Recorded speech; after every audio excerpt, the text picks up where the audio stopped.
Imagine being stuck in a hellish dimension for 3 decades. Just you against the wild, trusting no one until you finally crushed the ultimate monster king. Enter Chiolho Kang. After bathing in the blood of otherworldly beasts for an eternity, our guy finally touches down back on Earth. The catch? His home planet is currently crawling with the exact same creatures. Good thing he brought every ounce of his overpowered god-tier strength back with him. Rocking a supernatural stare that pierces through literally anything, he's not out here trying to play the hero. Nah, he's hunting apex predators for his next meal. To Kang, these walking nightmares are just walking groceries. Cut to a crumbling metropolis where emergency sirens are absolutely screaming through the wreckage. Static crackles over the radio class, 4 threats are tearing the place apart, and a lone operative is rushing to the drop zone. Boom. The broadcast cuts out as grotesque beasts pulverize the comms tower, turning concrete into dust. Right on cue, our hunter sprints straight into the chaos. He halts. It's not just one target, it's an entire pack, and their chests are swelling up like grotesque balloons ready to pop. A deafening, glass-shattering screech rips through the ruins. The hunter braces himself, realizing 10 of these things screaming at once will literally liquefy his eardrums. Not backing down, he erupts. A massive pillar of violet aura blasts into the clouds with terrifying momentum. That raw magic morphs into a massive glowing whip, locking dead onto a target. Eyes locked, he smirks, betting this beast already knows its time is up. But wait, a blinding flash erupts from the heavens, forcing everyone to snap their heads skyward. An absolute nuke of pure energy rains down, vaporizing the monster's skull on impact. The hunter just stands there, completely dumbfounded by the orbital strike. A female operative drops in, hyping up her captain for wiping the floor with the pack, in one shot. He shakes his head. That definitely wasn't his doing. He doesn't pack insane area of effect damage like the legendary Blade Queen. They both just stare at the smoking crater, trying to process the absolute slaughter. He questions if command deployed backup, but she confirms they are totally solo. It makes 0 sense. Nobody in the entire Korean database hits that hard. Her eyes then widen. The mysterious sniper literally left the priceless monocores sitting in the dirt. Checking out the surgical precision of the kills, the captain knows a pro did this. But what on earth is their endgame? Snapping back to reality, he orders her to bag the loot and radio the hazmat boys for cleanup. Scanning the apocalyptic wasteland, something super out of place catches his eye.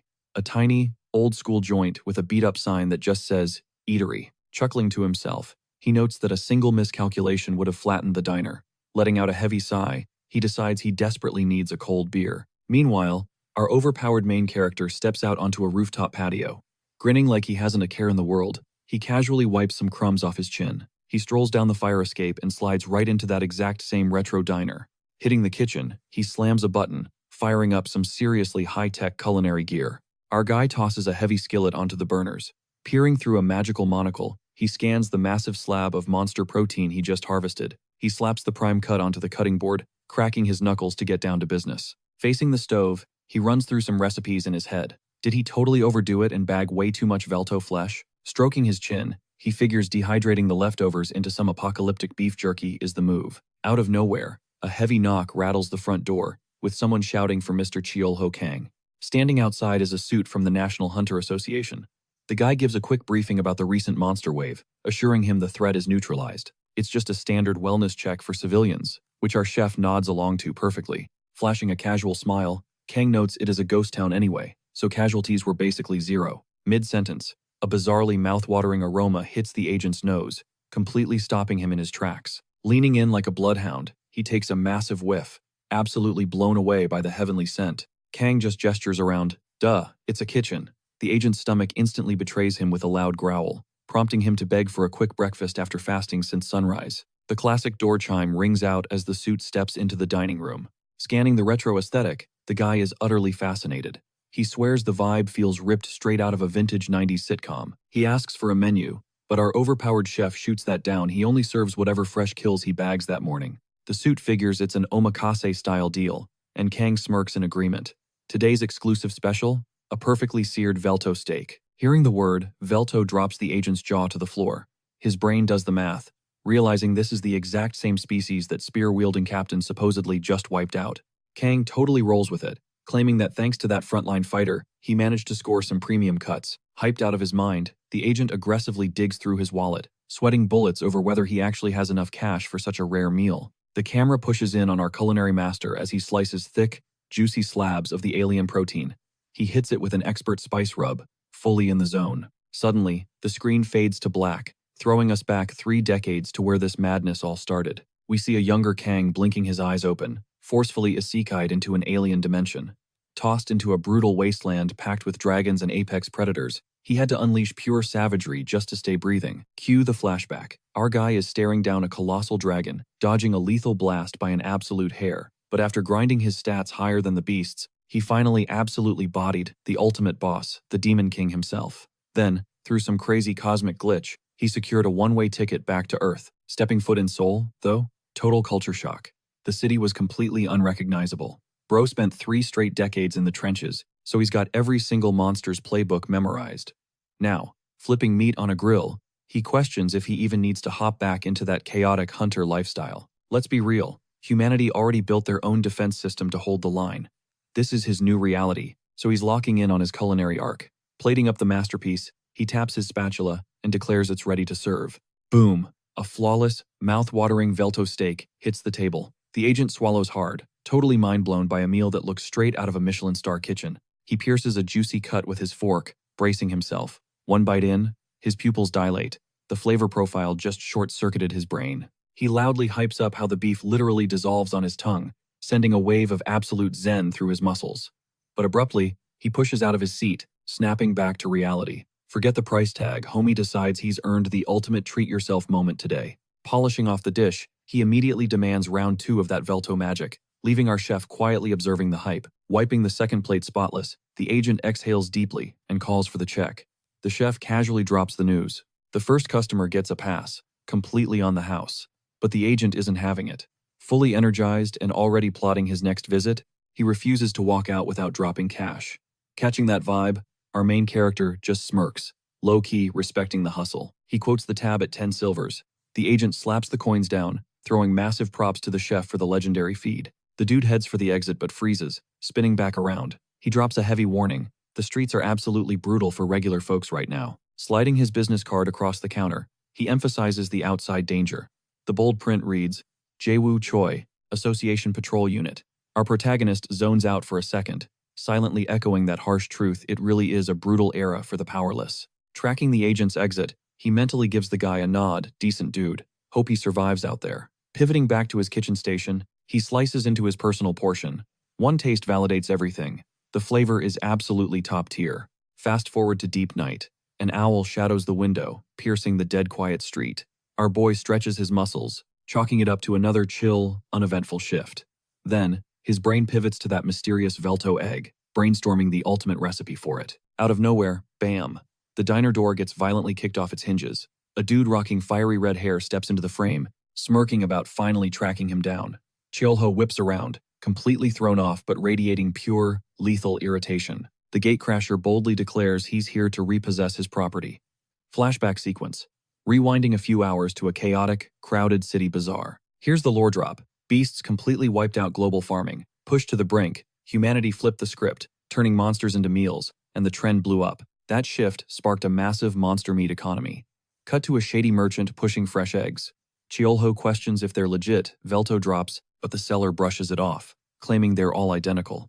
Cue the MC, activating his overpowered skill, the detector eye, scanning the merchandise. This ability, looted straight from a dragon artifact, capable of exposing the true stats of anything.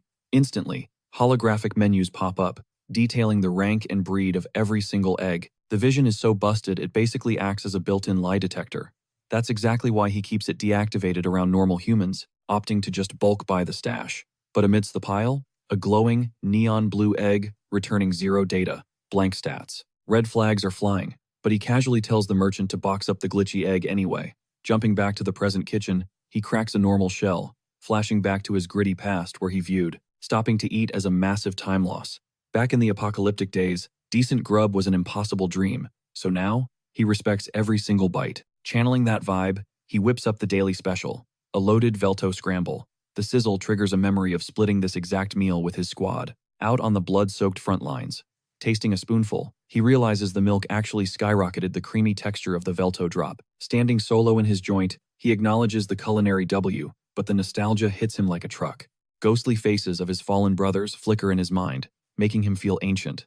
But he snaps out of the emotional trip, his brain locking back onto the fact that his detector eye totally bugged out on that one specific egg. His lore knowledge kicks in. Dragon tier artifacts are literally forged the second a mythical lizard spawns. That makes them god tier against regular mobs, but entirely useless against their own species. Hovering his hand over the shell, a wild theory hits him. Is he holding a literal dragon egg? Just as he starts wondering how a dragon would taste, the front door violently bursts inward, shattering his focus. The gatecrasher scopes the room, mocking the joint and asking if it's even a real diner. Then, he projects his voice, loudly demanding his stolen property back. Leveling a finger straight at our MC, the guy gloats about catching him red-handed with the loot. Suddenly, it clicks in Chiolho's head. His overpowered vision is throwing blank stats on this intruder. 2. Deadpan. He casually asks if the punk is a dragon, completely stunning the red-haired dude. As the trespasser literally erupts into a blazing inferno, our boy is genuinely shook that mythical scaled beasts actually spawned in this dimension. Wreathed in roaring fire, the intruder screams, frantically demanding to know how a mere human leaked his true identity. Flames rapidly scorch the roof, but Chiolho? He's just wildly annoyed about the massive property damage to his spot. Inside the diner, the guy flexes an artifact that literally X-rays everything well. Everything except actual dragons. Chiolho figures that makes his life way easier, completely scrambling the intruder's brain. He holds out the egg like a peace offering, but casually drops an ultimatum. Grab a mop and fix this wrecked joint first. That strikes a major nerve, but before the intruder can snap, his eyes lock onto a glowing blue blade. He demands to know if it is forged from a dragon scale. A split second later, the unmistakable scent, radiating from the cutting board, hits his nose. Pure dragon bone. His blood boils instantly, and he shrieks that this psycho-human turned his ancestors into literal cookware. Going absolutely ballistic, he charges up a massive energy sphere, hurling it right at the chef's face while screaming for his head. Chiolho? He just stares blankly, utterly unbothered by the chaos. The blast detonates, launching him backward through the air, but his only complaint is how this extra debris just tripled the kid's chore list. Dusting himself off, he stands tall, his aura exploding outwards like a shockwave, as he drops some cold hard facts about dragon biology.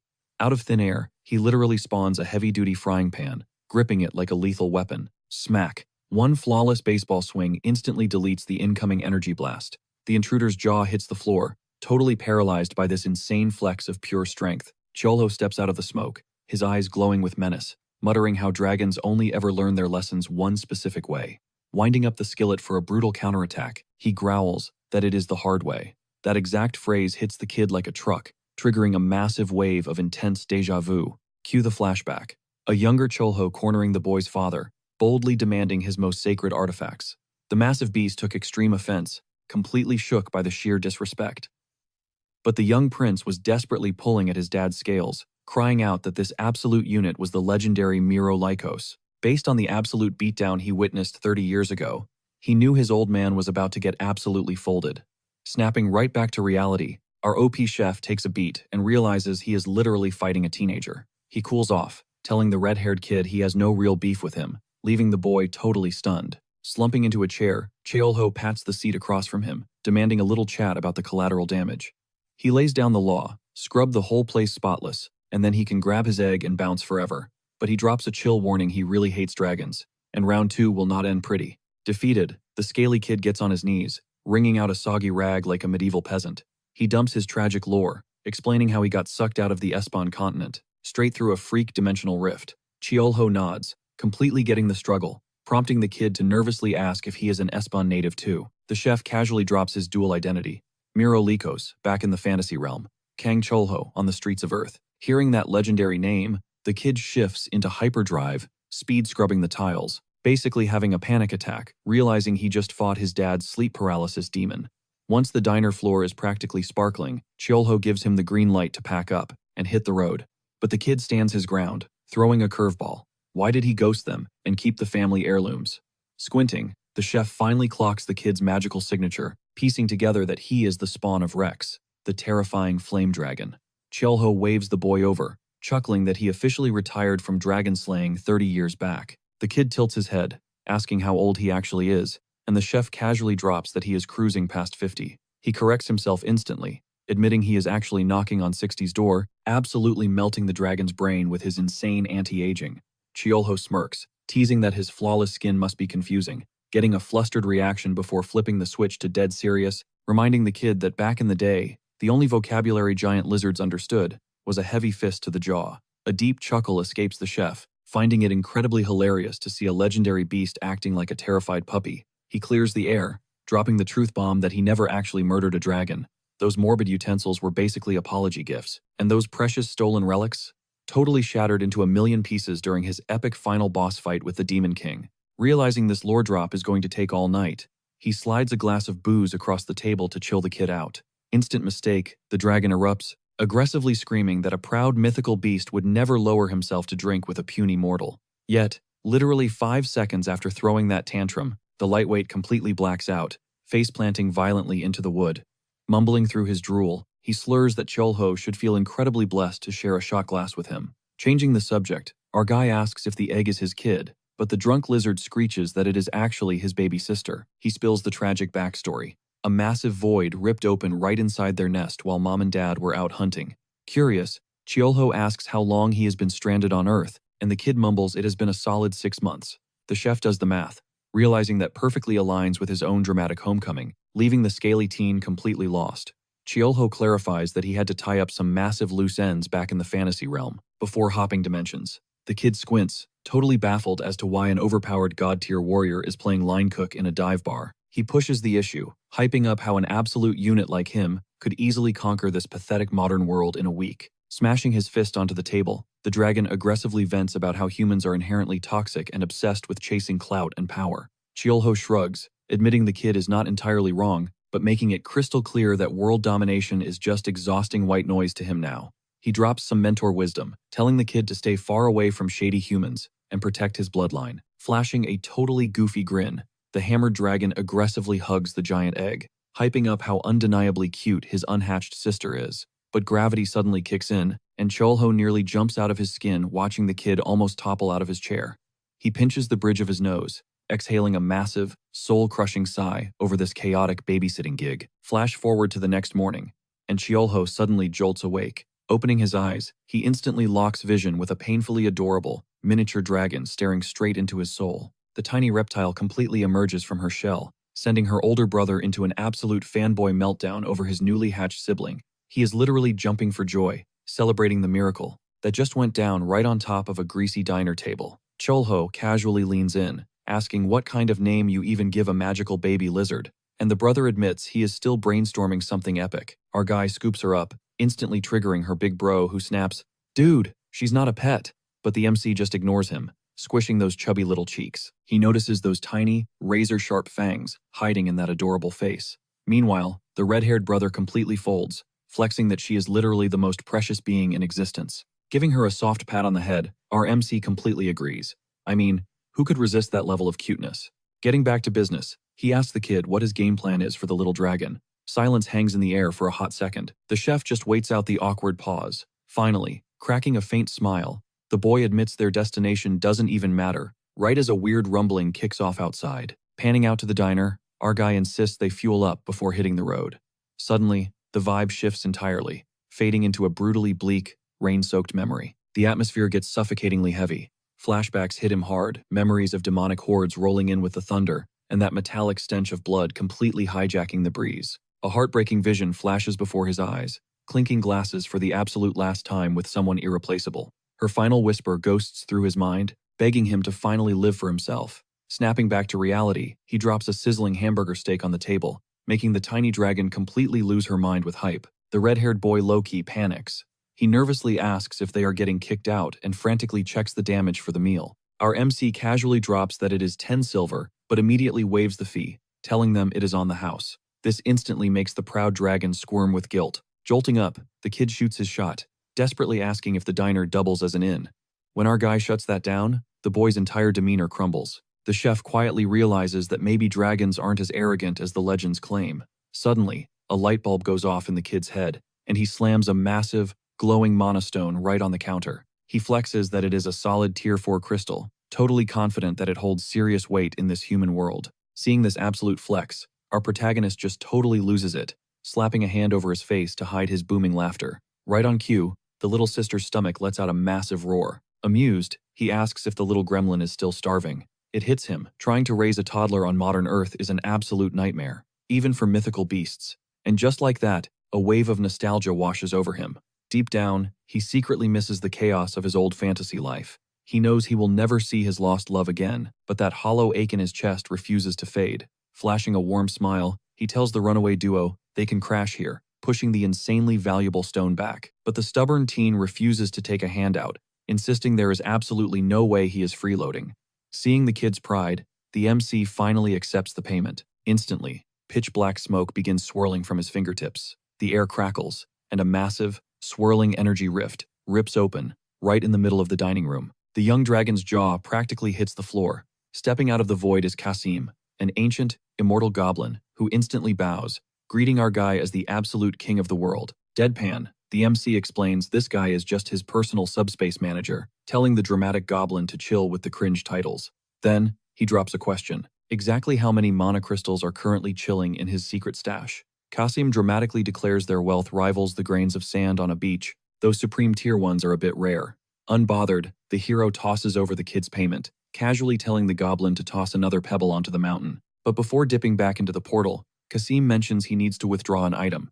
He carefully places a different stone into the chef's hand, leaving the red-haired teen absolutely mind-blown by this insane flex. The goblin bows out, almost slipping up and dropping that legendary king title again, but catches himself at the last second. Instead, he bids a highly respectful farewell to Mr. Kang, supposedly just your average, everyday dude. The rift snaps shut, and our guy turns to the stunned kid, dropping the bomb that he is putting him to work. Cut to a gorgeous, sun-drenched exterior shot of the diner, radiating purely immaculate, cozy vibes. Inside, the tiny white dragon is totally knocked out, drooling happily in absolute peace. Boom! A massive explosion violently shatters the silence. Out in the back alley, our hero is literally playing Firebender instructor, teaching the kid how to channel his chaotic dragon breath without accidentally nuking the entire block. He orders the boy to run it back, demanding laser focus on a single meat skewer clutched in his hand. Whoosh! The flames hit perfectly, searing the meat into a flawless, mouth-watering masterpiece. Mind completely blown, the young dragon gets super curious about this random metal stick pulled from the void. The camera pans in, revealing that this skewer is actually the magnum opus forged by a legendary dwarven master smith. The teen is practically hyperventilating, completely baffled as to why an epic mythical artifact is flipping burgers. But our MC isn't having it. He bluntly states that using it beats letting it rot in a vault somewhere. Surprisingly, the dragon kid realizes he has a solid point. Ding! The front doorbell chimes, signaling the arrival of Jae-woo Choi. Flashing a charismatic grin, he claims he is just popping in during his daily route. Meanwhile, in the background, our fiery dragon prince is spotted, scrubbing a mountain of soapy dishes like a stressed-out intern. Jae-woo Choi aggressively digs into his meal, hyping up the chef's consistently god-tier cooking. Spotting the new kid drowning in suds, the agent chuckles, assuming the boss finally caved and hired a busboy. Taking a breath, Jae-woo Choi casually drops that a brand new dungeon just ripped open downtown, and the guilds are desperately scouting for hunters.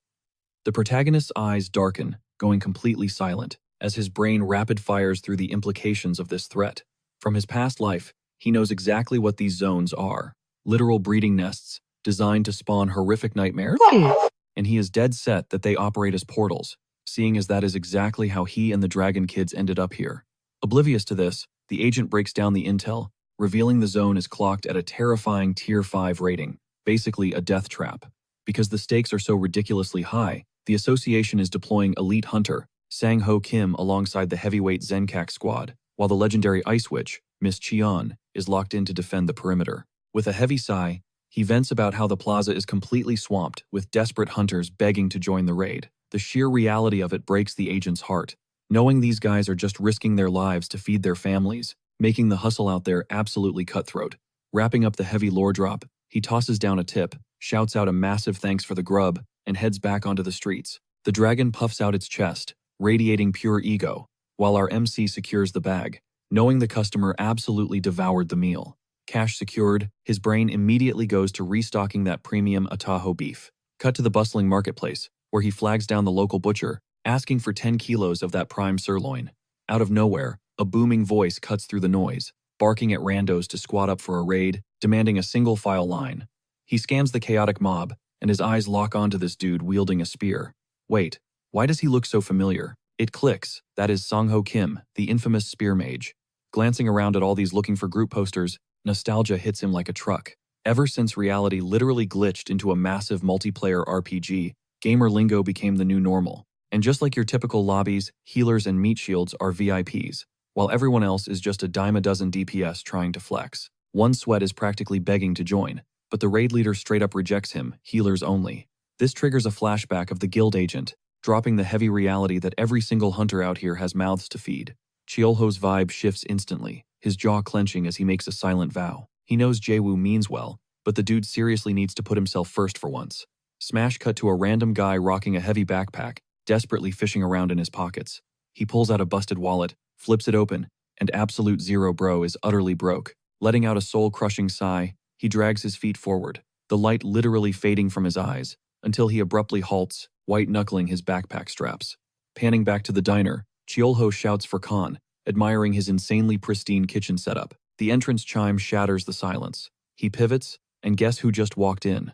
It is that exact same exhausted dude from the streets, asking if the kitchen is still serving with a voice that sounds like pure gravel. Our MC slides over a glass of ice water, earning a hollow, breathless thank you. The guy asks if they whip up instant noodles. Chiolho nods, telling him to sit tight. Snagging a fresh pack from the shelf, he smirks, realizing that even 3 decades post-apocalypse, cheap noodles still hit different. The customer nervously asks about the price tag. 2 silver coins, the boss replies calmly. The dude's face lights up like a Christmas tree, the shock hitting him before he slams an order for 5 whole bowls. Chiolho raises an eyebrow, betting there is no way he finishes that, but the guy swears on his life he can down it all. Red flags go off in the chef's head, so he pops his visual ability, Detector Eye. The stats pop up, revealing this random dude is rocking the Food God class, the exact same build a former buddy of his used to run. Here is the catch. This class scales infinitely based on the tier and sheer volume of grub you consume. Basically, you farm insane stats by feasting on high-level monster meat, stacking massive buffs. But if you cannot afford premium loot, you are stuck at level 1, cursed with a bottomless, agonizing void in your gut. Right on cue, the guy's stomach growls like a beast, proving he is hard stuck in the beginner phase. Chiolho does the math. This poor guy never got the funding to break his level cap and actually become OP. So, he flexes. He drops a mountain of noodles in front of him, absolutely loaded with thick slices of premium Idaho beef. The customer is completely stun-locked, as the boss casually mentions the upgrade is totally free. Internally, Chiolho sighs, knowing that in this broken timeline, the nice guys are always the ones getting stomped on. He gives him a nod, hinting that the elite protein will supercharge his stats, again stressing that it will not cost him a dime. Tears actually well up in the man's eyes as he stammers out a thank you, diving in for a massive bite of the steak. The second it hits his tongue, an absolute flavor bomb detonates in his mouth, sending him straight to a culinary nirvana. He practically screams, mind blown by the god-tier taste, while Chiolho just chuckles at the over-the-top reaction. Going full goblin mode, the guy obliterates the bowl, slurping down noodles like he has not eaten in a decade. Leaving 0 crumbs, he tilts the massive bowl back, chugging the savory broth until the ceramic is bone dry. Slamming the empty dish down, he exhales heavily, radiating pure gratitude for the legendary feast. He hypes up the chef, praising every bite, and Chiolho just smiles, happy to feed a real one. But when the check drops, his hands shake, fumbling his trashed wallet and scattering loose change all over the tiles. Scrambling to pick up his mess, a neatly folded necktie accidentally slips out. Quickly stuffing it back, he hands over the wrinkled bills, dropping another heavy thank you, which the boss pockets without batting an eye. Throwing a final wave, the dude promises to become a regular before dipping out into the streets. Chiolho puts 2 and 2 together. The guy's gear was completely filthy, yet that tie was fresh out of the box. He figures the dude is just hustling to survive this dystopian nightmare, and brushes it off. Fast forward a bit, and fate decides to be funny, crossing their paths outside once again. Out of nowhere, the guy freezes. A horrific sound rips through the air, and his expression turns deadly serious. Looking up, he witnesses a total nightmare. A dimensional rift is completely melting down right in the downtown sector. High above the skyline, a pitch-black vortex tears reality apart, vomiting toxic, dark mana over the entire block. First responders immediately swarm the zone, throwing up barricades and screaming at the civilians to run for their lives. Stepping up to the police tape, a rogue hunter offers to carry the front line. The soldier barks back, demanding to know his combat rank. Without hesitating, he claims the Food God title. The guard instantly waves him off, basically telling him he would just be cannon fodder here. Suddenly, cutting through the panic, a young girl rushes in, blasting a wounded survivor with high-tier healing spells. The struggling hunter locks eyes with her, his heart dropping into his stomach. It is Mijin, his actual flesh and blood. Going feral with panic, he violently shatters through the police barricade, sprinting into the danger zone while screaming his daughter's name. "What are you even doing here?" Mijin snaps, crossing her arms as her dad stammers out that the academy deployed backup hunters, and he just wanted to check on her. She immediately tells him to bounce, but he stubbornly digs his heels in, swearing he was just stressing over her safety. That completely sets her off, and she absolutely loses it, screaming that all he ever does is grind at his job and stuff his face, totally ghosting their family when it actually matters. She physically shoves him back and orders him to evacuate the zone, making his phone violently smack against the pavement. Whirling around, Mijin suddenly spots something totally random, lying on the crushed asphalt, and asks if it's literally a necktie. Her brow furrows, throwing her dad a hyper-confused glare, roasting him for the fact that he doesn't even own a single tailored suit. Right at that exact second, a blinding, cinematic portal rips through the air, and a massive armored boot slams onto the concrete. Stepping straight out of the glow is Sung-hoon and his absolute god-tier squad, dropping in like main characters to neutralize the threat. One of the heavy hitters flexes that the dungeon is officially cleared, hyping up the squad for their insane synergy. The commander immediately barks at the medics to rally and patch up the casualties, and Mijin instantly darts off into the chaos to do her job. Her dad is completely left in the dust, just standing there frozen like an NPC. While the strike team hypes up their massive W, we get a quick lore drop about the Hunter class system and the wild abilities these Awakeners actually flex. There are exactly 5 mastery tiers to grind through, and rookie hunters sweat it out at the Cypher Academy to level up their specs. If someone actually manages to max out their base class, sweating, blood, and tears can technically unlock a secondary class. Anyone pulling off that insane flex is instantly treated like absolute royalty by the Hunter Association. But if you RNG a trash tier class at Awakening, leveling up is a straight-up myth. At that point, you're better off hanging up the sword and just finding a regular 9-to-5 to survive. The camera cuts back to our boy Cheolho, who is totally spacing out, flashing back to that insane moment he awakened his busted 6th class during the final boss raid. He lets out an annoyed groan in his kitchen, salty over the fact that he peaked and never managed to crack a 7th class awakening. Suddenly, his fiery-haired coworker busts through the door, yelling out, "Hero!" before frantically correcting herself and shouting Cheolho's actual name. She is practically vibrating with hype, screaming that something impossible just went down. The baby dragon, Gyul, literally shed his scales and started talking. She scoops up the tiny beast and tries to coach it into pronouncing the name Khan.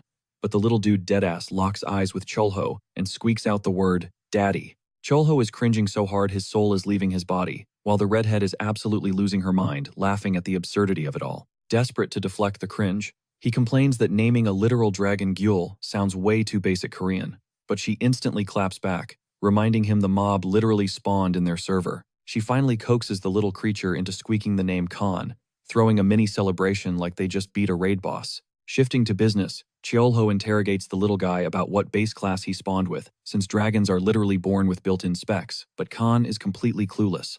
Ding! The shop bell chimes, and the redhead instantly dives behind the counter like she caught a jump scare. The exhausted dad from the disaster zone shuffles in, slumping into a chair and ordering 5 massive bowls of instant ramen. Khan is completely baffled by the massive order. As the totally shattered dude sits there, he just starts trauma dumping on Cheolho, explaining how he rushed to the raid zone only to find his daughter. His voice cracks as he confesses how useless he felt, cursed with garbage tier 7 stats that got him treated like a literal civilian by the pros. Meanwhile, he brags that his daughter is a tier 3 healer, an absolute prodigy, who gets glazed non-stop by the elite association. As for that random tie, he admits he wanted to pull up to her academy event looking fresh, but checking his bank account hit him with a harsh reality check. Everything was insanely overpriced. The absolute max his wallet could handle was that pathetic, cheap strip of fabric, a fact that completely destroyed his pride. Staring at the table, he spirals, debating if he should even show his face at her school, since he can't even bankroll her tuition fees. Clutching his stomach, he lets out this hollow, self-deprecating laugh at the dark irony of his body demanding food during a mental breakdown. Cheolho just quietly listens, soaking in the heavy vibes, as the broken man mutters that if he skips a meal, he won't have the stamina to grind at his low-level reconstruction job tomorrow. Sliding smoothly into the kitchen, Cheolho creeps up on Khan, who is currently prepping the noodles. With a deadpan face, Cheolho whispers, asking if he can slice him into thin, prime cuts, sending the redhead into an absolute panic spiral. Khan shrieks at the top of his lungs, accusing Cheolho of gaslighting and fattening him up this whole time, just to harvest his meat. Smirking, the overpowered chef tells him to chill out, revealing it was a troll move, and lazily pointing at the glowing dragon scales Gyul just dropped. Khan is absolutely livid at the disrespect, screaming that those scales were supposed to be a limited edition collectible. Smash cut to an absolutely colossal bowl of ramen, stacked high with thick, premium cuts of mystery meat. Chiolho slides the legendary dish to the depressed hunter, dropping a casual on the house, while Khan continues his mental breakdown off-camera. Still trapped in his depressive slump, the dad sluggishly bites into the meat, but his pupils instantly dilate in absolute shock. The flavor hits him like a critical strike. Tears start silently cascading down his face as he aggressively slurps the noodles, eating his way through all that bottled-up trauma. Fast forward, and the bowl is absolutely licked clean. The hunter drops a crumpled banknote on the wood, hitting Chiolho with a deep, genuine thank you not just for the god-tier meal, but for actually sitting through his ultra-depressing lore drop. Chiolho just leans back and watches the guy walk away, flashing a subtle, cocky smirk. Quest completed. Pausing at the exit, the tired hunter stares out into the street, muttering about how absolutely brutal the daily grind is. But Chiolho drops some massive wisdom, telling him that if you keep sweating and grinding, the server sometimes actually drops top-tier loot. He orders the guy to stay alive, promising that this kitchen will always be ready to buff his stats again. Flashing his first real smile of the day, the dad steps out into the night, swearing on his life he'll be a regular. Poking his head out, Khan is totally confused, asking why the guy didn't instantly level up or glow. Chiolho just shrugs, saying a fire meal was the best buff he could offer. Narrowing his eyes, Khan demands the real tea, asking why this overpowered chef went so hard for a random NPC. Chiolho goes completely mute, his gaze dropping away as a dark, ultra-heavy shadow crosses his face. He softly strokes Gyul's head, dropping the ultimate lore. His own old man used to carry that exact same broken, hollow look in his eyes. Khan goes dead silent, completely shook. It hits us that even a guy like Chiolho had a dad back in the day. The camera pans away, dropping us into the dead of night as our hunter crashes at his run-down apartment. Stepping inside, he catches his daughter, Mijin, totally knocked out with her phone tossed on the mattress. But then, he spots it. She actually picked up the necktie he had dropped earlier. Half asleep, she mumbles a quiet apology. The poor girl is still beating herself up over the harsh stuff she said. Gently ruffling her hair, he whispers that it is all good, admitting he messed up too. He drops to his knees right there by the bed, completely crushed by the fact he cannot give her the life she deserves. Tucking her in, he makes a silent, ironclad vow. No matter how broke they are, he will never stop fighting for her. Cut to the very next morning. Our guy is full-on sprinting through the city streets, screaming that he needs to lock down that final roster spot. Panting heavily, he skids to a halt right in front of the recruiter, who immediately demands his hunter ID. The guy takes one look, squints, and asks for a name. He catches his breath and replies, Manho Kim. The recruiter's eyes light up. He remembers Manho as the poor dude who got completely abandoned in the monster zone during their last run. The guard warns him not to fumble the bag this time, noting that this raid is a breeze with the boss already gone. With the scavenger squad all grouped up, the captain gives the green light. They step right through the shimmering gate. Miles away, Chiolho lets out a massive yawn, stepping out his front door, just kicking off a totally regular morning. He is strolling down the block when a speeding van absolutely blows past him. The Zenkao Guild transport vanishes over the horizon, hitting the cook with a massive wave of bad vibes. He freezes in his tracks, his gut screaming that something is incredibly wrong. Back at the raid zone, blaring sirens absolutely shatter the peace as the portal's energy goes completely rogue. Sangho bolts out of HQ just as the intercom blasts that the gate is on total lockdown. The terrifying reality drops. A low-level scavenger squad is trapped inside. Outside, Mijin is screaming in panic for her dad. The absolute worst-case scenario unfolds. A hidden boss just spawned, permanently sealing the exit. Meanwhile, the cleanup crew steps onto alien turf, staring at a brutally untamed landscape. The squad captain is screaming at everyone to hold the line, but Manho is completely zoned out, captivated by the wild scenery. Out of nowhere, a freaky-looking dinosaur lunges straight for his throat. Acting purely on instinct, Manho throws up his arm to tank the hit. He eats the attack head-on, literally tosses the beast aside, and stands there baffled. He feels ridiculously strong, and for some reason, he is not starving today. One of the guys spots his crazy strength, but their jaw drops for a totally different reason. High up in the sky, the literal fabric of space starts tearing apart. The dungeon's reality fractures like glass.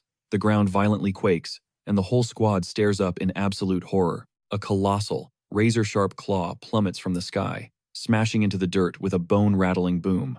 The beast steps out of the shadows, a gargantuan T-Rex that unleashes an ear-splitting roar, claiming its title as the hidden boss. Manho is practically having a panic attack, cursing their garbage luck. For context, a hidden boss is a secondary nightmare that spawns from a bonus dimensional rift, and when that happens, low-level cleanup crews basically turn into monster food. The squad is frozen in sheer terror, as Manhwa clocks the beast as a lethal Tigrex. Without warning, the Titan locks eyes with them and charges. Manhwa screams at the crew to scatter, but then he freezes, sweat pouring down his face, as a crazy, high-stakes idea crosses his mind. Sitting right there on the dead dino is a glowing mana stone. That tiny crystal is a literal jackpot that could wipe out all his debt. It is his golden ticket to finally upgrading Mijin's life. Tuning out the terrified screams of his team, he bolts straight toward the loot, blind to the deadly risk. His heart is pounding out of his chest as he extends his hand, obsessed with snatching that payday. But the giant T-Rex explodes from the shadows, snapping its massive jaws to swallow him whole. With a brutal backhand, the Titan swats him through the air like an absolute ragdoll. Smashing into the dirt, Mijin's harsh words echo in his skull. He wonders if this is how she views him, just a pathetic, desperate loser. A useless dad who cannot even shield the person he loves most. A montage of his kid flashes before his eyes, from her elementary graduation straight to last night. He sees her bright childhood smile, the crushing tears at her mom's funeral, and the warm memory of holding her as a tiny baby. All he can do is whisper he is sorry, but in a split second, a blazing spark of pure resolve ignites in his eyes, flipping the switch. Forcing himself up from the wreckage, he screams internally that he refuses to die and leave her orphaned. Surging with a completely unhinged adrenaline rush, he stares down the stumbling Titan and roars that he is not checking out today. The beast digs its massive claws into the earth, loading up for the kill shot. The monster unleashes a deafening roar and bulldozes toward Manhwa, who is absolutely refusing to bow out. He balls his fist up tight, scraping together every last drop of courage in his veins. Screaming with pure, unfiltered rage, he swears on his life he is not going out like a scrub. Riding purely on survival instinct, he throws a desperate punch that literally stops the monster's giant paw dead in its tracks, unlocking a crazy dormant power. Intense, crackling red lightning explodes from his knuckles, wrapping his entire body in a massive aura. Watching from afar, the squad captain loses his mind, yelling that it has to be a literal rank-up awakening. Manhwa is totally stunned. He cannot wrap his head around the fact he just tanked a hidden boss completely solo. Then it hits him, his hands do not even sting. Even crazier, that brutal, gnawing starvation is completely gone. For the first time in his entire life, the curse of constant hunger has simply vanished. Boom! He blitzes straight into the danger zone and literally clamps his hands around the jaws of the beast, totally dead-stopping its massive strike. Flexing this insane new power level, he goes toe-to-toe with the colossal dino. Manhwa grinds his heels into the dirt, flashing a reckless grin as he dares the boss to eat his next attack. He screams at the monstrous lizard to brace itself, because round 2 is just kicking off. Meanwhile, over in another zone, the elite squad watches their top-tier gear completely shatter into dust, a brutal reality check on the insane power scaling of the boss. Right on cue, Sangho drops into the war zone, immediately verifying if the civilian evacuation is completely wrapped up. He demands the coordinates of the main threat, but a traumatized hunter just points a shaking finger.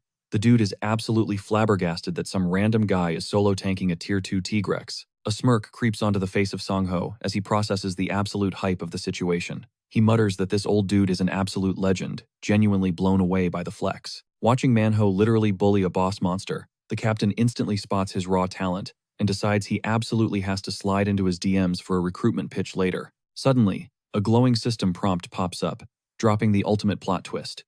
His official class is God of Food, a wildly broken build that literally bounces damage straight back at the attacker. It basically turns him into an unkillable meat shield on the front line.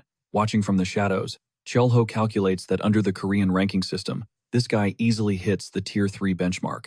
Realizing the dynamic duo has the situation completely on lock, our boy figures his shift is officially over and dips. We smash cut to Tiny Gyul, letting out a massive yawn, totally setting the vibe that life back at the diner is chill and drama-free. Resting on the counter is the daily paper, practically screaming the headline that the secret boss, that massive Tigrex, just got completely wiped off the map. The article hypes up Manhwa Kim as the absolute MVP of the raid, securing the ultimate carry, and immediately ranking up to tier 3. Even the Hunter Association has to swallow their pride, publicly apologizing and promising a full rank reassessment. Back to the wholesome content. Chelho scoops up Gyul, teasing her about gaining some extra baby weight. Without missing a beat, the adorable kiddo looks up and calls him Papa. He immediately hits the panic button, awkwardly explaining they share 0 DNA, but she just squeezes him into a giant bear hug anyway. Defeated by the absolute cuteness, a warm smile breaks through his tough exterior. He completely caves and just soaks in the sweet father-daughter vibes. While the background radio drones on with the local broadcast, the anchor starts yapping about a bizarre crime spree hitting the streets. Apparently, This mystery bandit is absolutely obsessed with hoarding snacks and sparkly junk, and even finessed some high-value monastones right out of the bazaar. Cheolho zones out, heavily analyzing the clues, totally blind to the fact that Tiny Jewel is splashing around nearby. Flashing maximum puppy dog eyes, she waddles over and hands her brand new dad a cup brimming with mystery water. Out of nowhere, Khan absolutely kicks down the kitchen door, screaming at the top of his lungs for Cheolho to drop the cup. Gagging at the sight, he frantically warns that the so-called beverage is literally a biohazard cocktail of lethal germs. He frantically clarifies that the kiddo just read a fairy tale about fetching fresh water from a magical well. A primal fear instantly freezes Cheolho to the core as it dawns on him that this sweet, innocent child thinks the porcelain throne is a local water source. Hard cut to Agent Jaewoo Choi absolutely devouring a plate of kimchi, hyping the side dish as a literal culinary masterpiece. Cheolho casually flexes that he only works with top-tier, luxury ingredients, giving his recipe that busted, unfair flavor profile. The entrance chime instantly kills the vibe, and Jaewoo perks up, hyping up some incoming VIP guests. He smoothly mentions he dragged a heavy hitter along for the meal, as a massive shadow looms into the frame. Rocking a slick leather jacket, it is none other than Captain Song-ho Kim, the legendary spear-wielding powerhouse. Cheolho hits him with a respectful bow, dropping the usual courtesy about knowing his insane reputation. The smartly dressed agent steps up to break the ice, instantly clocking Cheolho as a lethal spear mage. Meanwhile, Song-ho just groans, venting about how his entire shift was basically an endless loop of brain-rotting corporate meetings. Pivoting the energy, Jaewoo dramatically points to the corner booth, dropping the bomb that the mythical god of food is just chilling right there. He absolutely fanboys, hyping up Manhwa Kim, the absolute Chad who solo saved their disaster of a dungeon raid. Manhwa just flashes a humble smile, giving 100% of the credit to the chef, claiming the guy pulled him out of absolute rock bottom. Cheolho waves off the praise, keeping it cool, and saying he just wanted a repeat customer for his diner. The legendary tank places an order for his standard bowl of noodles, and the chef immediately fires up the stoves. Catching a whiff of the hype, Song-ho suddenly feels his stomach rumble and demands the exact same menu item, giving the owner a massive boost of serotonin. The second the bowls touch the table, Manhwa literally unhinges his jaw, chugging the boiling broth until the ceramic is completely spotless. Song-ho just sits there glitching out, completely mind-blown by the absolute black hole of a stomach this dude possesses. He finally snaps out of it, nudging Manhwa to hurry up before he totally ghosts his daughter's school event. Cheolho chimes in with a reminder to take it easy, prompting the suited agent to toss up a peace sign and exit the building. As he walks away, he scopes out the dynamic between the group, silently plotting how this duo is practically a match made in heaven. But out of nowhere, the ambient noise drops to absolute zero. Feeling the sketchy vibes, he peers back at the dining area, only to catch Song-ho heavily nodding off, literally fighting for his life against the food coma. Boom. The heavyweight captain flatlines on the table, totally dead to the world after one single meal. The cinematic transitions into a dark, gritty flashback, slamming us into a scene where Song-ho is violently jacking a dude up by the collar, screaming in pure, unadulterated rage. He is brutally interrogating the guy, demanding to know what kind of idiot intentionally provokes a mythical tier beast. While this goes down, absolute hellfire reigns on the city skyline as a colossal, flaming nightmare wolf descends, locking eyes with the raid party and flexing its molten fangs with pure killing intent. Ripping through the atmosphere with a shockwave roar, the alpha predator detonates its magic, charging an attack meant to wipe the entire grid out of existence. Smash cut back to reality, where Song-ho jolts awake, severely disoriented from his chaotic trip to dreamland. He practically launchpads out of his chair, locking eyes with Cheolho, who is just casually scanning the daily headlines. Checking the clock, the chef drops a quick apology for letting him crash, assuring the sleepy captain that it is honestly no big deal. Still shaken, the elite hunter waves off his leftover dinner, claiming his stomach is completely in knots, right as the local broadcast loops back to that bizarre string of citywide heists. Pivoting instantly, he demands something strong to drink, sending the owner rushing behind the counter to pour up a quick fix. Sang-ho orders some soju and totally leaves the appetizers up to the chef's imagination. Rocking today's fresh haul, Cheolho pitches sashimi. The captain is absolutely floored. Raw fish? Really? The chef nods, flexing about a crazy fresh catch he snagged that morning. See? Lore drop. Once the monsters spawned, they basically hijacked the entire ocean. Normal fish? Practically extinct now. Trying to find them is like hunting for literal treasure. Now, anglers are out here reeling in mutant breeds, like this juvenile demon fish. Cheolho starts carving up the beast, claiming it tastes like a bizarre mashup of sea bass and flounder.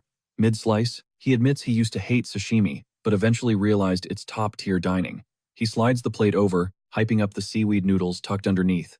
Our captain is visually stunned but definitely skeptical about mixing raw monster fish with kelp pasta. The chef just smirks. He used a secret stash of ingredients and guarantees it is gonna slap. Snagging a piece with his chopsticks, Sang-ho takes a bite, and the crunch is unreal. Instantly, an absolute shockwave of flavor electrocutes his taste buds. It is like his health bar just fully restored. He slams back a shot of soju to wipe the slate clean for round 2.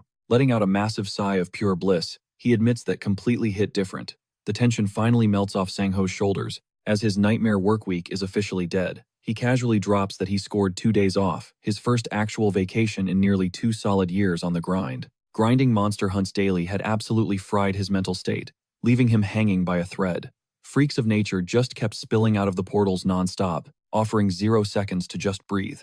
Glancing down at his spear, he notes the crazy expensive adamantium forged into it, a ridiculously rare metal. Back in his rookie days, he swore that blade was going to make him the main character who saves the universe. Reality check, though? The world outside taught him way too fast that there is always a bigger boss waiting. Stretching out his sore muscles, Sang-ho groans about being perpetually exhausted, prompting Cheol-ho to hit him with a, "Been there, bro." The chef gets deep, saying everyone eventually hits that brutal wall where you realize you are just an NPC. His pro tip for survival? Fake a smile and chug some premium soju. Trying to gas his buddy up, Cheol-ho reminds him he is literally one of Korea's 5 guardians. But Sang-ho gets super vulnerable, carrying the survival of thousands on his back is just crushing him. Noticing the heavy downpour outside, the chef gently asks if something specific triggered this total vibe shift. The captain nods. Yeah, something definitely went down, and the memory is burned into his brain. Cheol-ho casually drops a question. Has he ever heard of a legendary 9-tailed fox, a gumiho? Boom. We are dragged into a gritty flashback, where hunters sprint through a monsoon, absolutely raging at whoever aggroed the beast. A squad mate shouts over the storm that some hunter named Gentleman pulled the trigger on this mess, leaving Sang-ho totally baffled. While they scramble for combat, the gumiho screeches at the heavens, radiating pure, unadulterated wrath. Whipping back to the restaurant, the chef explains these mythical beasts totally break the power ranking system. They are complete hermits, and for 3 decades, they haven't initiated a single fight with humanity. Finding one is nearly impossible, but some idiot actually decided to poke the bear. Cut back to the storm. Sang-ho finally tracks down this so-called gentleman getting soaked in the downpour. 0 hesitation, he yanks the dude by the collar, screaming to know what he did to spark this apocalypse. But Fedora Guy just hits him with a dead-eyed stare, 0% fazed by the incoming doom. The captain's brain short-circuits at the culprit's actual identity right as his partner shrieks his name. Suddenly, the gumiho unleashes a roar of absolute carnage, painting the pitch-black sky with radioactive crimson flames. The colossal fox vaults onto a skyscraper, and a panicked voice shrieks to lock into battle formations. Frontlining the assault, Sang-ho roars at his squad to dump everything they have onto the monster. All 9 tails start pooling insane amounts of energy, charging up an ultimate nuke. A colossal orb of pure magma materializes, vibrating with enough force to literally crack the asphalt. Out of nowhere, the beast launches the payload, carpet-bombing the entire skyline with hellfire. Its eyes flare up with this insane, hypnotic hex, instantly freezing anyone stupid enough to make eye contact. Dozens of hunters just straight up glitch out, dropping their gear and slumping into brain-dead comas. A rookie screams at everyone to avert their eyes, warning that the inferno is inbound. One fireball violently connects with a defender's barrier, shattering it like cheap glass under the kinetic shockwave. Sang-ho and his duo dive backward at the literal last microsecond, dodging the lethal splash damage. In a panic, the girl triggers a runic spell, projecting a neon blue dome of hard light defense. Chain reacting off her magic, a grid of spectral barricades pops up, tanking the fox's blazing artillery. Spotting a micro window, the captain grips his spear, which now ignites with a sick, violet energy aura. Using the floating shields for parkour, he blitzes the titan from a dozen different blind spots. Mid-air, the hunter goes into a total nosedive, lining up the ultimate kill shot. Screaming at the top of his lungs, he orders the abomination to stay down permanently. His spear tip aggressively slices the atmosphere, sinking deep into the gumiho's throat, triggering a deafening, agonizing shriek. But then a single, massive tear swells in the monster's eye.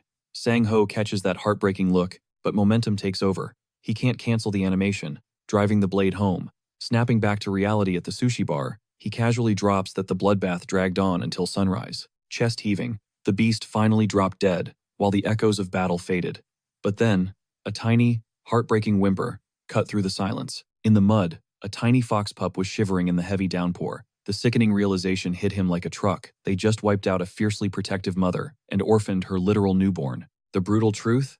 The gentleman eagles had actually targeted the baby first. The mother was just throwing down to protect her kid. Sang-woo groans, trying to brush off the fatal error by claiming even top-tier hunters fumble sometimes. But honestly, guardians do not get a pass for that kind of slip-up.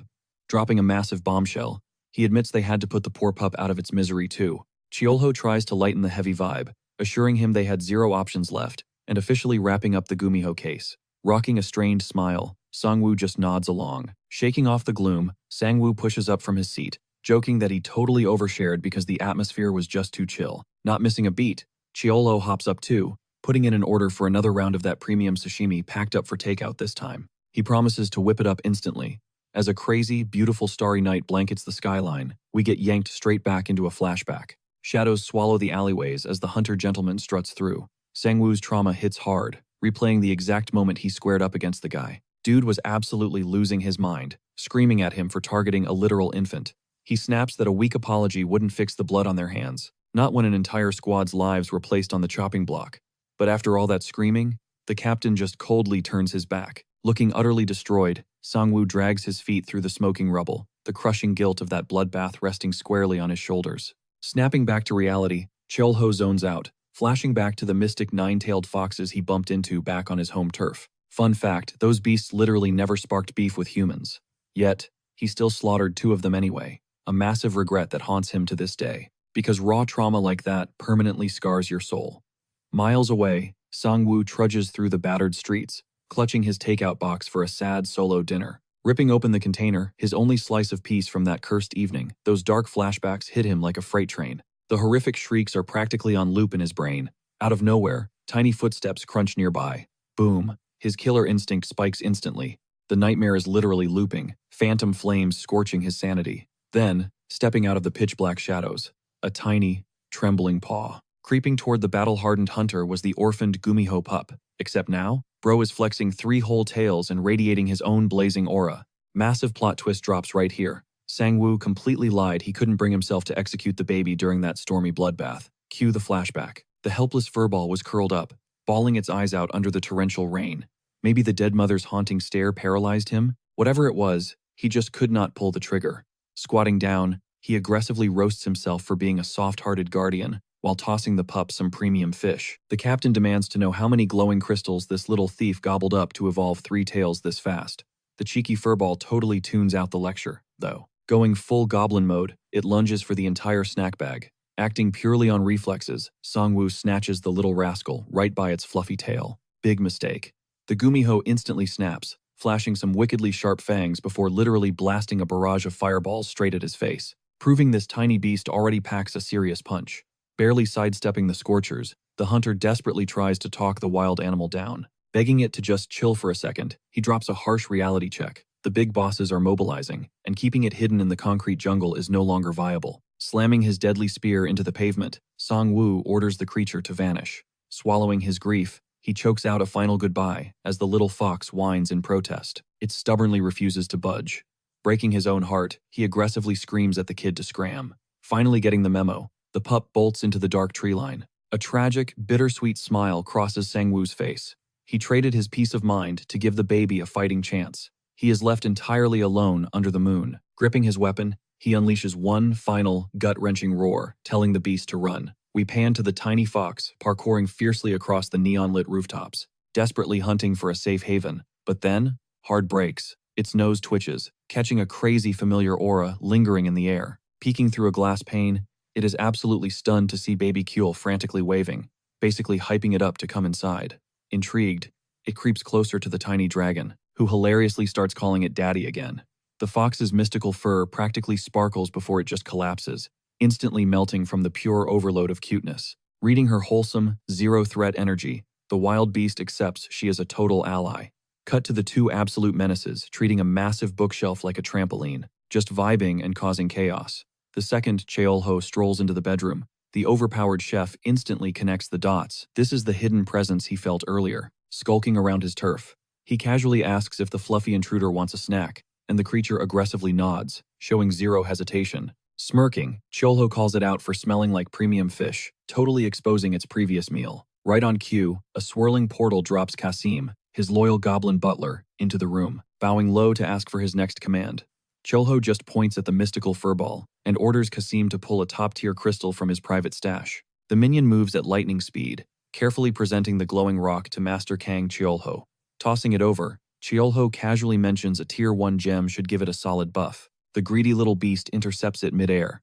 With zero fear, it chomps down on the pure magical crystal, crunching it like absolute candy. Instantly, a blinding, cosmic shockwave wraps around its tiny body, soaking up every drop of that insane power. Standing by the glass, Cholho tosses the glowing beast a final salute, fully charged up and ready to ghost the city. The fox whips around, launches itself through the open window, and completely vanishes into the cool night air, streaking across the sky like a blazing, miniature comet. Hitting a high rooftop, the mystic creature pauses to stare back at the glowing skyline, locking onto the memory of the hunter who spared its life. Deep down, the beast completely understands that this hunter actually has a heart of gold. Tears blur its vision as the crushing reality hits. This is their absolute final goodbye.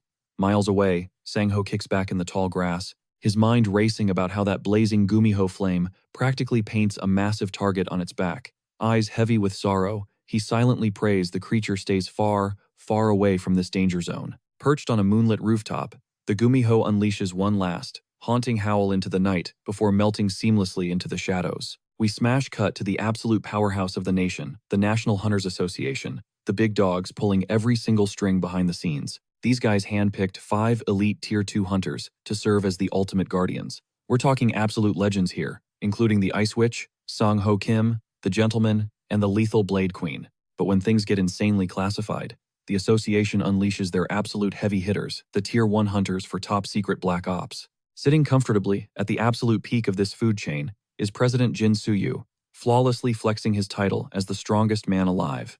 Lounging in his massive office, he groans about the brutal heatwave to Cheyenne, the blue-haired mage who just silently judges him from across the room. The infamous Ice Witch casually offers to literally freeze the room for him, but he waves her off, claiming that suffering through the summer heat is just part of the vibe. His lazy demeanor vanishes instantly as he drops a massive bombshell word on the street, is the Mandragoras are gone. Without missing a beat, Cheyenne confirms the terrifying intel. For context, a Mandragora isn't your average houseplant. It's a mutated botanical nightmare, leaking, weaponized, highly lethal toxins. As if that wasn't unhinged enough, just one shriek from these things can instantly flatline low-tier hunters and regular civilians in seconds. She drops the chilling stats. 13 of these lethal weeds practically vanished into thin air, acting like they literally just grew legs and dipped. The president bursts out laughing, joking that root veggies aren't exactly out here running marathons.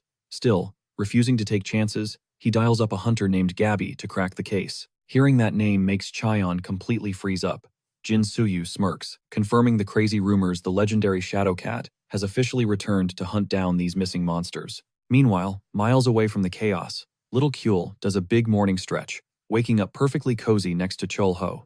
But she blinks, instantly noticing Khan is totally MIA. Her attention snaps back to her dad, whose face is twisted in a heavy nightmare. Reaching out with a tiny, gentle paw, she desperately tries to pull him out of his bad dream. She softly pats his cheek, letting out worried little squeaks to snap him awake. But before a totally emotional moment can hit, her tiny stomach unleashes an aggressive rumble. Priorities completely shifted. The girl is on a hardcore mission for snacks. She hops off the mattress, waddling into the kitchen, and totally struggling to scale a towering dining chair. After a bunch of hilariously clumsy leaps, the baby dragon finally secures the high ground, entering full predator mode to scavenge for breakfast. Yanking the fridge open, she locks eyes with a bizarre, wrinkly plant monster, a literal mandragora. Completely clueless, she tilts her head, wondering why there's a tiny old dude chilling on the shelf. Absolutely terrified, the monstrous plant unleashes a deafening, glass-shattering shriek that shakes the entire house. But honestly, Kyul's ravenous hunger completely overpowers the noise pollution. Without a single ounce of hesitation, the little menace takes a massive chomp out of the screaming monster. The flavor is absolutely chaotic, forcing her to violently spit the cursed salad out everywhere. Gagging dramatically, she chucks the ruined vegetable across the room. Right on cue, Cholho and Khan rush into the kitchen, and the chef shoots the toddler, the ultimate disappointed dad glare. Barely phased, the baby dragon literally passes out into a food coma right then and there. Cholho sighs, promising that a massive timeout is definitely waiting for her when she wakes up. Scooping the sleeping toddler into his arms, he shoots Khan a questioning look, demanding to know where he's been ghosting them. Khan casually drops that he was out investigating the dimensional rifts. The catch? He only found the exact same basic beasts they used to fight back in Eastpan. The word monsters triggers a sudden, dangerous spark in Cheolho's eyes. He throws a sarcastic jab at his buddy, instantly making Khan lose his cool and scream about how dragons are actually top-tier majestic deities. But the banter dies down when the horrifying reality sets in. If these gates are open, an actual dragon or something infinitely worse could totally rip through the rift tomorrow. Dead serious now, Cheolho orders his friend to ping him immediately if any crazy anomalies pop up on his radar. Khan raises an eyebrow, asking if the boss man can't just forcefully shut the rifts down himself. But Cheolho shakes his head, admitting he's completely clueless on that front. Khan presses further, demanding to know how he managed to cross back into this world. But Cheolho smoothly dodges the interrogation, saving the epic lore drop for later. Pivoting like a pro, he announces a totally mundane grocery run to prep for dinner. In his defense, this brutal summer heat demands a seriously elite, refreshing menu. The camera pans out, slashing to the absolute edge of Sinchon, where a massive, glowing magical dome completely locks down the city limits. Stepping onto the scene, the Ice Witch scans the perimeter, but there's literally zero trace of any monster activity. Squinting at a specific abandoned structure, she confirms this is the exact drop point from her intel. Out of nowhere, a blinding wave of neon green energy completely engulfs her blind spots. Caught in a brutal ambush, the sorceress frantically charges up a freezing counterattack to save her own life. But before she can even blink, her wrist is violently pinned.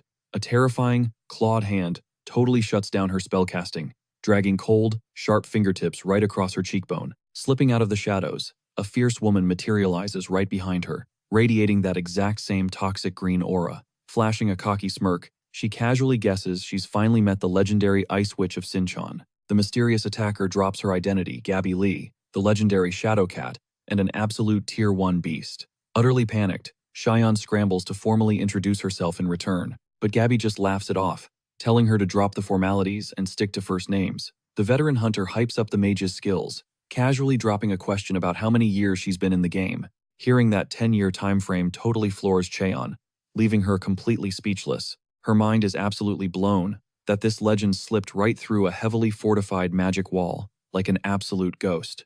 Plus, staring at the veteran's flawless, youthful skin, it's totally insane to process that she's been slaying monsters for 30 entire decades. Breaking the tension, Gabby reaches out for a firm handshake, reintroducing her vibe, and admitting it's her first time stepping foot in this territory. Flipping the switch back to business mode, she demands a quick rundown of the chaos, prompting Cheon to spill all the tea about the hijacked Mandragoras. The Ice Sorceress clarifies that a solid Tier 4 support hunter actually constructed this city's lockdown grid. Connecting the dots, Gabby immediately concludes that whoever successfully bypassed this security has to be sitting comfortably at Tier 3 or higher. Kicking off the manhunt, she demands the name of the top-tier mercenary crew in the area. Chaeyun drops the name Temple Guild, and Gabby immediately decides that is their next food stop. Miles away, Sangho suddenly shudders, hit with that weird feeling you get when someone is plotting on your name. Smash cut back to the diner, where baby Kuel is totally passed out in Khan's arms, looking like an absolute angel. The redhead is down bad for the kid, straight up bragging that she inherited all her peak cuteness from him. He is so locked into babysitting mode that he completely misses Cheolho lurking in the background, witnessing the whole soft boy moment. Snapping back to reality, the redhead jumps, stuttering as he asks how much the chef actually saw. Cheolho smirks and hits him with the classic, "I saw enough." Khan's face turns beet red as he tries to act tough, but the chef just waves it off, telling him there is zero shame in being a softie. Pivoting to chef mode, Cheolho grabs a massive watermelon and tosses Khan a pot, telling him to prep the water. The redhead stares at the fruit like it is alien tech, deadass asking if the bright red center is some kind of weird raw meat, which the chef instantly shoots down. Next up, the kid picks up a whole raw bird, completely baffled because it does not look like a dungeon monster. Chuckling, Cheolho drops the lore that it is just a regular chicken, reminiscing about how they had those back in Hispan too. But the real jaw-dropper hits when Khan lifts a literal mandragora, looking like his brain just short-circuited. The chef casually mentions he just picked them up, prompting Khan to freak out and warn him that those roots are lethal.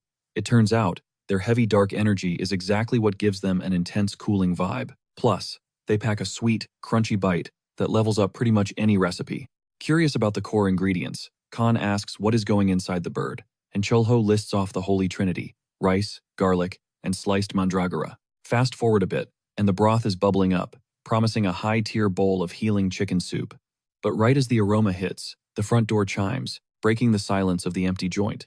The heavy hitters have arrived. Sang-ho, Chae-yun, and Gabby step up to the entrance, and the shadow cat instantly locks onto the incredible aroma flooding the room. Cheol-ho flashes a welcoming smile, and with a playful shove, a super awkward Khan steps forward to greet the squad. The chef casually introduces the flustered redhead as his nephew. Throwing out the menu, the cook offers up his signature chicken soup.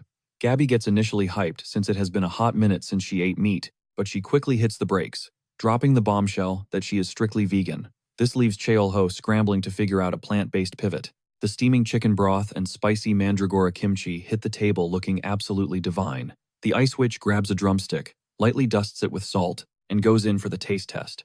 The second that juicy meat hits her taste buds, her usual resting boss face totally melts into pure bliss. Sang-ho jumps in to hype up the kimchi, both of them absolutely blown away by the chef's insane culinary stats. Watching them vibe over the food, Cheol-ho turns to Gabby, double-checking her vegan status. Admitting his plant-based menu is pretty scarce, he throws out a wild card, fresh watermelon. Her eyes instantly light up like she just rolled a mythic item, and the hunter eagerly accepts the drop, hyped to try out the legendary fruit. Sure, eating it plain is fine, but the chef is about to show her a whole new meta for this dish. Whipping out his blade, he expertly hollows out the bright red core, dicing it into flawless, bite-sized cubes on the board. To max out the flavor profile, he tosses in fresh strawberries and sliced kiwis, creating the ultimate summer salad. He then loads the mixture right back into the empty watermelon shell, setting up the base for an epic dessert. For the ultimate finisher, he floods the bowl with ice-cold, fizzy soda to give it that sparkling kick. And just like that, a legendary tier hwake, or Korean watermelon punch, is crafted, looking like the most refreshing buff you could ever ask for. Not wanting to be left out, the Ice Witch steps up and casually flexes her magic to spawn instant ice cubes for the bowl. Cheol-ho leans in, briefing the Shadow Cat that this girl is the city's heavy-hitting protector mage, but Chae-yun immediately groans, complaining that her witch title is high-key cringe. Apparently, she earned that label back in the academy days after losing her temper and freezing an entire battlefield solid. She brushes off the chaotic memory with a laugh, while Cheol-ho is secretly mind-blown that his little diner is currently hosting an elite squad of famous hunters. His gaze locks onto the Shadow Cat, silently calculating the massive aura dripping off the Tier 1 powerhouse. In his mind, her stats rival a literal dungeon guardian, and her visuals are unmatched by anyone he has seen since his days in Eastpan. Flashing a blinding smile, Gabby thanks him for the feast, leaving the chef even more stunned. Fast forward to the aftermath, and that massive watermelon bowl is wiped completely clean on the table. Once the coast is clear, Khan leans in, whispering to his boss about how insanely gorgeous that customer was. Cheol-ho nods in agreement, noting that her visuals were literally too flawless to belong to a regular human. Boom. Plot twist. Gabby is actually a straight-up elf, which totally explains her unearthly aesthetic. The chef casually admits he had her scanned from the jump, thanks to his hidden elf detection skill. Paranoia spiking, Khan asks if she clocked their real identities, but Cholo shuts that down, confirming she lacks any sensory magic. But this realization hits different. It means mindless monsters are not the only things bleeding through the dimensional rifts. His expression darkens as he theorizes these rogue fantasy species might be plotting some massive shadow operation right under their noses. Snapping out of his dark thoughts, he barks Khan's name, making the redhead jump out of his skin. Tying his apron tight, Cheol-ho tells the kid to grab a spoon, because they are about to craft something highly exclusive. They get to work on a secret menu watermelon soju. Meanwhile, across town, our elite hunter trio finally rolls up to the guild, only to hit a massive brick wall with 0 leads on their phantom thief. Sang-ho immediately hits Gabby with the, "Okay, grandma" disrespect, but she fires right back, calling him an actual toddler. Meanwhile, the captain is totally stressing, whining about 0 witnesses and 0 victims, low-key complaining that a massive robbery could happen and nobody would even blink. But Cheyenne shuts that down real quick, flexing that her squad had eyes on the whole grid and wouldn't miss a single detail. Flashing a totally smug smirk, Sang-ho drops a troll comment, suggesting some random dude probably just munched all the missing greens. Gabby officially cancels the debate right there, but her face is serving major trust issues. This mystery is definitely living rent-free in her head. She openly admits she's holding 0 receipts, but her gut check screams that some seriously shady stuff is going down across the city. Hitting the exit, Sang-ho starts absolutely whining about trekking all that way just to get slapped with the most out-of-pocket plot twist. His mood instantly shifts to deep reflection, mind totally blown that the legendary Tae Jong-cheon is actually throwing in the towel and leaving the Temple Guild. Smash cut to a cinematic night shot, an older dude just gazing up at the stars, giving off major exhaustion vibes. He's deep in his feelings about how the timeline has glitched, remembering when lush green grass wasn't just paved over by concrete jungles. The aesthetic is totally ruined, the sweet floral scent is long gone, completely hijacked by the foul stench of monster guts coating everything. Pushing past his own zero battery energy, he barks orders at his squad to push forward and secure the remaining survivors. Wrapping things up, he calls a massive huddle with his guildmates and drops the mic, confirming this absolute headache of a mission is officially a wrap. Fast forward to morning, and we catch Chael-ho skimming the daily paper, where the Temple Guild's headline grabs his total attention. Enter Tiny Kuehl, waking up and immediately speedrunning to death grip her dad's leg. Dripping with pure, wholesome dad energy, he swoops the kiddo right off the floor, absolutely hyping up her fit check, which is literally just a single bow slapped on her ear. Trying to match his whole aesthetic, little Kuehl mimics him, acting like she's deeply analyzing the weather section of the broadsheet. But that hyper-focus breaks the second the munchies hit, and the tiny dragon's stomach literally drops a bass drop. She immediately starts begging for breakfast, blending whiny dad calls with the most adorable little beast snarls. Chael-ho totally zones into chef mode, debating the menu, because if they are throwing down a meal, it has to be an absolute banger. His life philosophy? Time is ticking, and you only score 3 daily shots to consume top-tier food. Bursting with affection, the cook lightly squishes Kuehl's chubby cheeks. Knowing a dragon's lifespan is basically infinite and way past the human timeline, he locks in his choice: classic white rice. Honestly, healthy whole grains wouldn't even dent his own stats anyway, so he deploys his little dragon on a side quest: go terrorize her older brother into waking up. The tiny menace sprints straight into Khan's room, finding him totally starfished across the mattress and sawing logs. Zero hesitation, absolute savage mode activated. She flying elbow drops right onto his stomach, jump scaring him straight out of dreamland. Catching that unfiltered shriek of agony from the kitchen, Chael-ho just drops a completely unapologetic smirk. Quest cleared. The camera pans to the breakfast spread, flexing a mouth-watering bibimbap, loaded with a perfect egg and fresh wild greens. Khan is absolutely hypnotized by the aroma, instantly volunteering to be the official mixer for the bowls. With the prep locked down, the trio dives headfirst into the feast, totally vibing with their morning eats. The flavor profile is an absolute nuke on their taste buds, turning a basic breakfast into a core memory of pure bliss. Flash forward, the bowls are totally wiped clean. Chael-ho points out Kuehl's recent glitchy behavior, noticing she literally blue screens into a food coma after every single bite. Khan totally normalizes it, dropping the lore that she's basically power leveling her growth through constant snacking and snoozing. His hype levels spike, predicting they are super close to discovering exactly what insane class the mini dragon is about to unlock. Mid-conversation, the front door chimes, triggering Chael-ho to pivot and welcome the fresh foot traffic. A super drippy dude in a crisp white jacket strolls in, immediately catching the scent of fresh grains. The chef tries to serve him a proper bowl, but the dude politely requests a quick hit of instant ramen instead. Smirking, the cook instantly reads his aura, guessing he's a cold rice kind of guy, which the fashionable teen immediately validates. Out of nowhere, the guy's eyes lock onto the daily paper, and his whole facial expression just drops, absorbing that massive headline about the top-tier hunters. A quick camera pan catches the temple logo stitched into his jacket. Massive plot twist. He's actually rolling with that exact squad. He straight up ghosts the spot without dropping a single syllable, leaving Chael-ho just staring at him against the diner's exterior. But right before dipping, the guy actually demolished his kimchi, hyping the flavor as totally god-tier, swearing the seasoning was built different. The chill vibe is instantly shattered when Agent Jae-woo and Manho Kim crash the diner, tossing a quick salute to Chael-ho at the entrance. Manho passes on the grub, claiming he's just there for a quick vibe check and a hello, while the agent looks like he's having a totally great day. Chael-ho slides over some ice water, dropping some small talk about how brutal the current heatwave is. Manho flexes that his endurance is basically maxed out lately, which the chef totally pins on those overpowered mandragoras he previously consumed.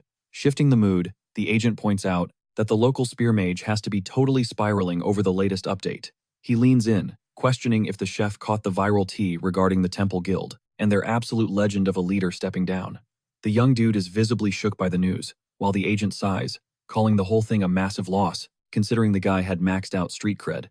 Chael-ho digs for the backstory, prompting Jae-woo to drag up the dark lore from a whole decade ago. Flashback to Sang-ho's rookie era, an apocalyptic monster wave totally wiped out 4 of their 5 ultimate protectors. Taejong Cheon, an absolute final boss level tier 1 hunter, was the sole survivor left standing. Dripping with main character energy, he hard-carried the entire city through that catastrophic raid, cementing his status as an absolute legendary icon. Cut to the association's big boss, Jin Soo-yu, who fully saw this retirement coming but is still high-key hurting over the reality of it. Out of nowhere, knuckles rap against his office door. He calls them in, already sensing exactly who's waiting on the other side. The heavy door swings wide, revealing Taejong in the flesh, dropping a heavy, long-overdue greeting to the chairman. The two heavyweights grab seats for a deep talk, bathed in this insanely cinematic, golden hour sunset lighting up the office. The boss practically begs to know if this exit strategy is final, and Taejong firmly locks in his choice to quit. Desperate for closure, Jin Soo-yu demands the real tea behind the dropout. He just deadpans that the clock has finally run out. The president absolutely loses it. Snatching him by the collar, he screams his lungs out, throwing it in his face that he forged this entire guild from the dirt up. He desperately reminds him they were ride or die since day one. But Taejong? Bro doesn't even flinch. His eyes are pure ice. Moving with total calm, the captain sets his cup down and tells his old buddy to actually listen for once. He drops a heavy reality check about how nobody solos their way to the top because every single one of them bled together to carve out this empire. But right now, he is just completely burnt out and officially done carrying that crushing weight on his shoulders. Dropping a final farewell, he turns his back and walks out the door, leaving the president standing in dead silence, totally spiraling. Cut to Jinsu, who starts processing the sheer gravity of what just went down. Man, you just know that update hit young Sang-ho like an absolute truck. The heir apparent is already locked in, and it is none other than Hyuk Kang, an insanely hyped Tier 3 hunter. Meanwhile, outside, Taejong takes in the night sky, quietly vibing and soaking in what actually turned out to be a solid day. A second later, he chuckles, dragging himself for getting totally sentimental. Is he seriously getting that old? Right on cue, that rookie from the Temple Guild is chilling out on the curb, posted up right next to his slick motorcycle. Cutting back to the diner, we catch Cheol-ho absolutely locked in, dicing up fresh blocks of that spicy mandragora kimchi. The bell rings, and in walks Sang-ho side by side with Taejong. Sang-ho looks around totally baffled, swearing he had zero clue this hidden gem was even on the map. Flashing a grin, he asks what the chef is cooking up today. Cheol-ho keeps it straight, dropping that they are pushing a pure, comforting home-style spread. That definitely piques Sang-ho's interest. The chef sizes up the captain, factoring in his older age, and decides to just roll the dice. He plates it up for him anyway. Taejong grabs a seat, and let us be real, his entire aura screams absolute veteran energy. The old head makes it clear he is in zero rush, telling the chef to take his sweet time cooking up a masterpiece. Smiling, Cheol-ho pivots straight back to the kitchen, rolling up his sleeves to get to work. Outside, the rookie tosses up a peace sign to leave. The kid mentions he literally only tagged along to play GPS for the old guy. Taejong sighs, apologizing for the rookie's lack of manners, but Cheol-ho waves it off, respecting the hustle of a guardian.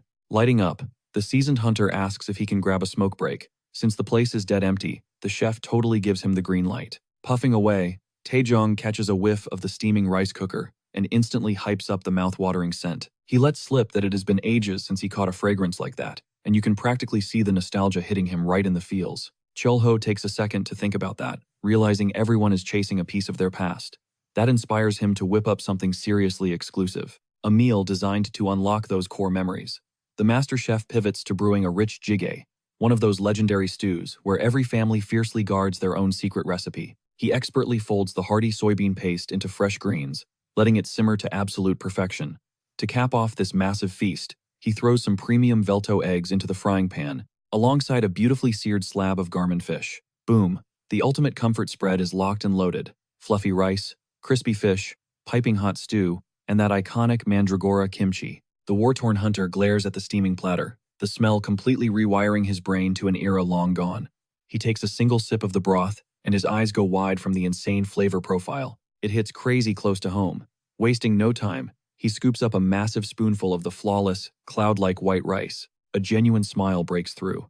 He swears it tastes exactly like his childhood dinners. But then, reality crashes back down. It has literally been 30 entire years since he relocated to Seoul, and those memories are getting super blurry. Time straight up evaporated, and he totally missed the years slipping right through his fingers. He drops some lore, explaining how back in the day, booking it to the capital was everyone's main goal. It was straight up do or die.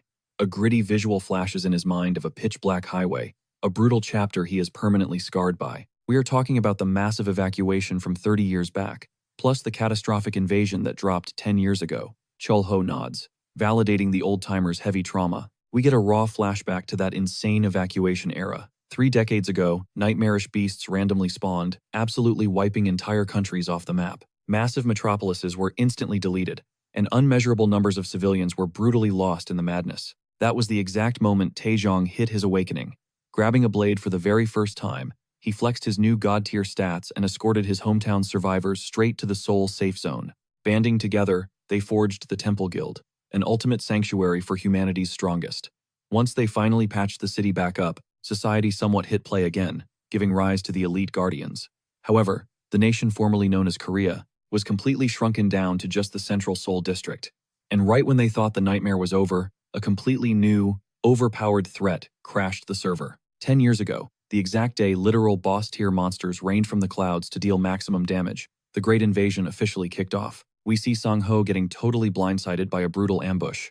Out of nowhere, a spear violently jams right into the beast's massive jaws. A towering dragon ragdolls Sang-ho backward, leaving him completely exposed. The monster charges up and blasts an ear-shattering roar that violently shakes the entire war zone. Just a fresh rookie at the time, Sang-ho absolutely loses his mind in the panic, screaming at the top of his lungs that it is not his time to go. In comes Taejong pulling the ultimate clutch save. He parries the lethal strike at the absolute last microsecond, shielding the downed newbie from certain doom. Reaching his hand out, the alpha veteran orders young Sang-ho to get up and stay in the fight. The kid is literally shaking out of his boots, his face completely painted in blood. He is utterly stun-locked by pure horror. Taejong totally gets the vibe, knowing full well the kid just wants to sprint in the opposite direction. Yet, he hypes him up, dropping cold hard facts that true strength means stepping up even when you are terrified. He then demands to know the rookie's name. Voice cracking hard, he stutters out that he is Sang-ho Kim. Taejong instantly connects the dots, recognizing the kid as the freshly drafted guardian. Panicking, Sang-ho points out the monstrous titan closing the gap. The captain just casually pivots, telling the rookie to pay close attention to the masterclass he is about to deliver. Moving like an absolute blur, he readies his heavy blade right as the colossal dragon lunges. With one singular, god-tier swing, he unleashes a massive wave of golden aura. The energy blitzes straight at the beast, tearing the actual sky in half. The golden strike connects perfectly, slicing the dragon cleanly down the middle and completely obliterating a bunch of surrounding mobs in the crossfire. Sang-ho is left dead silent, completely awestruck, as the legendary veteran stands unfazed inside the crater. Soaked in crimson, Taejun flashes a wild grin over his shoulder. "This is the road we gotta walk," he declares. Young Sang-ho just stares, that absolute legend burning a permanent image into his brain. Snap back to the present day, he rips off his helmet. Eyes blazing with pure drive to carry the torch, Sang-ho scales a rugged hill. "Perfect spot for the boss to finally rest," he mutters. Then he spins around and bolts, totally locked in on wiping out every single threat in the zone. Gripping his spear, he swears on his life that 0 beasts are walking out of here alive. He slams the blade into the dirt, marking the captain's final resting place. It is the bare minimum to pay back the OG for saving his skin. Tears blur his vision as he viciously curses his own weakness. The sheer grief of losing his mentor absolutely shatters him. Hitting his knees, he begs the universe to send just one monster so he can unleash pure hell on it. Crushing powerlessness suffocates him. The past is locked in stone. Meanwhile, back at the diner, Cheol-ho drops a heavy question. Does the captain regret anything? Taejun crushes out his smoke and admits the brutal truth. Every single day felt like a massive regret. Why? Because keeping people breathing meant demanding absolute perfection. They had to make it out alive, no matter the bloody cost. He drops the harsh reality. 0 margin for error. One tiny screw-up, innocent people die. Suddenly, it clicks for Cheol-ho. Sang-ho's insane maturity makes total sense when you realize he shadowed the absolute GOAT. Even completely burnt out, the captain still forged an absolute beast of an heir. Taejun pushes himself up from the table. He locks in his choice to head back to his roots, finally hanging up his boots. Watching him, Cheol-ho truly grasps the brutal weight of the life the old man carried, because he also spent his existence taking hits for others. Taejun reaches for his wallet, but the chef waves him off, insisting the grub is completely on the house. He breaks it down. Anyone finally heading back home eats for free. It is pure respect. Cheol-ho just smirks. This joint is definitely weird, but it hits with such a warm, wholesome vibe. Heading out the door, Taejun gives a nod for the epic grub and drops one last request. Keep an eye on that reckless rookie. But Cheol-ho shuts that down fast. The kid is already an absolute tank on his own. Smiling, the veteran nods, fully recognizing the monster hunter Sang-ho morphed into. The word son almost slips out, but he bites it back and just tells Cheol-ho to chill. Tossing a final wave, he mentions it was a solid hangout. The chef watches him go. The captain strolls down the empty asphalt, his path glowing under the massive moonlight. Leaning in the diner's shadowy doorway, Cheol-ho realizes the hard truth. Real legends never die, they just fade out. Boom. Cut back to Taejun. Tearing up the asphalt on his chopper, he vanishes straight into the sunrise until he finally hits his drop point. He yanks off the helmet, a massive wave of peace washing over him. Gazing at his old stomping grounds, a warm grin spreads across his face. Voice thick with emotion, he breathes out, "I am finally home." Meanwhile, miles away, Sang-ho scales a jagged peak, totally locked in to keep the master's fire alive. Eyes watering, Sang-ho whispers his final goodbye to the old man, telling him to stay safe up there. He revs up his bike and instantly gets swallowed by the pitch-black forest, forging his own destiny. But wait, out of nowhere, the tiny Gumiho pops up right there, her blazing tails drifting in the air. Her mind drifts to the dude who just dipped, and the other guy who hooked her up with that glowing power stone. Flashing a sly smile, she remembers the ultimate cheat code. Acting cute means playing harmless and super friendly. Gazing out at the neon skyline, she whispers a sweet welcome to her brand new favorite human. "What is up, Jung Chun?" Hard cut to Cheol-ho trapped in a wicked nightmare.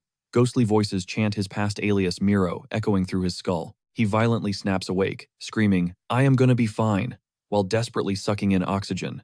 But the mind trip is far from over. His whole reflection warps like reality itself is violently cracking apart. Suddenly, he is dragged right back into his original dimension. Back to when he was an absolute unit of a knight, staring down the Demon King and his elite squad. One of the bosses sneers, asking if he was the guy who yanked him into this dead, pitch-black wasteland. Using a magic circle, the demon launches a brutal strike, but our guy literally catches it barehanded.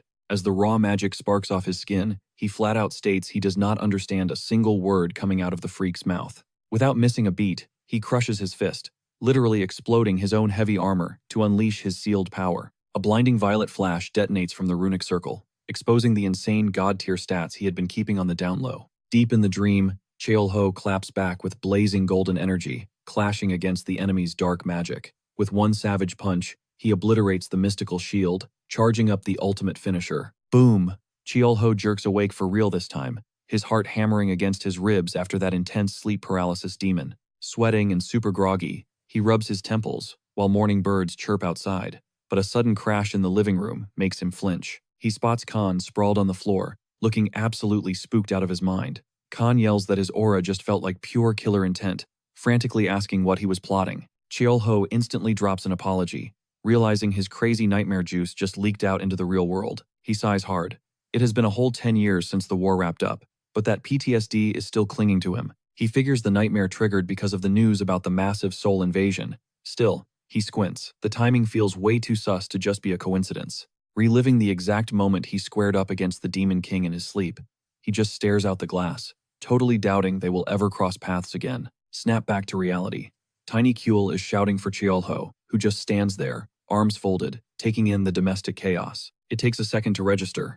The wall is absolutely covered in crayon scribbles.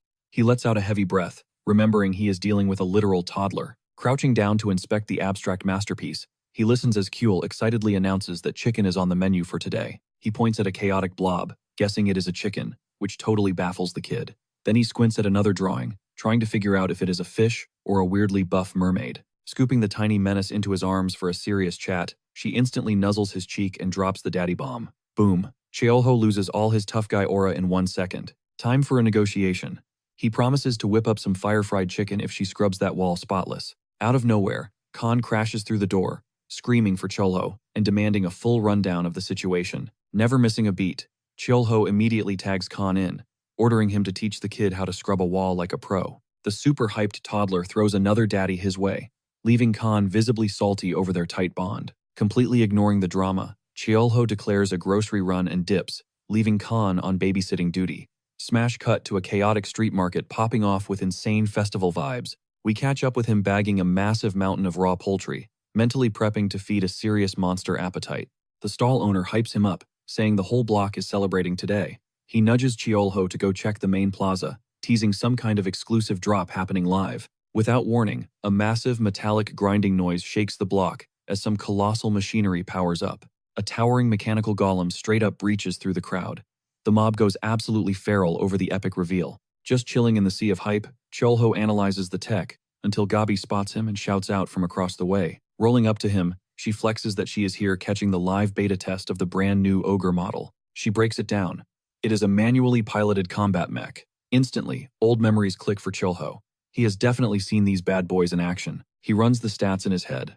Absolute tanks against massive beasts, but they come with a brutal set of drawbacks. Their fatal flaw? Way too clunky to catch anything small and fast. Curious, he asks if manually piloted means some dude is literally strapped inside driving the thing. Then it clicks. The guy behind the wheel is Gearwork, literally one of the top 3 rank 1 hunters breathing. Lore drop. You cannot just jump in. A pilot has to tank insane levels of pure mana radiation, a totally broken and rare trait. Right on cue, the Jumbotron flashes to the pilot.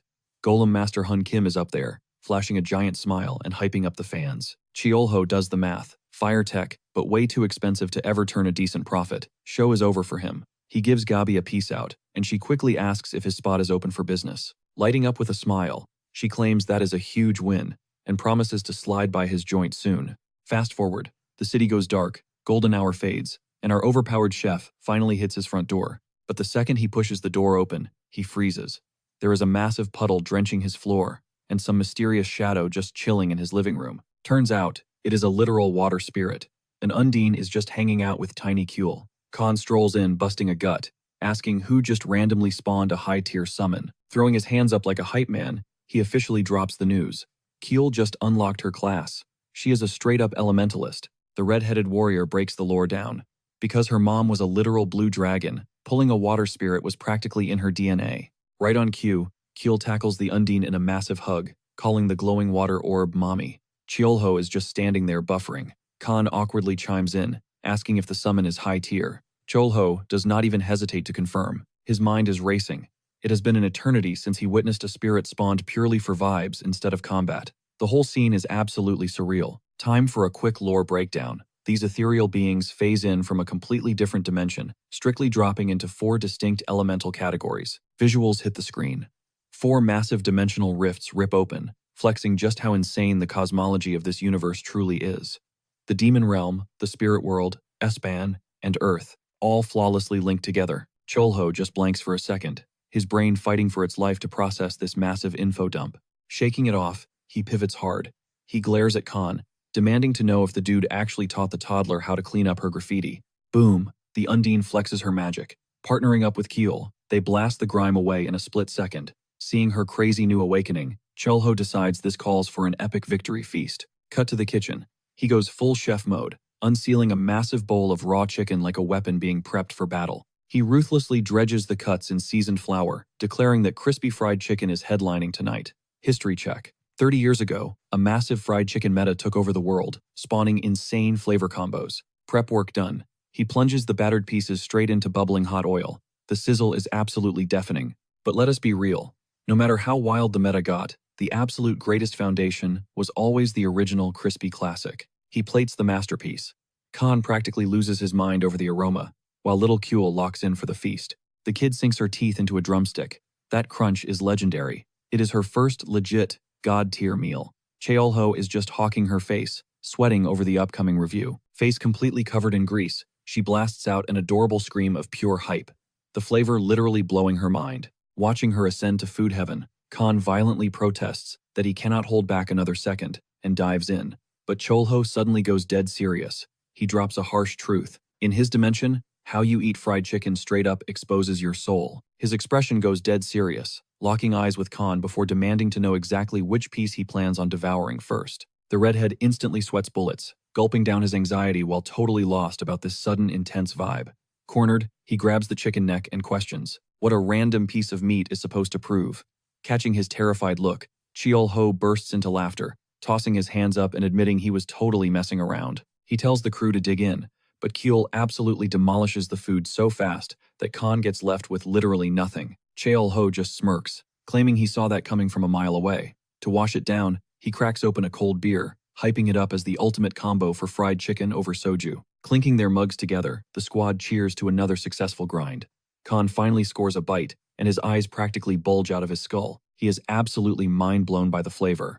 Right then, Chulho flawlessly strips a chicken wing clean off the bone, leaving the redhead entirely speechless at the flex. Khan whines about dodging the annoying bones, earning another round of chuckles from Chulho. Out of nowhere, a massive boom echoes through the room, making tiny Kuehl jump out of her skin. She stares blankly out the window, totally confused by the ruckus.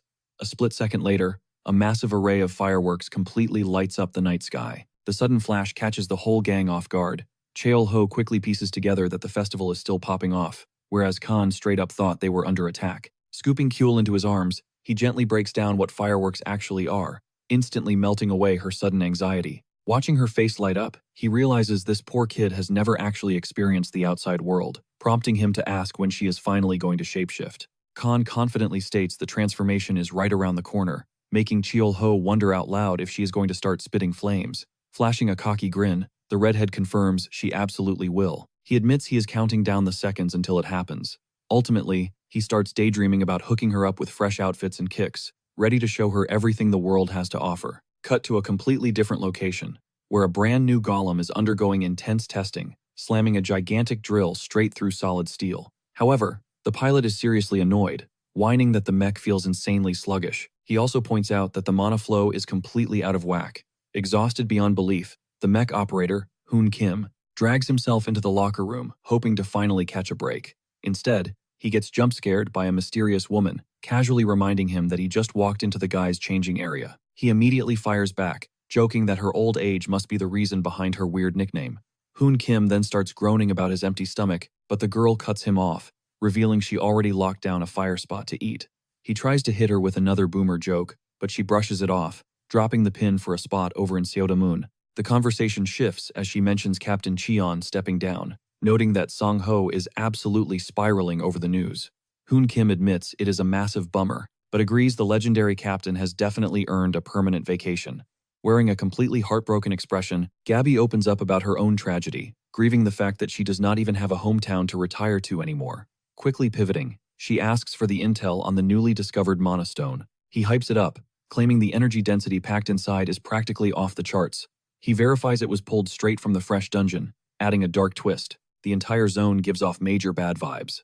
Gabby chimes in, pointing out the creepy lack of monsters, and how the sky just started radiating an eerie, unnatural aura. Right on cue, a mysterious pendant starts glowing brightly, while the pitch-black sky acts as a grim warning that an absolute nightmare is about to crash down. The camera pans back to our main guy, who is already feeling the heavy energy shift, bracing himself for whatever chaos is about to drop. Kasim, the loyal butler, drops some lore, revealing he has been guarding the ancient artifacts ever since the brutal war wiped most of them out. Back in the day, even legendary dragons would literally shake in their scales, running for the hills just hearing the name Miro Lycus. Snapping back to reality, Cheol-ho whips out a scanner, validating that the atmosphere is completely saturated with raw magic. Rival hunters roll up to the excavation site, sensing that this zone is an absolute goldmine. But Cheol-ho watches his device literally fry itself, realizing the power level here is way too insane to measure. Suddenly, a massive, jagged fissure rips right through the sky above them, cementing the fact that things are about to go horribly wrong. The spatial tier shatters like glass, vomiting out toxic red energy and tearing open a massive gateway to another dimension. Deep inside the void, a colossal steel door magically forms out of absolutely nothing, instantly unleashing a swarm of grotesque, massive beasts that look like roided-out, rage-fueled boars. On the ground level, the raiding party goes into total panic mode, forcing their commander to scream his lungs out, desperately trying to organize a shield wall. He commands an immediate emergency evacuation for the civilians, screaming that they are dealing with highly evolved killing machines. The squad quickly throws up multiple energy shields, bracing themselves to tank the absolute meat grinder charging their way. Unfortunately, one of the elite officers gets caught lacking, eating a devastating, point-blank tackle from a frenzied beast. Watching his superior taking heavy damage, Sang-ho Kim goes full berserk, sprinting headfirst at the monster. Sang-ho Kim freezes in pure horror, his brain refusing to process the absolute bloodbath happening in front of him. Flexing raw, unadulterated power, the creatures violently smash into the earth, launching heavily armored hunters into the air like ragdolls. Surrounded by absolute pandemonium, his entire body is consumed by suffocating dread, while the deafening crunch of battle rings out from every direction. Locking eyes with the alpha beast, he furiously barks orders at his squad to drop everything and prioritize pulling the injured out of the combat zone. Hovering above, the alpha core throbs with a sickening, dark aura, violently sparking with jagged lightning bolts. Down in the dirt, a lone fighter gets entirely swarmed, his escape paths totally blocked off. Unleashing a terrifying war cry, the abomination bulldozes straight through the vanguard shields, instantly turning their defensive line into dust. A second warrior fails to check his blind spot, letting out a gut-wrenching shriek as vicious claws tear into his back. Pushed to the absolute limit, the commander realizes he is facing an impossible, nightmare scenario. In this split second, he contemplates calling a full retreat to protect the unarmed workers, which would mean leaving his vanguard to die. However, the haunting visual of his slaughtered brothers in arms crushes his soul, causing him to freeze up. Right then, an older mentor voice echoes in his mind, warning him about the agony of waking up every single day drowning in regret. He cannot help but wonder how many times the old-timer stared pure terror in the face and had to make this exact call. Every single instinct is screaming at him to just dip and run away, but there is zero chance he is backing down. As the flashback fades out, the reality hits him stepping up to the plate, even when his knees are shaking, is the only thing that actually matters. Completely locked in, he promises to prove his absolute worth to the veteran captain. Screaming at the top of his lungs, he declares his squad is counting on him and claims the absolute front line. Gripping his polearm tight, he completely blitzes straight into the massive monster swarm. His offensive is absolute cinema, shredding through multiple beasts in a single, lightning-infused sweep. Refusing to give up even an inch of ground, he keeps carving a brutal path right through the absolute chaos, but the gauntlet drags out, and panic sets in as his mana completely bottoms out mid-swing. Despite hitting empty, the alpha monster keeps pushing forward, suffocating him with zero room to breathe. Suddenly, a squad mate screams out a desperate warning as a massive energy beam blasts straight toward the creature. Standing entirely alone against the raid boss, he boldly claims his crew has his back. Channeling absolutely every ounce of his remaining willpower, he clutches his weapon, fully prepared to brawl to the death. Dripping with blood, he unleashes a confident roar, promising to bulldoze an escape route for the whole squad. Launching himself off the ground with insane verticality, he dive bombs with his blade, locked directly onto the massive boar skull. The strike connects flawlessly, triggering a massive shockwave of purple aura that entirely swallows the beast. The sheer kinetic impact of the slam straight up gouges an energy crater across the entire battlefield. When the dust finally settles, drenched in gore, he glares off into the distance, his pupils flaring with raw dominance. Insane levels of power surge through his veins while deep purple static violently arcs off his physique. The commander barks out an order to form up, while a panicked subordinate desperately tries to flag a fresh incoming threat. Tragically, they are a second too slow, because a second, entirely unhinged boss monster is already ripping its way out of the rift. The dude is completely mind-blown, standing paralyzed by the absolutely chaotic spawn. Desperation kicking in, he commands the entire party to fall back, volunteering to solo the frontline block. The nightmare creature unleashes a deafening screech, cementing the horrible reality of a double boss raid. Bleeding out, he prays backup is on the way, knowing he just needs to stall for time. Intrusive thoughts hit like a truck, making him question if his health pool can even take another hit. Out of nowhere, an insanely bright flash flashbangs the entire zone, and a shadowy silhouette just drops in. The commander whips his head around, completely shook by the sudden drop-in from this total mystery guy. His rookie is basically an absolute statue, clueless about who this overleveled player could possibly be. Without warning, the entire mob starts crumbling into straight ash, fading away into glowing blue particles. The raw aura pressure is so ridiculously heavy that even the raid boss gets completely dusted. Literally, in a fraction of a second, the war zone goes totally dead silent, leaving the surviving squad thoroughly mind-boggled. The entire monster wave got completely wiped, replaced only by eerie black feathers drifting down from the sky. Sprinting over to his downed rookie, the boss desperately checks his vitals. Scrambling to his feet, the kid brushes it off, swearing he only took minor chip damage despite nearly getting completely flatlined. Realizing the aggro is gone, the leader snatches his arm, demanding an immediate tactical retreat. Supporting his battered teammate, he screams to evacuate the dungeon instance before things go sideways again. Yet, glancing back at the totally wiped clearing, his brain literally cannot process the massive carry that just occurred. Perched way up on a high ground vantage point, our main character observes the aftermath, processing the insane flex. Letting out a deep sigh, he recalls the specific side quest to babysit that highly reckless rookie during the raid.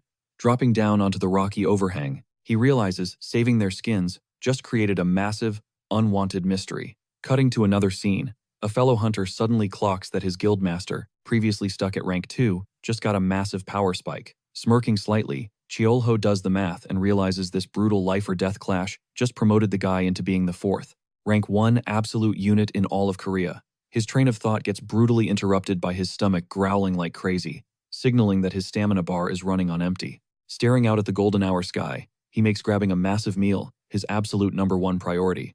The camera cuts, and we catch him trying to fire up a tiny portable grill for a camping dinner with Khan. Khan instantly starts roasting the weak flames, telling him to hold up. Right on cue, Cheolho casually drops in carrying a massive stack of lumber, completely leaving Khan absolutely speechless. Khan just glares at the dude, internally raging that it took him a straight 50 years to max out his own elemental skills. Out of nowhere, Tiny Q waddles dangerously close to the open flame, sending Khan into an absolute panic attack. Looking completely unbothered, she just tilts her head, questioning if this weak stuff is what they call real fire. Without skipping a beat, she quick summons Undine, popping a highly complex magic circle dead center in the camp. The water spirit casually waves its hand, charging up a hydro spell to completely shut down the campfire. It instantly dumps an absolute tidal wave across the setup, instantly killing the heat and absolutely drenching the entire squad. Standing in a puddle, Cheolho lets out a heavy sigh, admitting he has to go farm more wood to reboot the whole operation, especially since tonight is a premium feast, literally featuring the premium pork belly from the raid boss he just clapped. Khan goes in for a sneaky bite, but Cheolho instantly blocks him, telling the old man to chill for a second. He proceeds to give a masterclass on Korean barbecue, perfectly rolling up a massive lettuce wrap packed with the premium drop.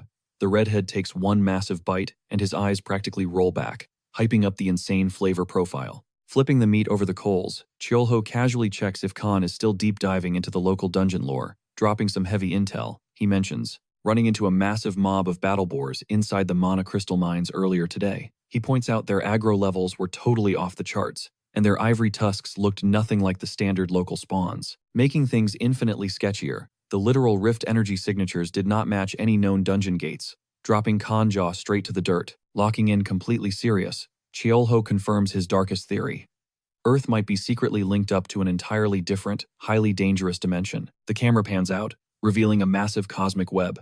Countless portals are tearing through the universe, hinting at a threat way bigger than anyone realized. Cut to the National Hunters Association HQ. The place is a total madhouse, but right now, the higher-ups are staring down a mission report that makes zero sense. It covers the Incheon dungeon raid. Kim Sang-ho breaks it down. One blinding flash swallowed the zone, and boom, every single monster just got wiped from existence. His boss frowns, admitting the backup squad saw the exact same glitch in reality. But instead of spiraling over the mystery, the chief pivots. He hits Sang-ho with some massive news. Our guy just officially hit Master Tier. Hyped out of his mind, the newly crowned top ranker cuts right to the chase. So, where is the bag? He jokes about a pay bump, before immediately groaning that his insane schedule leaves him literally zero time to swipe his card. The chief tosses him a lifeline, offering some PTO. But Sang-ho is a real one. He rejects the vacation, demanding a fat bonus check for his entire squad instead. The big boss then asks about his next class evolution. Sang-ho drops the name, Iron Heart. This is a game-breaking build that literally hands you an extra life and cranks your defense stats through the roof. Gripping his fist, Sang-ho visualizes the grind, knowing that mastering this absolute tank of an ability will make him completely unbreakable.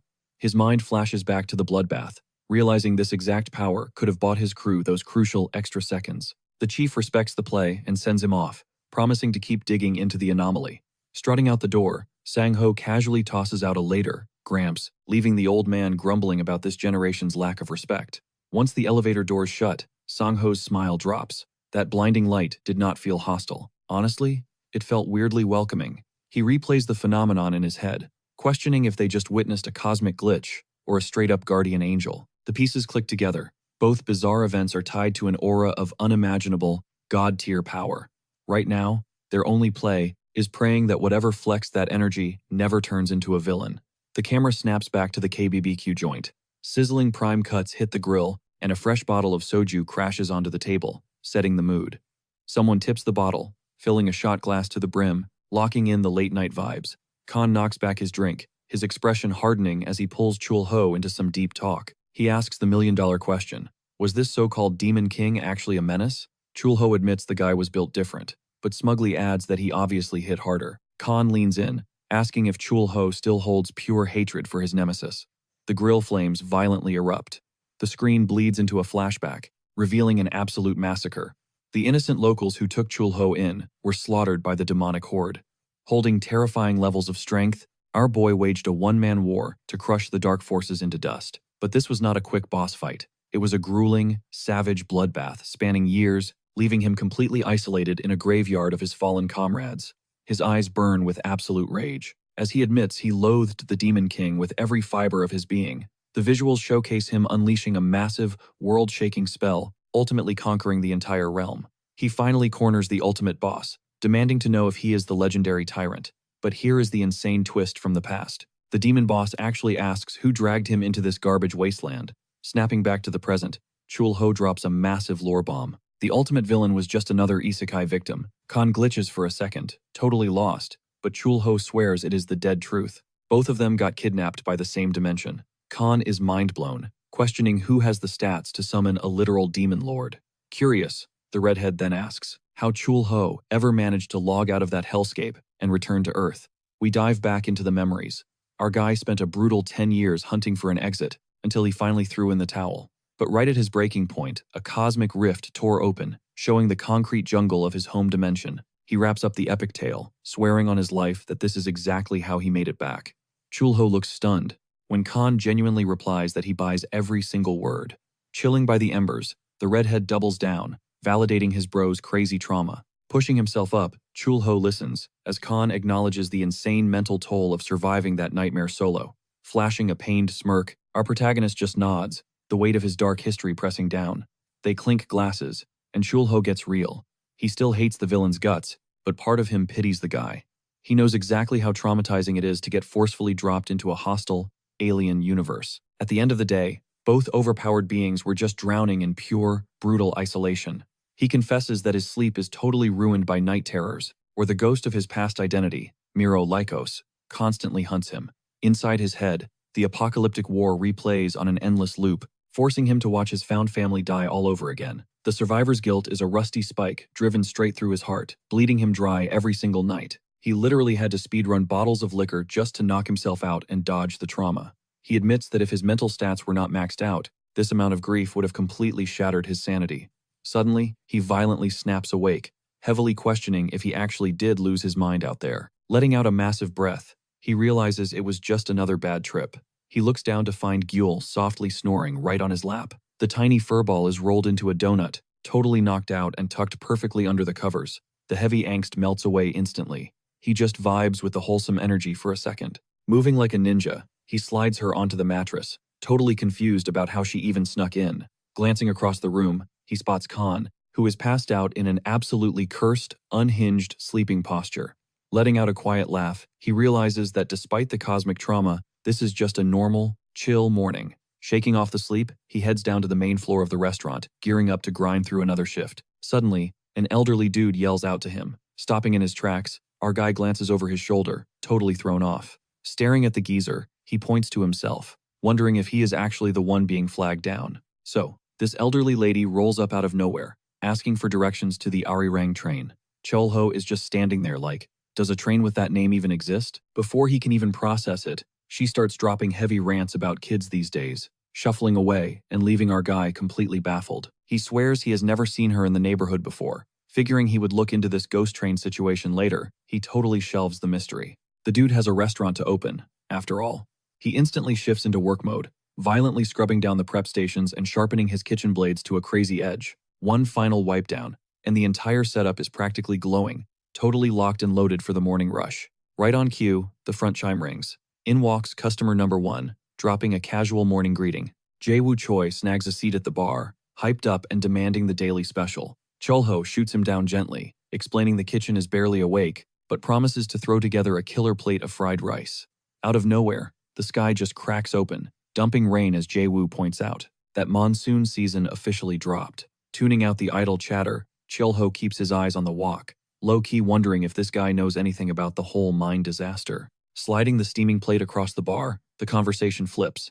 Jae-woo randomly brings up Granny Arirang roaming the block. Turns out, she is a local scavenger hunting for scraps, a piece of lore Chul-Ho was completely clueless about. Clicking the pieces together, the chef confirms he literally just bumped into her, rocking a heavy scarf in dead heat. He drops the detail about her weird train question, and Jae-woo shakes his head, claiming the train is a total myth. Scraping his plate clean, the dude drops some heavy history, explaining how her entire generation suffered massive casualties, a collective trauma they literally never shook off.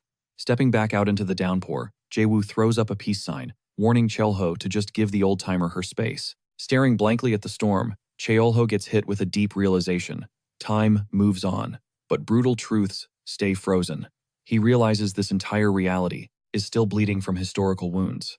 It finally clicks for him that both the people eating his food and the wandering grandma are dragging their unseen baggage through life. Smash cut to the next morning, where our guy is dragging himself through his routine, aggressively scrubbing his teeth in the mirror. Boom. A thought hits him like a truck, making him violently spit suds into the basin. He sprints into the main room, catching Khan hyping up Kuel. The little creature is literally radiating blinding light, pushing hard to evolve. The neon blue aura flickers and dies out, looking like the morphing process hit a wall. Instead of a sick upgrade, she just pops right back into her original squishy shape, leaving Khan to loudly stamp a big fat fail on the attempt. Cheolho questions if they are missing a cheat code, but Khan shoots him down, stressing that Phase 1 is always the most brutal grind. Suddenly, a wild brainwave hits the chef. What if wrapping the tiny beast in human gear triggers something? He snags some random toddler threads and drapes them over Kuel as a test run. The fabric totally swallows her, and he pictures her morphing into a chaotic 5-year-old kid. Without warning, she reignites. This time, the blast of blue aura is absolutely blinding. Insane energy waves pulse violently around her tiny frame, locking the evolution into high gear. As the blinding flash finally clears the room, the smoke settles to reveal an actual, breathing, little, human child. Cheolho is straight up paralyzed, brain totally short-circuiting at the visual. Catching sight of him, the kid goes wild, sprinting his way, and screaming out for her daddy. But her tiny legs betray her mid-sprint, sending her skidding wildly across the hardwood. Flexing insane reaction time, Cheolho dives and snatches her mid-air before she even grazes the floor. Completely unbothered, she flashes the brightest smile ever and drops the daddy title again, showing off a row of tiny baby teeth. Our guy is left frozen on his knees, gripping her tiny hands, while his mind scrambles to download this insane new reality. Khan instantly scoops the kid up, absolutely losing his mind and hyping her massive dub. He starts aggressively flexing about his little sister, leveling up, but Cheolho hits the brakes, warning that taking her out in public is a massive red flag. He commands Khan to hunt down a decent fit for her, pivoting back to kitchen duty. The camera cuts straight to the concrete outside, right as a massive storm unloads. Gripping an umbrella, Cheolho stomps down the wet steps, brainstorming how to flip some leftover ingredients into a solid meal. Squinting through the absolute downpour, he locks eyes with the exact same elderly wanderer, posted up directly in his path. She shuffles forward, quietly asking if she can dodge the storm under his roof for a minute. Without missing a beat, he waves her inside, but she instantly rejects the offer of hot tea, claiming she has to push through the monsoon. That rejection rings huge alarm bells in his head, especially when he realizes her thick dialect just magically disappeared. Pivoting on her heels, the wanderer prepares to dive back into the brutal weather, but Cheolho intercepts her, forcing his only umbrella into her hands so she dodges a freezing, wet disaster. Stepping into the gray, she drops one final question, asking if his spot slings black bean noodles. Caught off guard, he admits his pantry might be lacking, but promises to do a quick inventory sweep. He spins around, yanking the heavy door open to retreat to his culinary sanctuary. Glancing back over his shoulder, the mysterious lady and her janky cart are already ghosting into the fog. He just freezes in the doorway, trying to process the incredibly creepy vibes of that whole interaction. While the storm continues to rage, a breaking news banner flashes on screen, hyping the threat of water-based beasts. The anchor breaks down how low-tier mobs like kelpies get massive stat buffs during monsoons. Smashing that tension, Hun Kim violently slams his glass onto the wood, whining at the top of his lungs for the chef. Completely smashed and begging for relationship advice, the dude demands to know the cheat code to impressing a girl. Dropping his voice, Hun spills some deep lore, confessing his romance experience is literally limited to one person from before he crossed into the other world. His eyes glaze over as he flashes back to a raid years ago, where some absolute boss of a woman pulled his life out of the fire inside a dungeon. Cheolho smirks, noting that overpowered women are top tier, and the drunk pilot vigorously nods in agreement. Knocking back his beer, Cheolho stares off into the distance. He gets it. The exact same twisted fate dragged him down too. His mind flashes back to the absolute goat of his past, Miro Likas, a total powerhouse with a heart of gold. Just the thought of her hits him like a ton of bricks, unearthing buried emotions. Hoon Kim keeps venting, complaining that his crush is practically an ice queen, but honestly, that toxic vibe just makes him fall harder. Cheolho raises an eyebrow. Wait, is he simping over the chick who literally saved his life? Hoon Kim furiously shakes his head. No shot. That woman is straight up maternal. The actual girl occupying his thoughts? She absolutely loathes him. Like, holding a blade to his throat levels of hate. He slams his fist against the table, completely triggered that she is crushing on Sang-ho instead. It completely blows his mind. Flashing a subtle smirk, Cheol-ho pats his shoulder, swearing to take this embarrassing secret to the grave. Hit me with another round, Hoon begs, just as the radio cuts through the chatter, broadcasting an urgent update about the Tomb of Rest renovations. The broadcast instantly kills Cheol-ho's vibe. The pilot tilts his head, completely clueless about the memorial, prompting a grim history lesson. It is a mass grave for the fallen. The body count was so astronomically high back then, they had to resort to mass cremations, etching their names into the cold stone. The heavy reality settles over Cheol-ho, but out of nowhere, bang, the diner doors swing open. A blonde hunter steps into the frame, radiating absolute boss energy. It is Yuna Lee, the legendary Queen of Blades. Before a single word escapes her lips, Hoon snaps his neck back, sensing his doom. Zero hesitation.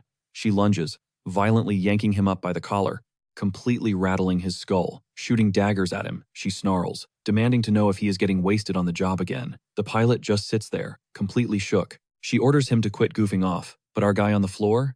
He is totally mesmerized, practically swooning over her rage. Her eyes glow with a lethal, terrifying energy. She is barely warming up. Getting mercilessly dragged out by his clothes, the pilot somehow manages to yell out a quick 5-star review for the food. Yuna throws a polite nod, before tossing him into the pouring street. He whines about the downpour, begging her to share the umbrella. Zip it, she snaps, while literal razor-sharp blades materialize and vanish around her like a deadly aura. Watching the absolute chaos unfold, Cheol-ho shakes his head. The Queen of Blades definitely lives up to the hype. Now, he has to mop up this disaster. Then it clicks. Her sudden arrival means the local kelpies are acting up again. A dark shadow crosses his face. His gut screams that this monster outbreak is no joke. With the relentless rain hammering against the glass, he senses a massive storm brewing. Stepping into the back, he busts tiny Gyul red-handed, plotting a stealthy fridge heist. He scoops her up into the air, teasing her about her little criminal mastermind arc. She just giggles, throwing her arms around him and calling him Papa. But then, his eyes lock onto her lingering tail. The harsh reality hits. One day, she has to pack her bags for a spawn. What is the deal with that tail, anyway? Snapping him out of it, the toddler mimics his phrasing, proving her vocabulary is rapidly leveling up. Smiling warmly, he squeezes her tight, promising to protect her at all costs, until that inevitable goodbye. But the wholesome moment shatters. The front bell chimes, signaling an insanely early walk-in. Placing the kid down, he presses a finger to his lips. Who shows up at this hour? It is the elderly woman from before, stepping out of the shadows, breathing a sigh of relief that the lights are on. She immediately demands a steaming bowl of black bean noodles, impatiently checking the clock. Red flags instantly pop up. Her thick accent is suddenly back, and her entire vibe feels wildly off. Playing it safe, he triggers his hidden ability, firing up Detector Eye for a quick scan. The glowing blue status window pops up, 0 mana. She is a total normie, unawakened and fragile. But skimming the fine print, a heartbreaking truth drops. The poor grandmother is battling severe dementia. It hits him hard. Even top-tier restoration magic is completely useless against a fractured mind. If brain healing spells actually existed, his own agonizing night terrors would have been cured ages ago. Pushing the grief aside, he resolves to whip up the ultimate comfort food. Out of nowhere, a tiny head peeks over the counter. Gyul enters stealth mode, intensely analyzing their newest guest. She freezes in place, locking eyes with the granny like she is studying an alien. The older woman freezes too, utterly baffled by this bizarre toddler. Breaking the ice, Gyul struts over, happily swishing her monstrous tail. Panic spikes in Cheol-ho's chest. He starts sweating bullets, desperately praying she does not blow their cover. The grandmother squints, trying to process what species she is looking at. Gyul stiffens up the second the lady coos, asking who let a stray puppy inside. Without warning, she hoists the toddler into the air, comparing her to a fluffy childhood pet. Unfazed, the tiny demi-human proudly announces, "I am Gyul," completely blowing the granny's mind that this puppy can form complete sentences.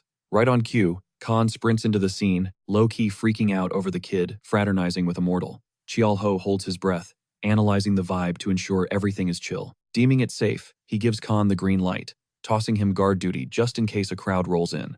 Pivoting on his heel, he locks in on prepping that jjajangmyeon. Fun fact, this street food used to be practically free, but in this era, it is a luxury. Sourcing the authentic bean paste is a massive headache, turning a basic recipe into a culinary nightmare. Knowing the grandmother is running against the clock, he pulls out the ultimate cheat code, instant noodles.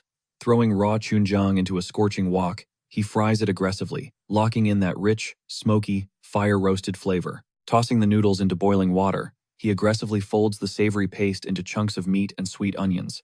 Sizzling perfectly in the pan, the legendary dish comes to life. The kitchen finally spits out a steaming bowl of Big Pig's signature black bean noodles. He slides the plate onto the table right as the old lady cracks up, totally entertained by little Chew's antics. Reality suddenly hits her. She's gotta bounce. Her grandson is waiting for dinner back home. Hearing this, Chiolho immediately pivots. He ducks behind the counter, rummaging around before bagging up a fresh portion for takeout. He slides the warm package across the register, giving her a quick heads up not to shatter the fragile bowl on her way. Overflowing with gratitude, she shoves a crumpled stack of cash directly into his palm. Chiolo blinks. These aren't just crinkled bills, they are ancient currency, basically relics from a whole different era. He brushes off the shock and bids her farewell. Chew flashes a totally adorable goodbye wave from the background. After that encounter, Grandma Arirang basically makes the restaurant her daily checkpoint. Every single visit, she grabs takeout for a totally different person. Tuesday, it is for her husband. Wednesday, the grandson. The catch? Not a single one of those loner bowls ever makes it back to the shop. Cholho knows she isn't swiping them maliciously, so he just hits up the local market and restocks the inventory. Zero complaints uttered. Smash cut to Cholho, strolling down a quiet sidewalk. He is deep in his own head, completely zoned out until his boots stop dead at the entrance of a cemetery named Resting Grave. Stepping through the iron gates, he spots a couple bawling their eyes out over a headstone. A heavy sigh escapes him. He knows damn well his parents aren't buried anywhere near here, because they never even got a grave. Shaking off the gloom, he tracks down the old lady, gently pulling her aside to remind her, this is literally a burial ground. He breaks it down for her. Leaving food out just spawns swarms of bugs, and crashing here in the freezing cold is a massive risk. Right on cue, a security guard rolls up. Barking orders, the guard threatens to trash her entire setup if she does not pack it up immediately. Cholho shoots a sharp glare to his right. His eyes narrow as things finally start clicking into place. Staring at a ratty, makeshift tent, he realizes this poor lady might actually be living out of a graveyard. Peeking inside, a seriously weathered photograph catches his eye. The grandma crawls into the cramped space, flashing a heartbreaking smile as she gets comfortable. With trembling hands, she grabs the framed memory off a beat-up trunk. She starts buffing the smudged glass, like it is her absolute most prized possession, completely lost in the nostalgia of better days. Watching her, Cholho gets hit with a brutal reality check. A smile does not always mean someone is happy. Sometimes, it is just a mask to bury the agonizing trauma underneath a defense mechanism he practically invented. Carrying that heavy vibe, he turns his back and trudges away from the tombstones.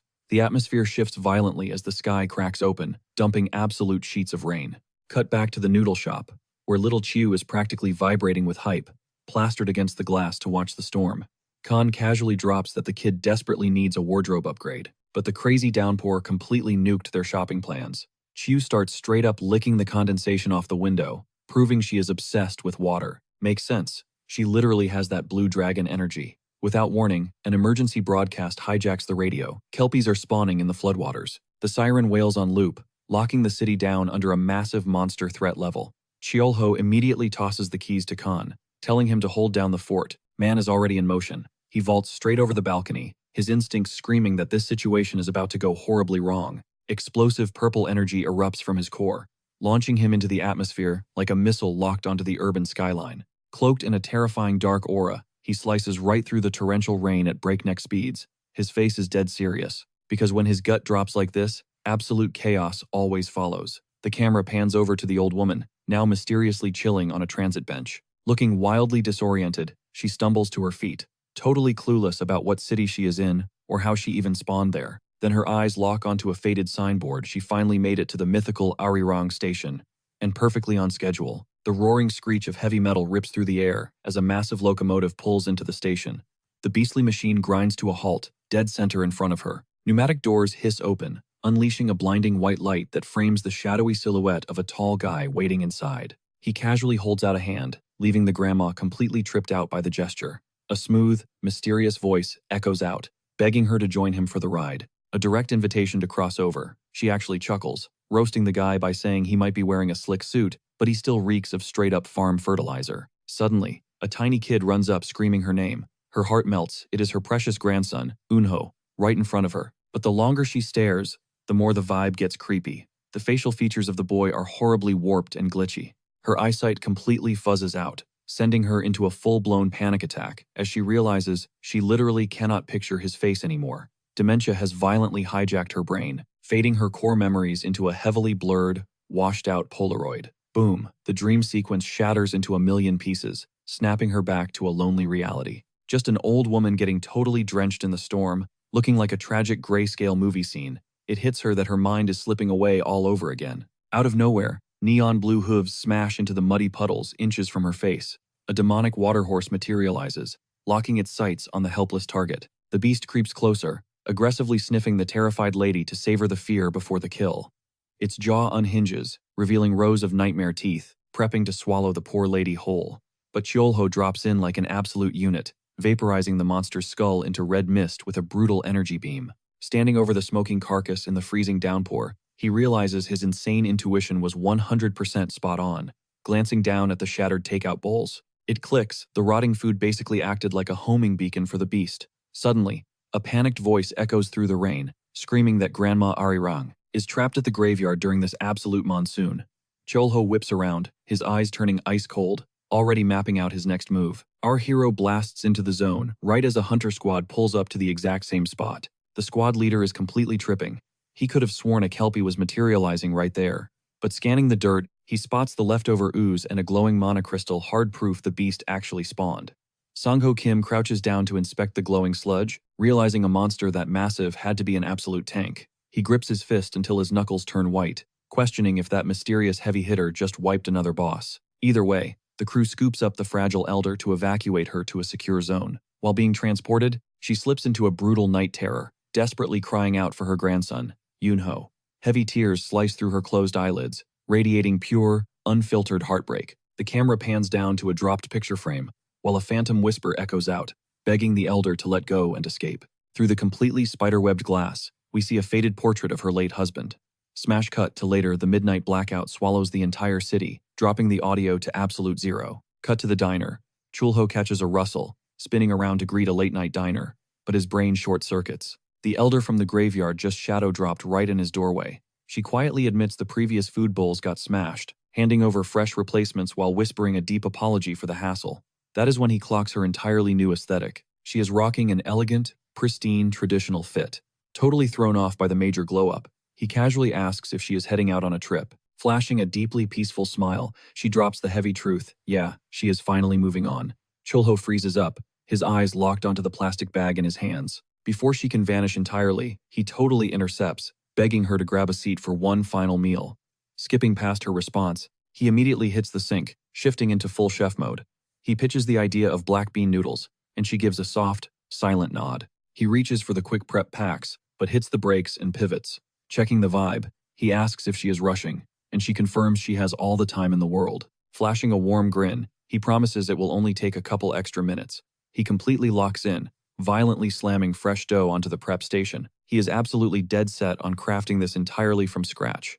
Hand-pulled strings normally need time to chill, but tonight, zero time for that. He adapts on the fly, slicing the strands extra thick for that top-tier chewy consistency.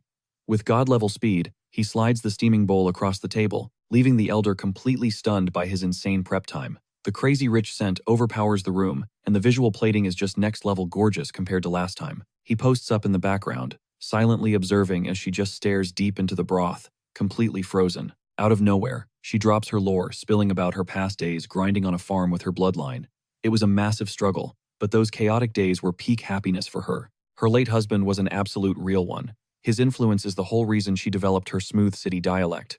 Every single week, they would drag their little grandson downtown to feast on these exact same black bean noodles. Her eyes gloss over, emotionally wrecked by those golden memories that have permanently faded out. Just witnessing the kid devour his food gave them pure joy, keeping them grinning nonstop. But reality hits hard. She literally cannot picture her husband's face anymore, and her grandson's features are completely blurring out. She desperately wants to hold on to them, but the memory wipes keep accelerating, and it is low-key terrifying her. Bam! A tiny voice shrieks out for her dad, shattering the heavy tension. A split second later, a miniature blur sprints across the diner floor, sliding around in the most adorable kitten slippers. Tiny Gule totally crashes into the elder with a massive hug, melting hearts by calling her grandma. Witnessing this pure cuteness, the elder softly requests to share her portion with the toddler. Chulho just smirks, declaring he is about to whip up an exclusive, fresh batch, just for the kiddo. He drops the new plate in front of Gule, leaving the elder absolutely awestruck by this sweet little angel. Catching those happy vibes, the little munchkin hypes up the elder, aggressively demanding that Grandma dig into her own plate. Hyped up by the kid, the elder grips her chopsticks, finally breaking her fast. But right before that first drop hits her lips, she glitches, her gaze totally zoning out into the void. Guel spots the lag and innocently questions why Grandma is ghosting her delicious food. Ignoring the silence, the tiny chaotic energy just dives right into her meal, flexing that her dad's cooking is god tier. That specific visual violently triggers a hidden core memory in the elder's brain. She totally validates the kid's hype and, staring out into the pitch-black abyss, whispers that the dish is genuinely phenomenal. Fast forward to the empty plate aftermath. They wipe both dishes completely clean, and she immediately asks to clear her tab. Catching her standing up, Chulho questions if she is actually heading out so soon. The elder drops a heavy nod. She shoots one final gaze through the glass, stating her midnight train is literal seconds away from departing. Chulho instantly gets the metaphor.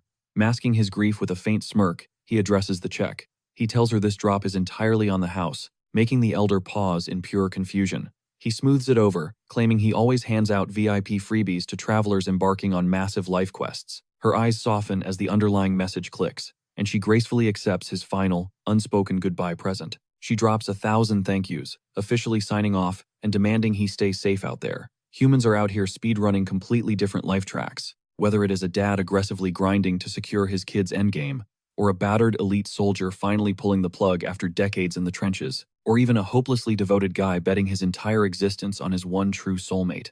But tonight, this lane belongs exclusively to her.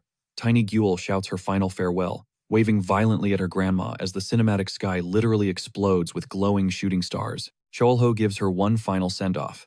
Cut back to the ghostly station, the engine revs, and the locomotive starts rolling out, leaving her completely stranded on the platform. The whistle shrieks. Absolute panic kicks in. She sprints down the concrete, screaming her lungs out, begging the conductor to just hit the brakes for 1 second. She is pushing so hard her shoe literally flies off. Her brain is screaming, wondering why she is even chasing this thing. But she pushes through the burning in her chest, gasping for air, praying for it to stall. Out of absolutely nowhere, a voice cuts through the noise shouting, "Mom!" The old lady freezes in her tracks, totally shell-shocked. Pressed against the train windows, a whole group is frantically waving at her. They keep yelling for their mom. Her eyes widen as she spots her oldest daughter, her middle boy, and her baby. And right smack in the middle, her precious grandson, beaming from ear to ear, hollering out for his grandma. Boom, the fog lifts. Every single lost memory slams back into her brain with crystal clarity. The screeching wheels finally halt, and the heavy metal doors glide open, framing the love of her life. Her husband looks down at her. "My dear," he murmurs, his voice so soothing, confessing just how much he has been aching for her. He tells her he knows she has been through absolute hell, carrying a burden no one should have to bear. Reaching out, he extends a warm, welcoming hand, begging her to finally come home and rest. Tears of pure joy spill over her cheeks as she grabs his hand without a single ounce of hesitation. Snap back to reality. Graveyard setting. The night watchman is sprinting toward her slumped body, screaming her name. He shakes her shoulders, desperate for a pulse, but it hits him fast. She has already crossed over. A bittersweet smile touches his lips. He pieces the puzzle together and just lets the heavy silence take over. His mind drifts back to all those times she would obsessively ask about when the train was arriving. Looks like her ticket finally punched through. But as he pivots away, his eyes lock onto something completely out of place resting on her headstone. A fresh bowl of steaming noodles and some cash sitting right next to it. The ultimate parting gift. Lurking in the shadows, Chulho watches the guard, realizing you absolutely cannot anchor a soul that is ready to dip out. It hits him deep sometimes. Forcing a person to keep breathing is straight-up torture. We switch gears and land right inside the Zenkov headquarters in Seoul. Sang-ho Kim is glued to his desk, mentally stringing together the latest chaos and dropping names on a mental corkboard. His gut is screaming that something insane is brewing downtown, a flex of power way off the charts. This ghost-like energy is flying completely under the radar, making massive moves in the dark. But the wildest plot twist? Whoever is flexing this crazy aura is not giving off villain vibes at all. Then, it clicks. There is literally only one dude on the planet capable of pulling this off. Could the legendary hunter Jaeger actually be back from the dead after a 10-year ghosting session? No way. He literally watched Jaeger yeet himself into a dimensional rift with a boss monster, trading his life to save the squad. Sure, the internet stans think he is out there chilling, but the higher-ups know that was a one-way trip. Well, unless the suits were secretly gatekeeping a legit rank 0 beast. Annoyed out of his mind, Sang-ho tosses his documents into the air like confetti. He is totally stumped. Ever since that messy mine incident, absolutely jacked monsters have been pouring out of the gates. It is giving major calm before the apocalypse energy, and he is sweating it. He shakes it off and decides to tackle the most toxic issue on his plate, snatching up the folder labeled Absolute Nightmare. The red-stamped dossier drops a bomb. Shin Ryu, the little brother of the myth himself. Jaeger. Jump cut to the National Hunter Association. This massive monolith smack in the city center. A nervous aide slides a stack of fresh-out-of-the-oven rookie stats right onto the director's desk. He scans the paperwork, homing in on the top 3 prodigies of this generation. First up is Mi-jin Kim, a Tier 3 support who absolutely bulldozed the Academy rankings. Clocking in at just 17 years old, she is the literal heir to the culinary god who happens to be running with Sang-ho's crew right now. But the boss realizes that squad is already stacked with medics, so he boots her application over to another division. Swipe left to Jumyong Lee, a 20-year-old pyrocaster with insane damage stats. The director greenlights his deployment, but his stomach drops the second he reads the final name. It is the ultimate menace, Shin Ryu, a Tier 2 brawler rocking a hardcore werewolf ability. This crazy talent bagged him the title of Warwolf, and his ceiling is basically non-existent. Red flag 1, he shares DNA with Jaeger. Red flag 2, the crazy kid specifically demanded a drop into the Seodaemon zone. The director rubs his temples, totally drained. This punk is already out here trying to spar with guild veterans. The assistant stammers out that he literally clapped multiple guild heads before casually strolling toward his assigned turf. Furious, the boss drops a curse on the kid, mind blown that anyone still uses brute force to climb the ladder. Cut to a standard afternoon, the concrete jungle is packed with locals rushing everywhere. Cheolho is craving some spicy pork, stir-fry, but his fridge is completely empty. He hits up the local meat market, but his internal alarm bells ring when he notices an absurd stockpile of premium cuts. Flashbacks of those mutant boars from the underground raid hit him, and he low-key panics that they have breached the city walls. He mentally bookmarks the sketchy butcher shop for a midnight investigation. Walking home, a boutique window grabs his attention, specifically a tiny, cute dress. He steps inside, asking the cashier if it would fit a 5-year-old kid. Flashing a soft smile, he admits he is treating a certain little girl, obviously picturing Jiwoo. Out of nowhere, an absolute roar shatters the street noise, demanding the head honcho of the Temple Guild. Enter Shin Ryu, barking at the top of his lungs for some dude named Hyuk Kong to step up and catch hands immediately. Cheolho's ears instantly prick up at the name. It clicks. This is the new captain taking over for the old-timer who stepped down. But before he can even figure out who the blonde kid is, bam, the rookie practically bulldozes right past him. Shin Ryu steps up, chest out, and drops a bombshell on the room. He literally ghosted the association to ride with a guild instead. Cheolho is just standing there, absolutely flabbergasted. He is low-key judging this loud, chaotic new generation. Suddenly, one of the guild guys pops up at the window, completely killing the vibe. He delivers a blunt message. The captain said to pack it up and get the hell out. But Shin Ryu? He doesn't even flinch. A cocky, mocking grin spreads across his face before he just bursts into straight-up villain laughter. He starts running his mouth, claiming the legendary Temple Guild is actually terrified of a fresh face like him. Then boom, a massive shockwave rattles the area. The main event has finally arrived. Enter Captain Hyuk Kang. He steps out, immediately demanding to know who is out here ruining his peace and quiet. Cheolho watches closely, instantly realizing this dude's aura is absolutely insane. Taking one look at the rookie, the captain just rolls his eyes. He literally turns his back, tossing out a cold diss about not wasting oxygen on bottom-tier trash, and tells the kid to scurry on home. That hits a nerve.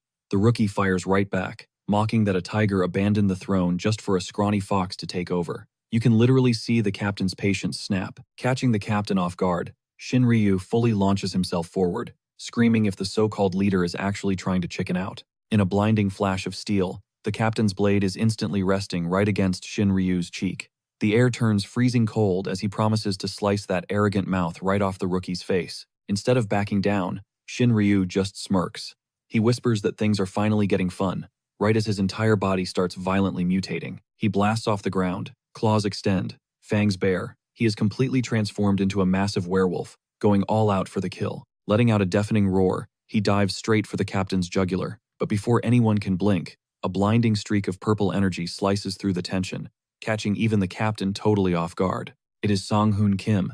He lets out this heavy, exhausted sigh, internally complaining that he literally never gets a single day of peace around here. With a heavy thud, his glowing spear crashes into the pavement, instantly shutting down the brawl and leaving everyone stunned.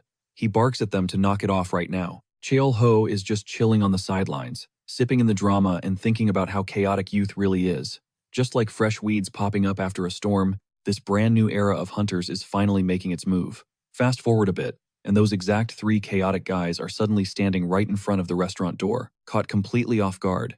Cheol-ho awkwardly waves them in, mentally preparing himself for whatever messy drama is about to unfold. Seeing them covered in fresh bruises, he cautiously asks if they went at it again. Sang-hoon just shrugs, claiming they had a classic fistfight to settle the beef. Surprisingly, the captain gives a respectful nod. He openly admits that veteran experience totally styled on raw muscle, instantly making Cheol-ho super curious. Skipping the pleasantries, the trio crashes at a table, demanding a bottle of soju and some grub. Cheol-ho hypes up the daily special, a legendary stir-fried pork dish. Sang-hoon does not even hesitate and locks it in. The ultimate secret to this meal? Searing massively thick cuts of pork in crackling oil. A top-tier stir-fry needs to be heavily loaded with meat. None of that weak, veggie-stuffed filler. He goes all out, throwing together 5 whole portions just for the 3 of them, dripping in a spicy, mouth-watering garlic and chili glaze. The mountain of steaming pork drops on the table, leaving the rookie absolutely speechless at the massive portion. But the chill vibes? Yeah, they do not last. Shin Ryu lets out an annoyed sigh and just aggressively jams his headphones on. Sang-hoon slaps down his card to cover the tab, tossing the captain the responsibility of dealing with the leftover drama. Cheol-ho waves them off, but he is low-key heated. He busted his back, making 5 giant plates, just for Sang-hoon to dip out looking completely defeated. The rookie finally swallows his pride. He admits defeat and formally asks to join the guild, but the captain just casually pours himself a drink and brutally rejects him, leaving the kid completely stunned. Pouring salt in the wound, he tells the rookie to wake up from his delusions. He warns him to stop acting like his tiny, sheltered bubble is the whole universe. Staring dead into his soul, the captain delivers a harsh reality check. The kid just is not that special. After dropping that absolute nuke of a lecture, he turns on his heel and straight up walks out on them. Standing safely behind the counter, Cheol-ho is genuinely mind-blown by the absolute savage aura he just witnessed. But instead of crying about it, the rookie's eyes totally light up. He thinks that icy rejection was the most badass thing ever. He immediately sprints after the captain, screaming like a fanboy for him to wait up. Taking in the absolute comedy of the situation, Cheol-ho lets out a quiet chuckle. He is already picturing the insane future this wild generation is going to bring. As their voices fade down the street, with the rookie practically begging for a spot on the squad, Cheol-ho's face gets serious. He knows exactly how this world works. As these kids level up, their enemies are going to mutate into something much worse. His gaze drops to a crumpled newspaper tossed on the floor. The bold headline confirms everyone's worst fears portals are ripping open way faster than anyone anticipated. Finally, he turns back to the table, staring at the massive pile of untouched food. He lets out a dramatic sigh, mourning all that elite cooking gone totally to waste. Cut to the break of dawn. Little Gyul yawns and stretches her tiny arms, totally hyped for a brand new day. She glances around and realizes the whole house is dead to the world, snoring away in their beds. A core memory unlocks. Khan made her promise to always scrub her face and get squeaky clean the second she woke up. Suddenly, a glowing water elemental materializes. The little girl happily waves it over for a quick playtime session. The spirit playfully blasts her with a wave of water, giving her this instant, super magical morning shower. The floating liquid totally wraps around her tiny frame, instantly wiping away all the grime and sleepy crust from her adorable face. Flashing a massive grin, she does a happy dance about being fresh and ready to tackle the morning. The elemental literally claps its liquid hands, hyping the kid up for following the rules. Fresh out of her magical bath, she wanders over to Cheol-ho and pokes him to wake up. But the guy is practically comatose. She gently pats his cheek, whispering that he is a good boy too. Catching a glimpse of her brand new dress, she lets out an adorable giggle, super pumped to finally wear her gifted outfit. Now completely dressed for success, she marches down the stairs. Her stomach is already rumbling, making her absolutely obsessed with finding breakfast. But out of nowhere, the air tears apart. A bizarre, blood red. Out of thin air, this glowing rift drops right in front of her. But instead of freaking out, she's actually hyped, casually reaching out to poke the swirling vortex. Big mistake. The second her fingertips make contact, she gets yanked right in, and the portal snaps shut behind her like it was never even there. Cutting away from her empty bedroom, the vibe flips to pure nightmare fuel. A pitch-black, creepy dungeon, where heavy footsteps bounce off cold stone walls. Boom. Kyul and her little water spirit just spawn into the darkness. Her reaction? She straight up yells that it's time to play. Zero hesitation. She's skipping past literal human skulls like they're playground toys. But then, a massive, ground-shaking thud interrupts her fun. She spins around and comes face to knee with an absolute unit of a minotaur, backed up by his monster squad, looking ready to catch a body. Is she terrified? Nope. This little menace just tilts her head and starts mocking their battle cries, absolutely unbothered. Getting pressed over a toddler, the boss points a meaty finger, ordering his goon to smash her. The ugly brute instantly charges, closing the gap. He winds up his massive axe for a lethal swing, but her water elemental ain't having it, rapidly mutating to protect its bestie. It inflates into a colossal tsunami beast, making Kuehl jump up and down with pure hype. With one devastating sweep, the spirit unleashes hell. The tidal wave swallows the entire monster squad whole. Thrashing inside the watery dome, these goons are completely flabbergasted by this insane flex. Even the big boss gets washed. Meanwhile, Kuehl is literally hyping herself up, patting a half-drowned monster on the head like it's a puppy. Treating a deadly beast like a golden retriever leaves the chief shook. He suddenly realizes that taming a spirit this OP means this kid is a top-tier master. His ego bruised, the boss roars that she's a massive threat and needs to be wiped off the map. Fueled by pure rage, he bulldozes forward. He crushes stone pillars into dust, but out of nowhere, a fist punches straight through the solid wall. Enter Cheolho, who violently snatches the boss right by the snout. The monster freezes, entirely paralyzed by fear. Cheolho casually body slams the behemoth into the dirt, while Kuehl happily sprints over, screaming for her dad. Rattled, the giant beast scrambles to figure out who just humbled him. But the second he locks eyes with the dude, his blood runs ice cold. He instantly recognizes the legendary maze Lycas. Cheolho physically yanks him by the horns, while the monster desperately backpedals, stuttering that there's been a huge misunderstanding. Flashing a terrifying death stare, our guy crushes the horn like dry pasta. The monster instantly spills the tea, confessing he dipped out alongside the Demon King. Swearing on his life, the brute claims that after diving through that cosmic rift, he got dumped back into this exact maze a whole 10 years ago, and he's been camping out here ever since. Cheolho demands the rundown on his boss, and the monster admits the Dark Lord went into a deep hibernation. Cheolho's eyes spark with raw energy as he activates a truth-seeking skill. The scan comes back clean, the monster wasn't capping. Shivering, the beast asks if he's here to conquer the demon dimension. Cheolho bluntly drops the bombshell that they are actually on Earth, internally stressing that the Demon King is basically immortal. A flashback hits. To even scratch that Dark Lord, he had to max out 6 different combat classes, teaming up with literal legends like the Dragon and the Ice Emperor. They were mere seconds away from ending him permanently, but thanks to sheer dumb luck, a portal ripped open, letting the big bad slip right through their fingers. Snapping back, he sizes up the Minotaur, definitely not an elite threat, but still a heavy hitter. Suddenly, a super loud stomach rumble cuts the tension. Realizing his kid is starving, he immediately switches to dad mode. He scoops up Kuehl, declaring that it's officially time to bounce. But right before stepping into the exit portal, he pauses, shooting a calculated, lingering glare back at the trembling monster. He casually drops that he has a small side quest for the beast. Hard cut to the human world. Morning sunlight is flooding into his cozy little restaurant. Back on his chef grind, Cheolho is already at the cutting board, slicing up a massive, juicy slab of red meat. Khan strolls in, catching a whiff of that glorious prep work, and asks what's on the menu. But our overpowered dad is completely zoning out. He's just dead staring at a bubbling pot, totally unresponsive. It takes Khan screaming that it's overflowing to finally snap him back to reality. Brushing it off, he announces breakfast is served, adding that Kuehl already crushed her meal and went back to bed. Khan then asks what kind of exotic cut they're eating today. With a smirk, Cheolho claims it's oxtail, vaguely hinting at his little dungeon encounter. Meanwhile, Khan grabs what looks like a wildly mutated veggie. Cheolho casually mentions it's a stress-relieving pepper. Shrugging, Khan takes a massive bite, assuming it's just some magical side dish. Instant regret. The dude literally breathes a pillar of fire, screaming his lungs out about the spice while desperately chugging a gallon of milk. The front door chimes ring out, shifting Cheolho's attention. A super cute girl holding a bouquet steps in, announcing she just launched a brand new shop down the street. She hands over the welcoming flowers, and he politely accepts the gesture. But then, her nose catches the scent of that insane broth. Eyes lighting up, she asks if the diner is open for business. Practically begging for a bowl, she scores an easy yes from our smiling chef. Sweating through his spicy misery, Khan side-eyes the newbie, just wanting to suffer through his meal in silence. The girl immediately hits them with a pout. She starts whining about the random greens left on the counter, but suddenly, her eyes flash with a weird magical aura, locking onto the produce. Out of nowhere, the spicy pepper starts floating mid-air, leaving Khan utterly baffled. Next thing they know, 2 absolute units of onions bounce onto the prep station. Cheolho just stands there watching this fever dream unfold. The veggies literally sprout legs and start sprinting around, while the girl panics and yells that her harvest is escaping. Activating his analytic sight, Cholho quickly clocks that these aren't regular onions, they're mythical mandrakes. It instantly clicks. This random neighbor is a plant regeneration hunter. We're talking an ultra-rare, insanely busted class.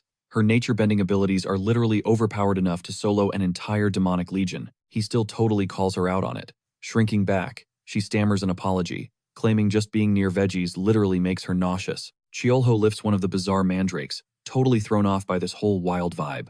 Right on cue, Gabby struts into the diner, barking out a salad order with total boss energy. Gabby suddenly locks eyes with the flower girl. She immediately drops her nickname, Blossom. Blossom flinches, nodding. Gabby presses her, why is she miles away from her actual turf? Flushing deeply, the girl suddenly blurts out that she got totally booted for a massive fail. She completely froze up against some plant monsters, leaving her partner seriously wrecked. Gabby drops the hard truth, telling her she needs to take absolute accountability. Watching from the sidelines, Chiolho realizes Gabby actually drops some serious wisdom. The veteran hunter then asks if the kid just ghosted her squad to run a flower stand. Blossom defensively snaps back that this is her actual home now. But Gabby hits her with cold reality. Running from your mess will not magically fix anything. That hits deep. Her face burning crimson, Blossom finally nods, admitting she at least needs to step up and apologize for her blunder. She slides out of her seat to cover the tab, but Cheolho steps in with a totally different game plan to clear her debt. He asks if she is holding any cultivation, seeds, and pitches a totally unique barter deal. Instantly hyped, the girl vows to deliver absolute top-tier seeds for him. Suddenly, the front bell jingles. Pushing through the doors, a mysterious dude rocking a sharp suit and a sleek hat steps right into the diner. Blossom gasps. It is literally the legendary Captain Gentleman. As he smoothly greets Gabby, the veteran hunter completely understands why he rocks that exact nickname. She snaps, screaming at the captain to drop that ridiculous nickname. But he just brushes it off, telling our florist girl they gotta move now because a brand new dungeon just spawned. The captain casually mentions he is totally cool with her quitting if she makes it official, sending her into a spiral about being completely useless. But he steps up to comfort her, dropping some heavy truth bombs that messing up is human, and owning it is how you level up. Then, zero hesitation, he hits her with the Blossom nickname again, and effortlessly scoops her off the ground. Ready to roll out, he slings her over his shoulder like a literal sack of potatoes, ignoring her frantic protests as he insists the clock is ticking. Right before dipping, the captain spots Chael Ho and asks if he runs this joint. He hypes up the spot, mentioning Sang Ho would not shut up about how good it is, and swears he will pull up later to grab a bite. On his way out, he brutally drops the bomb that Gabby is footing the bill, leaving her absolutely drained. Khan suddenly pivots, asking the customer why her nephew is literally cowering in the shadows over there. Glancing over, she catches the kid hiding and totally tries to play it cool. She waves it off, clearly cringing hard at the whole awkward situation. Realizing the crazy drama is finally wrapped up, she announces she is heading out, slapping some hard cash on the counter. Cheol Ho hits her with his classic, polite customer service farewell as she walks out. But then he catches Khan totally frozen in place and asks what has him glitching out. The dude is just completely starstruck. Khan goes full fanboy mode, replaying the hunter's badass entrance and those deep quotes she dropped. Whipping around to face Chol Ho, he deadass announces he is head over heels for her. Chol Ho is like, bro, since when? And Khan just shrugs, claiming instant love at first sight. Meanwhile, radiating a raw, insanely powerful red aura, our guy takes one heavy step inside. Breathing a sigh of relief to finally be out of that confined space, he locks eyes with this massive, glowing crystal just hovering in the sky above. Out of nowhere, the local monsters start treating him like the absolute mafia boss, and suddenly it clicks for him. This is exactly how the labyrinth stays running. Scanning the floating crystal, he figures out this thing is a top-tier magical artifact way too overpowered for a basic dungeon. He genuinely debates just swiping it for himself, but his instincts tell him the magic would instantly fizzle out the second he moves it. Checking out their little farm setup, he asks if these minotaurs snack on humans, fully digging up some grim history. Their massive leader creeps up, trembling, and swears they strictly farm grass for food. Laughing off that absolute cap, he violently flicks the giant beast right on the snout, leaving it totally stunned. Then Cholho ruthlessly grips its face, demanding the truth about their secret crops. Turns out, their harvest is crazy good, featuring these mini apples and super soft pineapples. Without missing a beat, he chucks a heavy seed bag straight at the minotaur, ordering him to get those into the dirt as soon as possible. Our boy reveals they are veggies and promises to personally coach them on becoming god-tier farmers. His gaze shifts over to a suspicious-looking warehouse, and he bluntly demands to know what kind of loot is stashed inside. The beast starts sweating, terrified this guy is going to raid their food supply, but Chiel-ho hits him with a proposal that is honestly way more terrifying. Backed into a corner, the monster reluctantly escorts him into the vault, exposing their entire hidden stockpile. Sorting through the insane loot, he realizes this is all plundered gear from the legendary Espan invasion. Just then, a blinding flash of light pierces through the junk, instantly hooking his focus. Activating his appraisal skill, he identifies the shiny rock as the Tear of the Sea, an ultra-rare artifact belonging to the ocean race. We immediately get thrown into a flashback showing how this crazy jewel literally manifested anything its wielder wanted out of thin air. The original owner? Just a humble farmer who wished for unlimited rice to feed his family. But obviously, human greed ruined everything, and some shady merchant ended up yoinking the magical stone. The thief made a run for it across the ocean, and wished for endless salt, which was basically the ultimate cheat code for unlimited cash back then. The artifact delivered, spewing out salt non-stop to grant the greedy dude's wish, but it went into massive overdrive, and the sheer weight of the salt literally dragged the ship and the merchant straight to the bottom of the ocean. Gripping the glowing gem, Chiel-ho realizes the wild myth is 100% factual, and the salt it drops is absolute premium quality. He pockets the legendary item without a second thought, knowing it is going to be a massive game changer for his brand new restaurant. Just before stepping through his portal, he tells the Minotaurs to feast up and expand their farming empire. The exact second he vanishes, the boss monster exhales a massive breath, frantically asking if the nightmare is finally over. Clutching his head in pure dread, the beast realizes the trauma of war never actually leaves you. He gets brutal flashbacks to the day that exact same human literally backed the almighty Demon King into a corner. He also gets chilling memories of this tiny, innocent-looking girl who was actually a stupidly overpowered, world-ending dragon in disguise. The Minotaur starts doing the math, realizing Chiel-ho probably has dragons doing his bidding now, and goes into a full-blown panic attack. In his head, he is already picturing this absolute menace taking over the human world and gearing up to conquer the demon realm next. The sheer anxiety is eating him alive. It has only been a quick 10 years since their last hope, the Demon King, went into hibernation. The monster boss quickly connects the dots. If he wants to survive this, he has to become the ultimate simp for the main character. Pivoting to his crew, the Minotaur barks out orders, hyping them up to start grinding and get ripped immediately. Cutting back to the city skyline, a mysterious figure touches down. Suddenly, reality tears open with a massive purple portal, and Gabby pulls up looking like an absolute boss, alongside her elite strike squad. One of the grunts addresses her as Shadowcat, sweating bullets as he warns her that this is straight up the most gigantic gate they have ever encountered. Scanning the insane energy readings, she makes the call. They are diving in, but they need to spam the distress signal for backup right now. The veteran hunter knows the golden rule. Bigger gates equal way deadlier boss monsters. But the second she crosses the threshold, she is completely thrown off guard. The entire zone is just a ghost town of pure rubble. The dungeon sky is violently glitching out and shaking, but otherwise, there is literally zero activity. Suddenly, an absolutely suffocating apex predator aura hits her, and she screams for her squad to abort the mission immediately. Cut to the outside, her team is standing there totally paralyzed as they watch the massive gate violently snap shut. Sang-ho demands to know what she found inside, but the hunter just shakes her head dead empty. Frustration boils over as he snaps, demanding to know if the zone is collapsing and whether the surveillance crew is even locked in yet. An agent gives the nod, dropping the grim news that the warp in the sky is tearing wider by the second. The tension spikes when another hunter chimes in. The president just slapped a continent-wide level 3 lockdown on the grid. Out of nowhere, Hun Kim struts onto the scene, practically glowing as he casually greets Sang-ho and Aunt Gabby. He casually points out a wild coincidence. Every single freaky anomaly lately is dropping in this exact same neighborhood. Catching the heavy bags under Sang-ho's eyes, Gabby urges him to crash for a bit. But sleep? Yeah, right. Not while that massive rift keeps throbbing overhead like a glowing, venomous heartbeat. Smash cut to Chiel-ho's diner, where the vibe is pure zen. And right in the middle of it, Khan, dripping in absolute swagger, rocking a crisp white tailored suit. Fully convinced he possesses main character Riz, he fishes for compliments from Chiel-ho, but our totally oblivious hero completely misses the mark. Exasperated, Khan drops the ultimate hint she is dropping by today, and it finally clicks for Chiel-ho. He is gearing up for Shadowcat. Shrugging, our guy points out she is literally a daily regular, so yeah, she is bound to pop in. Right on cue, the badass hunter pushes through the doors, casually demanding her usual greens. Chiel-ho heads for the kitchen, leaving Khan totally flustered. But mid-step, the chef freezes. The atmosphere just shifted. Without warning, Khan drops to one knee, whips out a single flower, and literally pops the question. Shadowcat blinks, utterly bewildered, asking if this kid is actually talking to her, and a sweating Khan manages a shaky nod. The tension shatters as she bursts out laughing, brutally shutting him down. Her type? Definitely not little boys. Way too much drama. As she mercilessly roasts his youth, Cholho finally swoops in, physically dragging the heartbroken kid out of the danger zone. He throws out a quick apology for his nephew's absolute cringe, but she is honestly just amused by the whole spectacle. Meanwhile, a devastated Khan leans in, whispering to ask if he totally botched the delivery. One brutally honest answer later, the poor guy's soul leaves his body.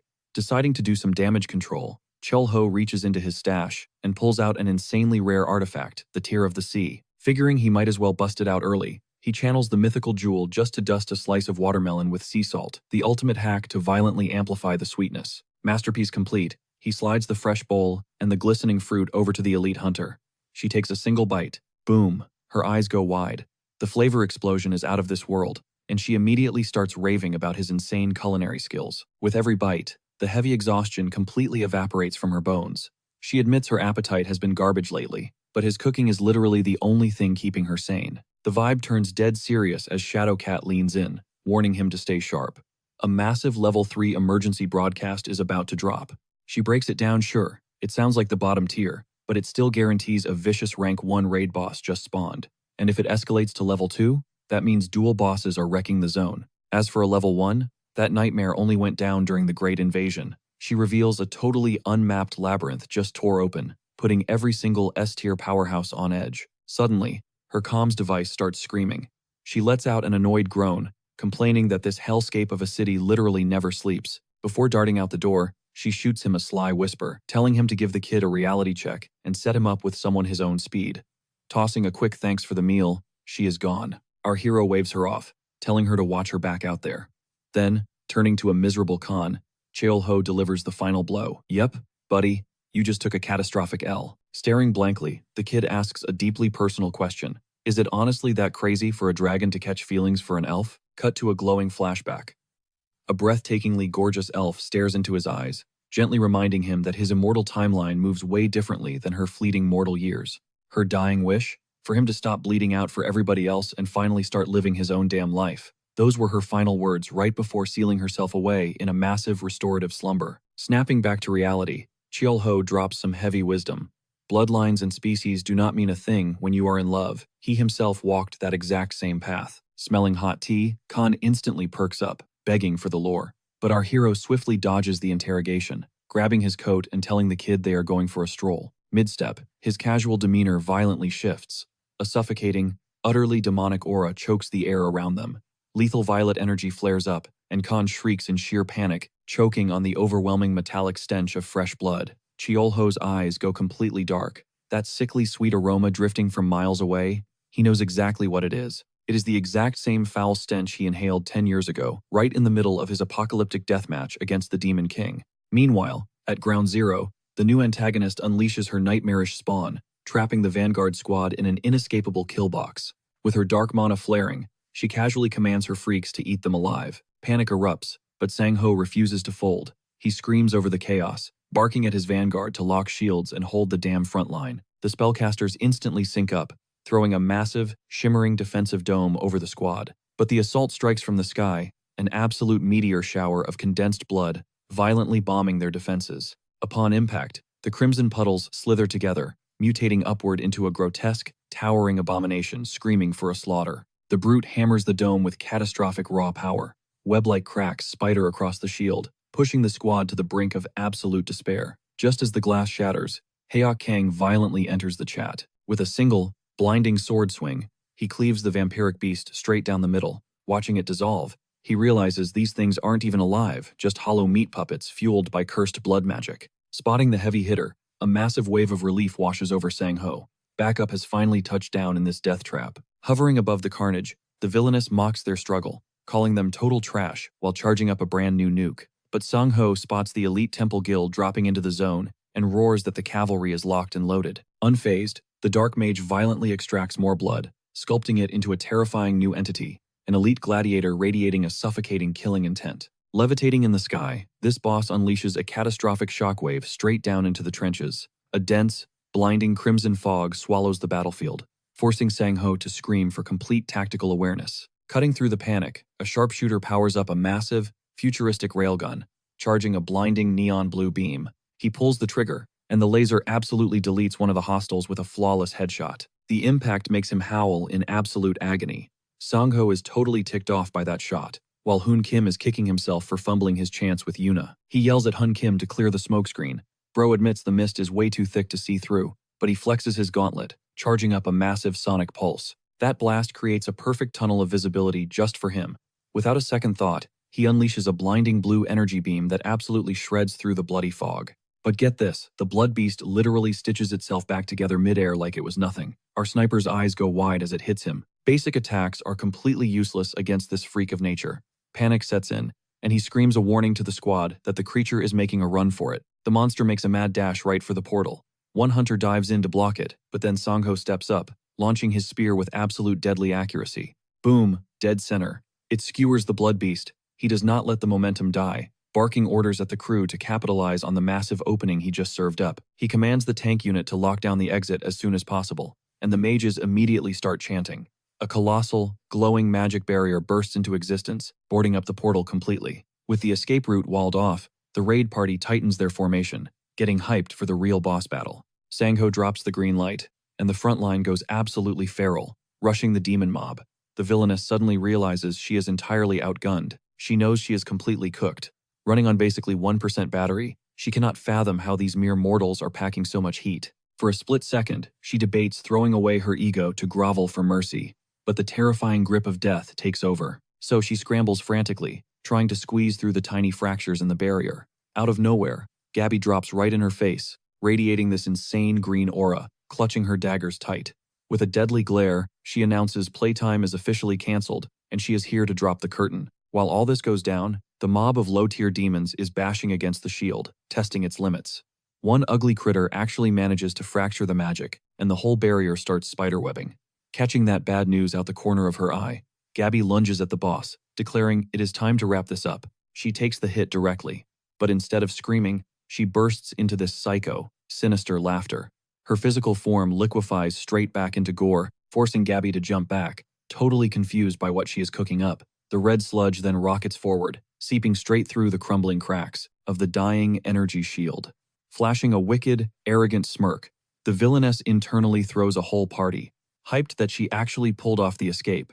She shrieks in pure victory about being free, but guess who is chilling right outside the gate? Cholho. Without a single ounce of hesitation, our guy completely folds her. She goes out like a light, and he casually catches her falling body. Right on cue, Kasim, the goblin, steps out of a warp gate, making a cheeky joke about how Mr. Cholho loves pretending to be some average dude. He then whispers to the knocked out chick that, yep, she really just bumped into the literal goat. Cholho drops the lore. This is Sofreen, the vampire lord, literally one of the top bosses running the underworld. He looks at Kasim and gives one ice-cold command: scrub her from the map. Our main character spins around, deep in his own head, giving major props to the Hunters Association. He is replaying their insane teamwork in his mind, noting how smoothly they operated during the entire raid, pulling off a flawless victory with 0 bodies dropped. Their crazy offensive stats and high IQ plays completely impressed him. It hits him that this reality is actually stacked with top-tier players he can rely on. A tiny smirk crosses his face as he admits the world is totally secure on their watch, but he makes it crystal clear that for this specific raid, he is definitely taking his cut of the loot. He then orders his loyal shadow, Kasim, to fetch a top-tier rank 1 mana stone. Holding the glowing gem, he inspects the quality, nodding that it will get the job done. Stepping directly into the swirling void, he declares it is finally time for a little family reunion. We smash cut to the Demon Realm, an absolute wasteland where only the most savage survive. The lore states the Demon King runs the show with 4 Supreme Lords, his personal heavy hitters. Every single one of them holds broken, glitch-level stats and acts as his unquestioning attack dogs. But the vibe has totally shifted. We catch the Vampire Queen chilling in a bloodbath. Back in the day, her squad of bloodsuckers had absolutely steamrolled endless wars, until that one fateful day when everything went south. Boiling with rage, she shatters her table, screaming at the top of her lungs because her brain cannot process how a single dude completely wiped out her entire army. She made it out by the skin of her teeth, and now she is desperately chugging blood just to recharge her power level. She copes by reminding herself that the other big bosses also got absolutely clapped during the Great War. Burning with pure venom, she vows to completely destroy that pathetic mortal the second she hits 100%. But out of nowhere, The energy in the room shifts wildly. She is totally lost. A massive black hole of a portal rips open, acting like a vacuum and dragging the entire room inside, yep, even her bathtub. She gets violently yanked into the abyss before she can even blink. Jump cut. Her eyes snap open, and she is tied up like a hostage, shrieking in absolute misery and panic. Cheolho casually greets Sleeping Beauty, letting her know she has exactly 2 ways this can play out. Her brain registers his face, and she screams his name in sheer terror, but bro cuts straight to the chase. Is the Demon King still taking a nap? She is totally glitching out, completely mind-blown that our boy has not aged a single day since they last squared up. The bloodsucker spills that she plotted for 60 solid years, assuming he would be a rotting fossil by now. Noticing she is still acting brave, Cheolho drops a terrifying threat, and she immediately breaks, crying out that she will spill every secret. She confirms the boss is still snoozing and needs another 90 years to fully reboot. He questions exactly how much juice she has gotten back. The vamp mutters she is sitting at about 2/5 of her max capacity. Our protagonist immediately starts doing the monster math in his head, flashing back to Kang, absolutely obliterating dozens of rank 1 beasts. He straight up demands to know if she crashed Earth's party on purpose. The vampire lord plays dumb, blaming it on terrible luck, but her bluff crumbles instantly, and one lethal glare from him is all it takes to make her spill the entire villainous scheme. It clicks. The creeps invading their world are leveling up, meaning her sudden drop-in was totally calculated. Someone is intentionally ripping these portals wide open. He just needs a name.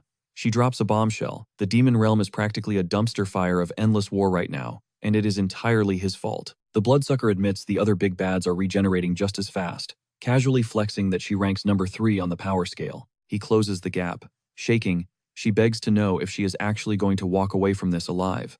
He yanks her up by the horns, growling that a promise is a promise, letting her breathe a massive sigh of relief. But hey, he said he would not kill her. He never said anything about torture. With zero hesitation, he yeets her through a rift, straight into the Minotaur's labyrinth. Stepping into the dungeon, he echoes Mino's name across the cavern. Cheolho introduces the terrified Sophine as the newest employee of the month, and the giant beast immediately bows to the Lord.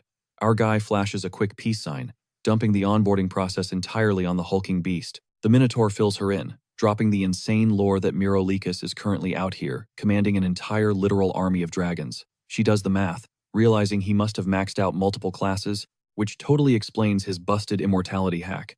But her patience snaps, and she violently threatens the giant to zip it before she turns him into steak. Sweating bullets, the big guy stammers out the dungeon's golden rule. You do not grind, you do not eat. Sophine gulps, bracing herself for some dark, twisted final condition. The beast leans in and drops the ultimate super-secret directive. Stuff her face and get all her health back. The vampire is completely baffled by this hospitality. And honestly, the Minotaur is just as confused about the boss's weird orders. Right on cue, a glowing system prompt pops up, locking in the restaurant's newest hire, while radiating an intense, fiery aura. Fast forward, our overpowered main character drops back into the labyrinth. But the vibe is entirely off. Every single monster is sprawled across the floor, looking completely drained. He spots the bloodsucker and demands to know what kind of mess she created. She throws her hands up instantly, swearing on her life that she clocked in her hours and feasted exactly like she was told. The vampire lord plays the innocent card, claiming she was literally just following protocol,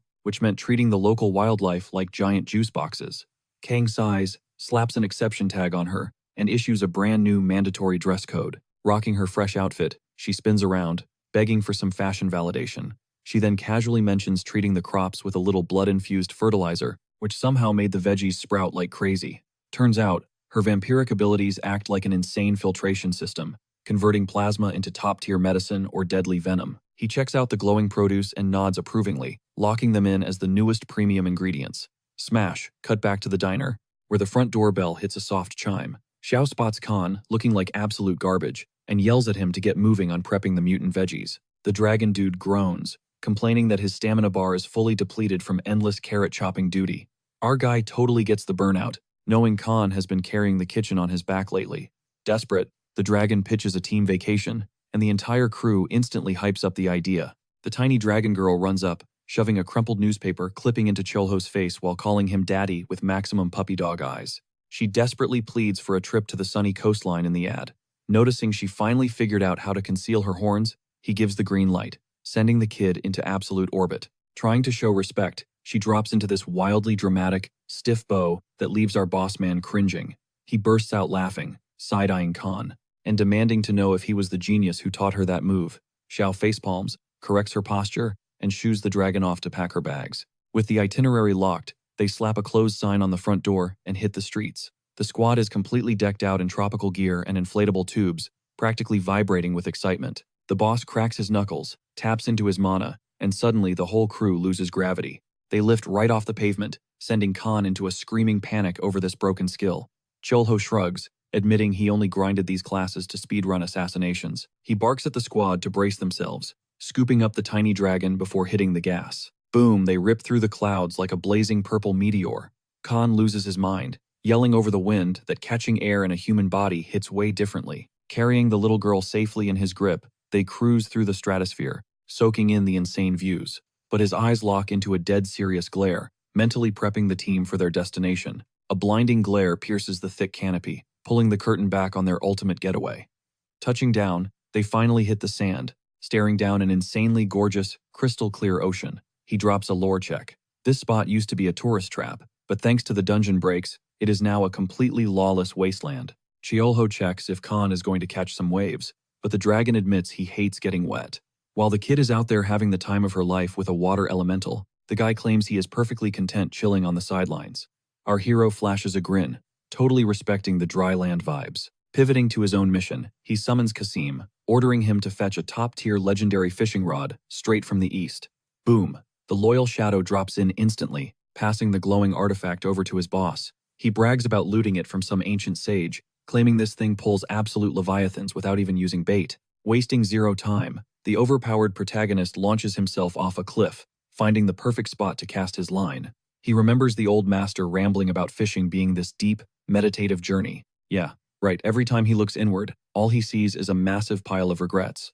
But before he can spiral into his feelings, the reel screeches violently, cutting his emo moment dangerously short. Exploding from the surf, a colossal sea titan crashes the party. Boom! A massive kraken erupts from the depths, sending shockwaves through the crew. Meanwhile, the baby dragon is just living her best life splashing around, begging the water spirit to scoop up some tiny fish. Chulho totally steals the spotlight, flexing this absolute leviathan of a fish he just hauled in. But hold up, he drops a truth bomb. This monster catch is completely inedible. See, regular giant squids reek to high heaven, since their bodies are pumped full of ammonia just to stay buoyant. But Chulho? His eyes are practically glowing with excitement as he readies his blade to butcher the behemoth. Why? Because krakens hit different.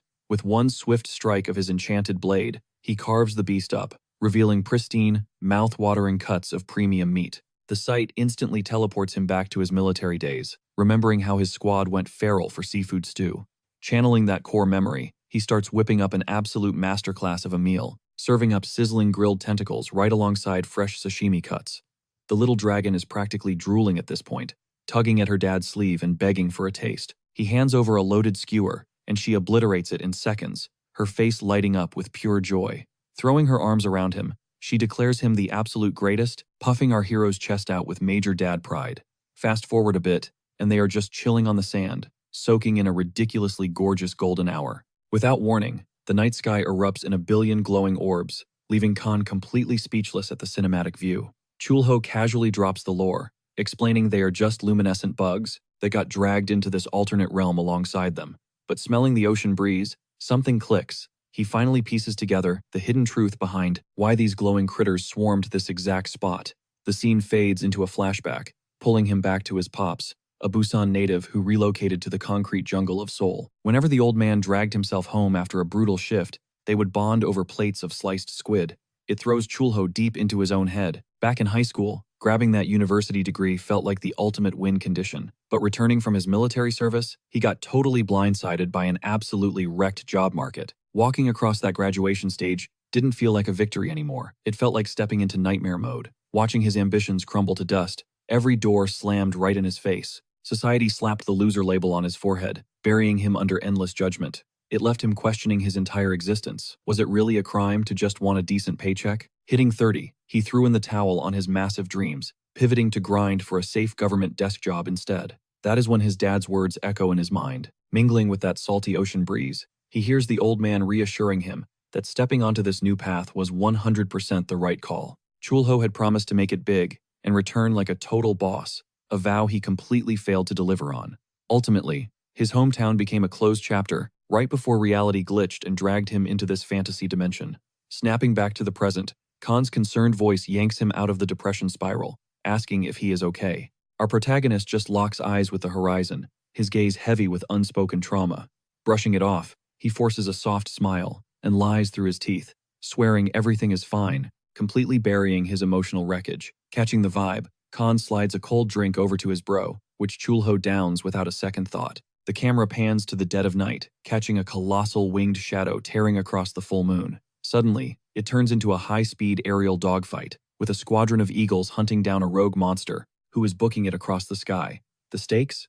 This fugitive is hauling hundreds of extremely illegal monostones straight toward the lawless sector. The directive is absolute. Under zero circumstances can this crystal beast breach the city limits, and the strike team instantly initiates the takedown protocol. Flipping back to our squad, the baby dragon sticks a superhero landing right at the restaurant's entrance. Chulho hypes up the menu, announcing he is about to cook up that epic kraken, tagging Khan in to handle bedtime duty for the kid. Now flying solo in the kitchen, his culinary gears start turning, brainstorming how to weaponize this monster meat into a master chef tier plate. He cycles through insane concepts, tossing it into a gourmet salad, or literally stuffing the beast to make traditional blood sausage. Yet after all that overthinking, his brain locks onto an S-tier comfort recipe he had brewing from the start. Diving straight into prep mode, he dices the tentacles into bite-sized chunks and whips up a thick, savory batter. Tossing the coated chunks into a literal inferno of boiling oil, he flash fries them to an absolute flawless golden crunch. Bam, the masterpiece is officially plated. We are talking a massive mountain of insanely crispy fried kraken. He pops one into his mouth, and the flavor profile is basically a cheat code. Exactly as predicted, the meat explodes with juicy tenderness, perfectly balanced by the deafening crunch of the crust. Knowing this legendary snack demands a sidekick, he hits up the cooler to crack open a frosty beer. But a sudden, booming meow stops him in his tracks, making him assume some random alley cat crashed the kitchen. Spinning around, he finds himself staring down an absolute unit of a feline, practically built like a tiger cub. Firing up his inspection skill, the system registers the beast as just a standard cat, but there is a massive catch: it ingested raw mana. Lore drop: normal animals that consume mana energy basically self-destruct because their bodies cannot tank the sheer power. Unfiltered mana crystals are straight-up poison to mortal flesh. Catching some major feels for the struggling furball, he slides a piece of crispy kraken its way. Surprisingly, the mega feline acts like a total sweetheart, despite looking like a raid boss. Tension diffused, Chulho finally kicks back with his icy drink and fried loot, casually thumbing through the daily paper. His eyes snag on a front-page feature covering one of the legendary 5 guardians who walked away from the catastrophic invasion. Staring at the photo, his brain starts itching with a crazy sense of déjà vu. In a split second, the puzzle pieces click into place, realizing exactly where he crossed paths with this absolute legend. But then, a totally different headline catches his eye. A massive breaking alert about mutant cat attacks, terrorizing the streets. The realization hits him like a truck, and he instantly whips around to check on his new pet. But the giant fluffball pulled a vanishing act, leaving absolutely zero evidence behind, except a licked clean plate. Hard cut to the next morning, hitting us with that peaceful sunshine and chirping birds aesthetic, until a literal pillar of fire detonates inside the kitchen, shattering the peace.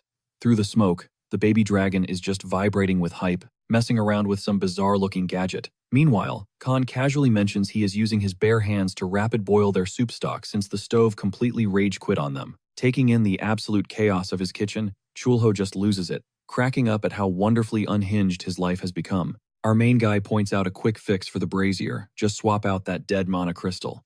Before anyone can blink, a soft meow interrupts the silence. Khan literally drops his jaw at how painfully easy the solution was. Right on cue, that massive furball struts back inside, proudly dropping a dead rat at Chulho's feet. Spoiler alert, our chef is utterly grossed out. The tiny dragon absolutely loses it, mistaking the beast for a whole tiger. After getting reassured, it is literally just a giant kitty. She slowly creeps over and gives the fluffy unit some head scratches. She even dubs it with a new name on the spot. Next thing you know, the kid goes full cavalry mode, hopping onto its back, screaming for an attack, and zooming out the door like a total boss. Watching this, our chef clocks how ridiculously chill this beast actually is, sparking a wild theory. Did other strays swallow those magical gems too? Out of nowhere, Hodori completely bolts out the building. The guys exchange hardcore puzzled looks, but before they can process it, a dude literally drops out of the sky with his pet eagle. making a dramatic entrance right at the tavern threshold. The newcomer strolls up to toss a casual greeting at the chef, while our dragon girl is low-key pouting because her new furry ride dipped. Slipping into a bar stool, the guy known on the streets as Gentleman requests a light snack. Right on cue, Hyuk Kang and Shinryu crash the party. Shinryu does not hold back, flat out suggesting they should just wipe the mutant felines off the map. Starving, he demands a cold dish and noses around to see what is cooking today. Back by the stoves, our chef goes into full brainstorming mode. How do you whip up a chill, breezy appetizer using fresh kraken meat? Boom. He slides over a bowl of iced kraken broth, basically ultra-premium sliced squid. Hyuk Kang immediately requests a side of rice, a move Shinryu thinks is straight-up criminal. Flashing a cocky grin, the guy dumps his carbs straight into the icy broth, crafting the ultimate bite. Hyuk Kang obviously has to taste test this monstrosity. It hits so incredibly hard that the other hunter starts literally salivating. He immediately begs for a scoop, but Cheolho shuts him down fast. Buy your own bowl, buddy. Pivoting back to business, he grills Gentleman. Is he really tracking down those mutant strays attacking innocent folks? The guy gives a firm nod. Target acquired. The Temple Guild leader low-key stresses about him flying solo on this, but Gentleman brushes it off, dropping a bomb. These furballs are directly tied to an icy cold case he has been obsessing over. This hooks Cheolho's attention entirely. Gentleman breaks it down. A massive heist went down, and a stash of magical crystals got swiped. The culprit ghosted completely. No breadcrumbs, zero trace. The underworld just knows this phantom by one edgy title, Beast. His gimmick? Absolute mind control over wildlife. Cut to an insane flashback. Elite trackers locking in to ambush Beast and his hijacked cargo rig. A combat mage taps into her mana, and vicious, massive vines violently erupt right out of the concrete. Nature's fury tangles around the massive rig, crumpling heavy steel like cheap tinfoil. Yet, trapped inside, the shadow-cloaked rogue just casually blows a sharp whistle. Chaos erupts. A massive swarm of ravens bursts out of the wreckage, completely blinding the squad. One specific bird snatches a glowing crystal and prepares to dip. Gentleman barks orders at his mage to box them in, and she immediately channels a blinding flash of tactical magic. Except, it fizzles out. Her spell shatters into nothing, leaving her standing there, completely baffled by the sudden glitch. Cue the final boss music. A monstrous, pitch-black tiger materializes out of thin air, shredding the magical vines to pieces. That is when it clicks, this villain weaponizes top-tier beasts. A sudden rustle in the brush snaps his attention sideways. What steps out of the shadows? A whole squad of felines, dripping with an insane golden energy. They scatter instantly into the night. It hits him like a truck. The raven swarm was just a flashy decoy so the real package could walk away. Perched on the mangled rig, an absolute unit of a tiger unleashes an earth-shattering roar, holding the line. Flashing a toxic smirk, Beast simply melts back into the darkness. Flexing his flawless getaway, the rogue hitches a ride on his giant eagle, leaving the strike team eating dust. Gentleman is absolutely seething with rage. Kicking himself for fumbling the bag, he shifts gears. The new mission is locking down those missing crystals, considering their main target just pulled a Houdini. Snapping back to reality in the tavern, he drops the darkest lore yet. That psycho shoved raw magic crystals down the throats of 30 stray cats. Cheolho chimes in with some hard facts. Basically, 0 animals can tank that kind of pure energy without exploding. The power boost is purely temporary. The sniper nods grimly. His current hit list? The 4 mutant kitties that somehow survived the process. Cheolho pushes deeper, wondering what kind of endgame this thief actually has. Gentleman theorizes the dude is definitely trying to craft some twisted bioweapon. He also spills that the lawless zone is mostly overrun by foreigners, before abruptly pushing his chair back. Claiming he needs to wrap this up before the public cancels cats forever, he tips his hat and strides out the door. The rest of the guild crew takes the hint and bounces too. Cut to our lone wolf, silently navigating the dense, creepy woods. With the blood-red sun dipping below the tree line, he freezes. His instincts scream that heavily guarded eyes are tracking him from the pitch-black thicket. He uncovers one of his targets, but it is a tragic scene. The tiny creature's body just could not handle the monstrous magical overload. Out of the eerie silence, a sharp meow slices the air, while his raptor companion touches down on his shoulder. He spins around, totally shocked to lock eyes with Hodori. Hodori actually tanked the crystal's lethal energy and is currently vibrating with menace. Gentleman is completely floored. This feline is not just surviving, it is practically glowing with flawless health. The mutated beast flashes its razor-sharp claws, ready to throw down. But looking closer, the hunter realizes the cat is not attacking. It is fiercely guarding a hidden prize. A wave of guilt hits him, but he grips his weapon. One clean shot, and the bounty is his. He mentally locks in, reminding himself that in this ruthless game, emotions only get you killed. The beast's defiant stance reflects sharply in his glowing lenses as he whispers that this is the only way. Meanwhile, a world away, Chiolho is scrubbing pans in a dead quiet kitchen. His mind races, obsessing over those savage mercenaries from the ungoverned zone. The visual abruptly shifts to a literal hellscape, shattered skies, bleeding portals, an absolute monster anarchy. Wiping down the counter, he pieces it together. Anyone surviving that apocalyptic wasteland has to be built absolutely different. Suddenly, the front bell jingles, and a smooth voice shouts for the boss.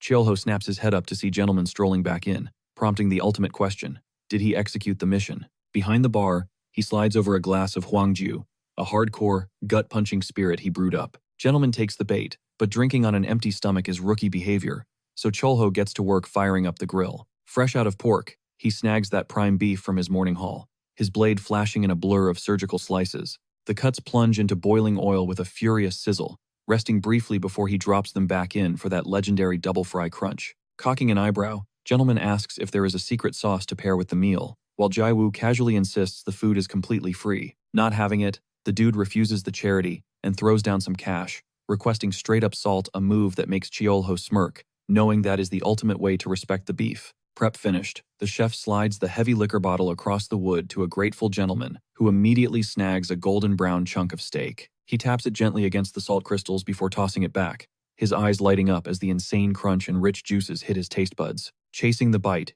he slams a full shot of the brutal alcohol, his face washing over with pure, unadulterated relief as the liquid fire burns down his throat. Breathing out a heavy sigh, he slumps against the bar, totally vibing, before waving Chiolho over for some real talk. He drops a heavy question. How do you move when your brain and your gut are at total war with each other? Staring off, Chiolho admits that out in the trenches, those gut-wrenching ultimatums were a daily nightmare, abruptly pulling us into a brutal flashback of a comrade bleeding out while hopelessly swarmed by monsters. Your emotions scream at you to dive into the meat grinder and drag your brother out. Consequences be damned. But cold logic demands you push forward with the squad to prevent a massive massacre. Snapping back to reality, the veteran confesses that, no matter the choice, the universe always collected its tax. Jaewoo hangs on to every word as the chef drops the harsh truth. Guilt never washes off, but you still level up from the fallout. Flipping the script, he challenges his customer, wondering how he would react if cash was the only casualty. Pausing to process the wisdom, Gentleman admits that zooming out, burning through some cash is not really the end of the world. Staring into the void, he lets the silence hang heavy, then aggressively throws back another glass of booze, draining the absolute life out of it in one shot.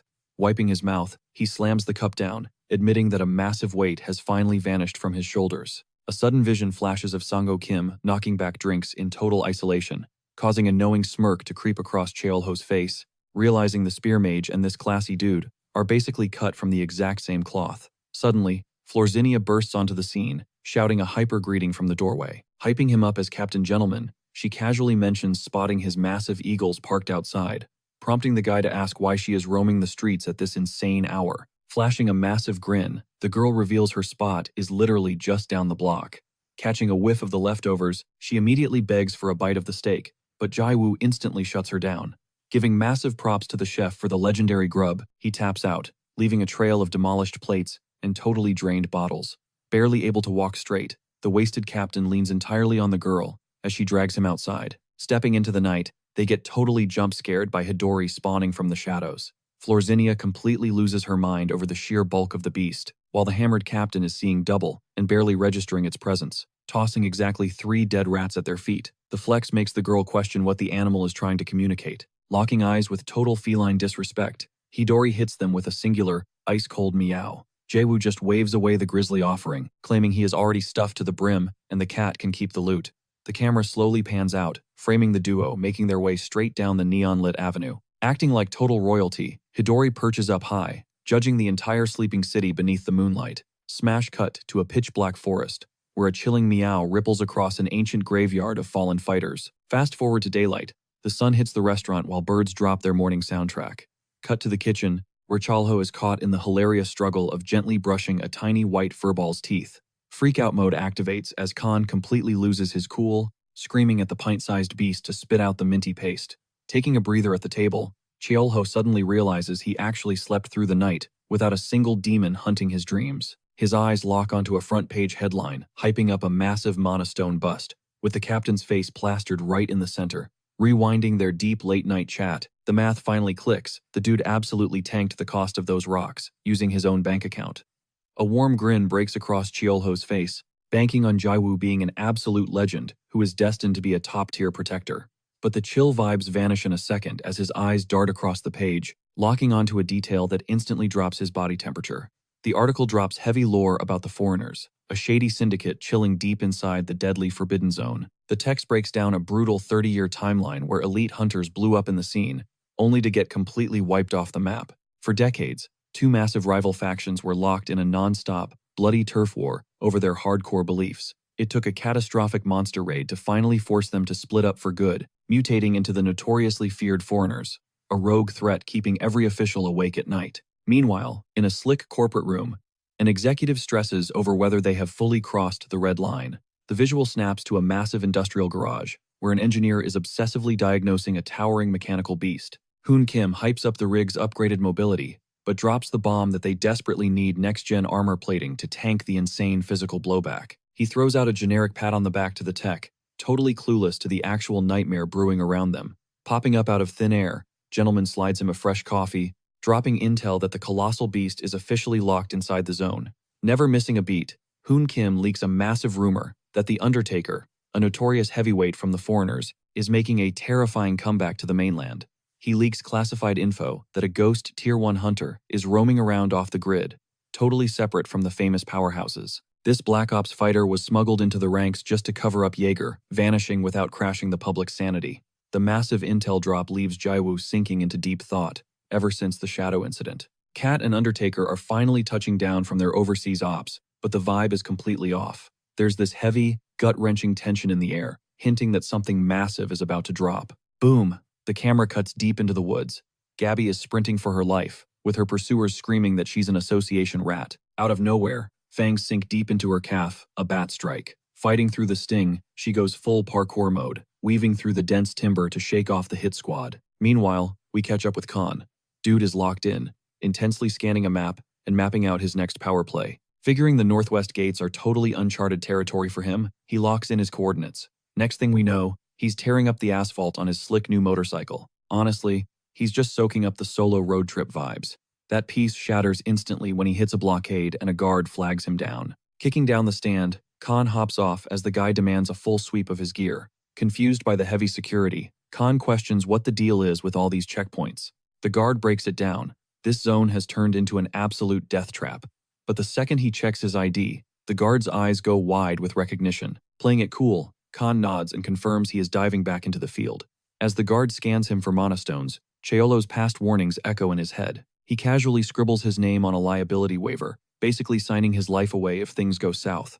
The guard gives him a nod, praying he makes it back in one piece. Throwing up a quick peace sign, Khan cranks the throttle. The engine howls as the bike blasts forward, leaving nothing but dust. Crossing straight into the red zone, he finally kills the engine deep in the wilderness, figuring he's off the grid enough to make his move. His eyes narrow with absolute focus. The real hunt starts right now. Activating his skills, he literally launches himself into the clouds. Vaulting toward the active rifts, he peeks into a few of them. Total letdown, one's just an overgrown greenhouse, and the other is packed with low-level slimes. Bursting out of the last one, he gags and pinches his nose shut, completely grossed out by the toxic stench of those mobs. Right on cue, his stomach lets out a massive roar. Dude is famished. It hits him how weirdly quiet the woods are, until he picks up on this suffocating dragon aura that clearly sent every beast running for the hills. A twig snaps. Khan whips around instantly, his radar pinging multiple human presences. Seconds later, shadowy figures start bleeding out from the tree line. He quickly tallies up over 10 bogeys. His jaw practically hits the dirt when he realizes this isn't a monster pack, it's a whole squad of human hunters. Then, his gaze lands on Gabby backed into a corner, making him wonder if she's that legendary elf the rumors talked about. The camera zooms in on the desperately trapped girl. She is literally towing the edge of a massive drop. Game over.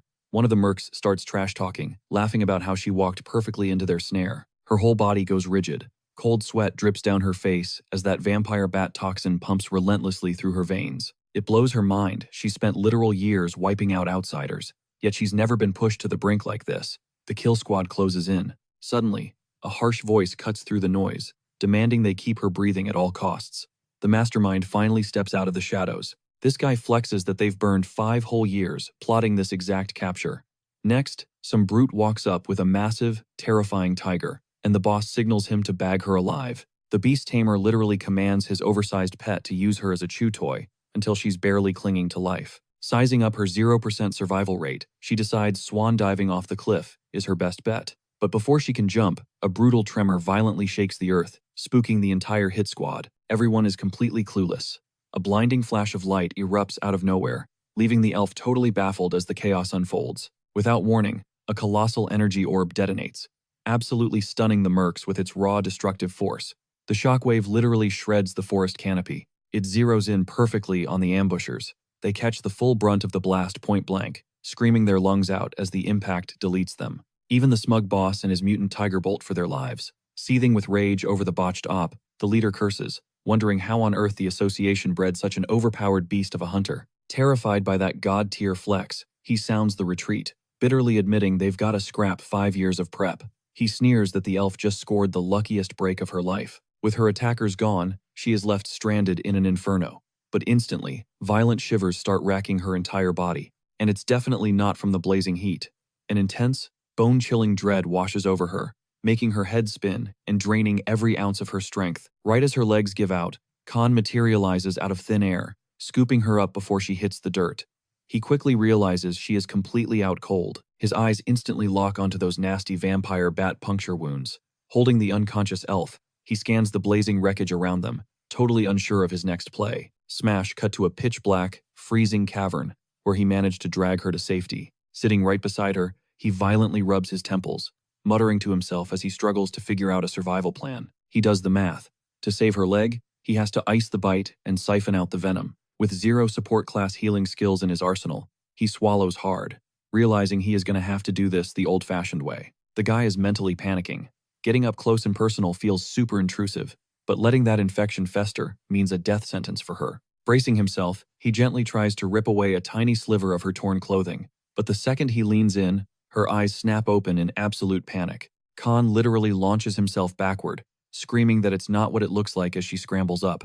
She demands to know who he is, and he nervously stutters out that he just stumbled across her. The rogue girl is super sus about a random guy hiking in a death zone, so he quickly clarifies that he dragged her into this cave to hide. Feeling the throbbing agony dying down, it clicks for her he was actually trying to save her life. She drops a genuine thank you, which completely short-circuits Khan, turning his face beet red. Tongue-tied, he barely manages to mumble that it was no big deal. Cue the most deafening, painfully awkward silence ever. Desperate to kill the cringe, Khan pops up and paces away to give her some breathing room. After a beat, he glances back and asks if her legs actually work. She struggles to stand, admitting her legs are totally giving out. He steps up to lend a hand, but she instantly shuts him down, warning him that stepping into this mess without a hunter badge is pure suicide. Brushing off the danger, he yells out for Aunt Gabby, and boom, a full-blown robot rolls up onto the scene. John squints at the metal bot, his suspicion going absolutely through the roof, totally lost on what type of crazy tech he is looking at.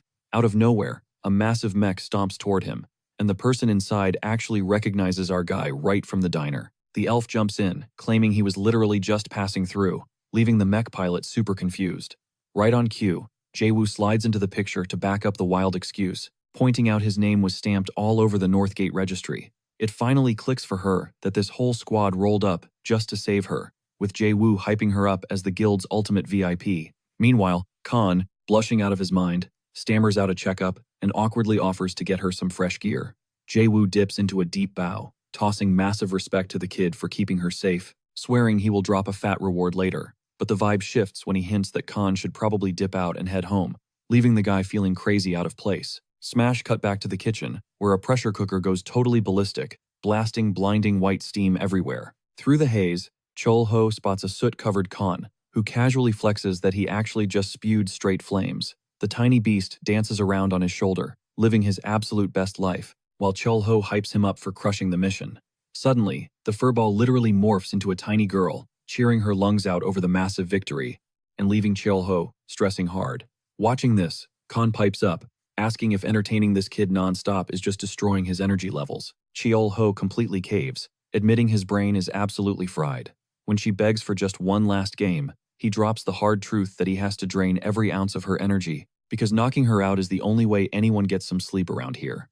Chilling outside, Khan starts cracking up, prompting Chol-ho to bark at him to get his butt in there and help. Flipping over to the hunter headquarters, a staffer drops the bombshell that Khan is literally just a regular dude with zero magical energy.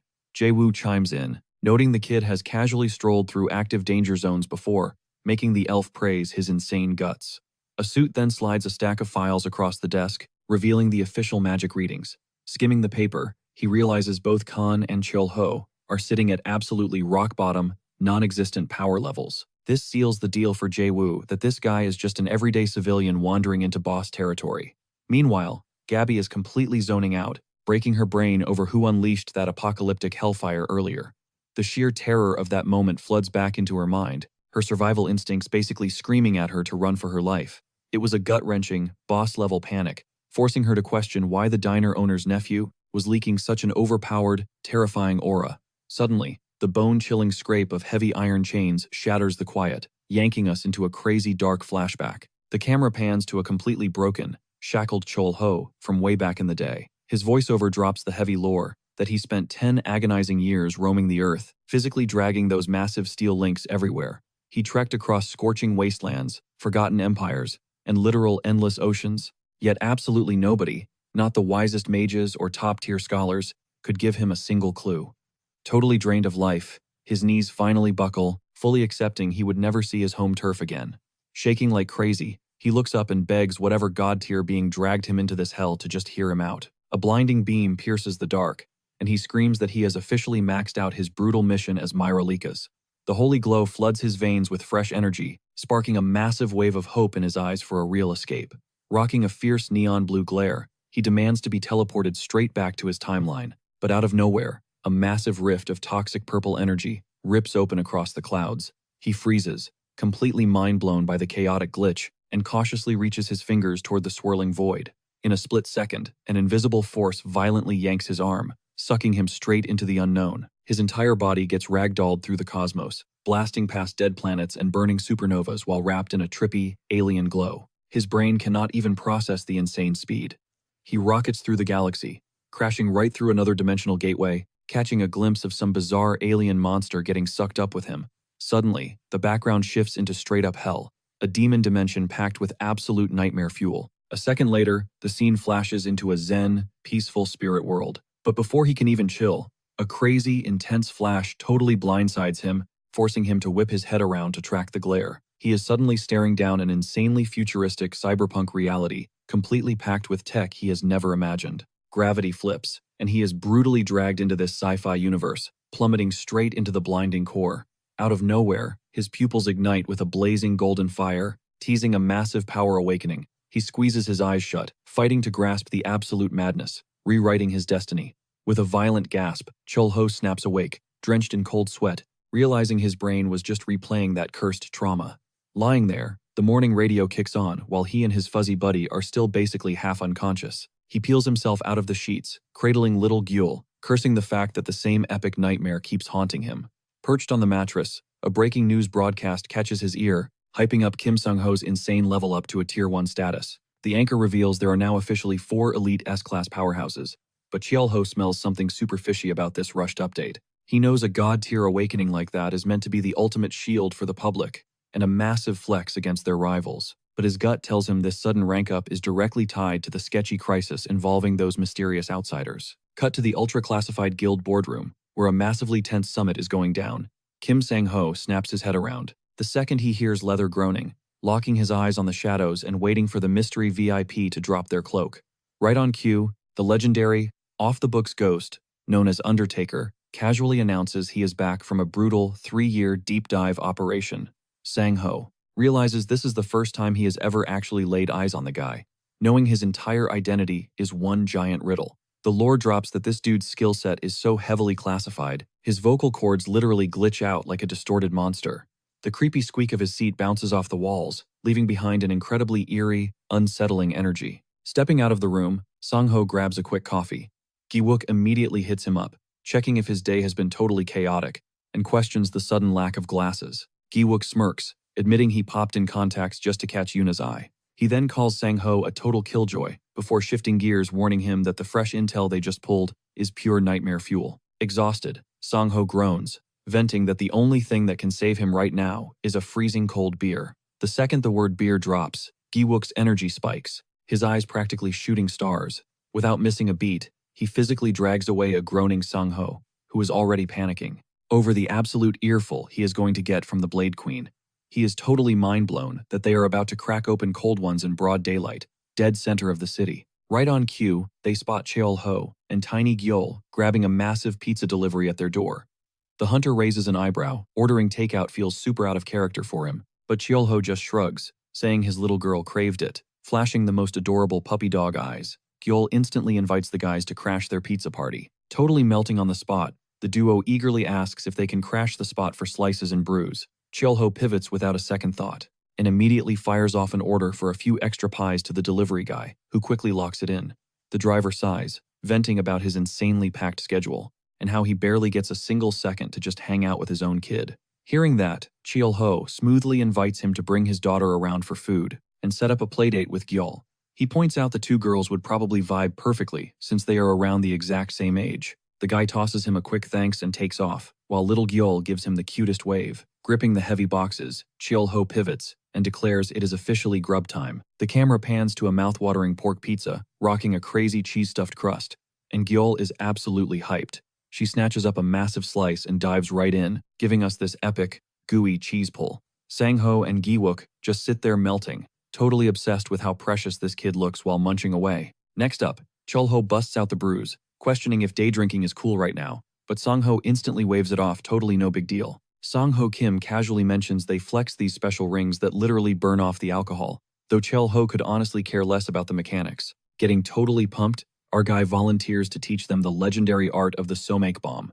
Kicking things off, he balances a pair of soju shot glasses on top of each other and pours the bottom one up to the absolute limit. Boom, he dunks the shot straight into a pint glass and crowns it with that crisp, golden lager. For the grand finale, he strikes the glass with his chopsticks, sending a massive wave of fizz erupting to the surface. The epic concoction is good to go, though Sang-ho insists it needs just a splash more foam. Glasses raised, they dedicate a massive toast to the association's brand new, Tier 1 hunter. The squad chugs their drinks in unison, just soaking up the ultimate bro moment. Cut to a graveyard of empty bottles, proof that they spent hours just vibing and throwing back drinks. Out of nowhere, Gi-wook's watch starts blaring, completely killing the mood and signaling it is time to bounce. Those anti-booze rings flare up, and Sang-ho grins, admitting that wild mixing trick actually slapped. The boys bid farewell to the boss and Tiny Gyeol, while Cheol-ho tells them to stay safe out there. Just as Gyeol begs for another slice of pizza, Cheol-ho suddenly realizes he forgot to drop some major news, but Gi-wook comes sprinting back, slapping a fresh pamphlet into his hands to check out. It turns out to be an exclusive invite to the Guardian seminar, so Cheol-ho drops a quick thanks and pockets the flyer.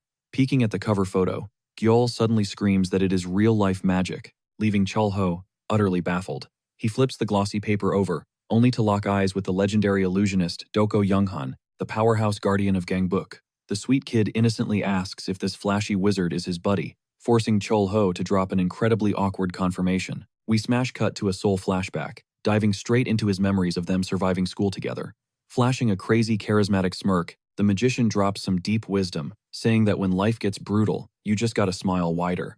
With a dramatic flair, he yanks a crystal orb right out of his top hat and hypes up the crowd, demanding to know if they are ready. Boom, a massive tornado of playing cards explodes into the night sky, leaving the entire audience completely mind-blown.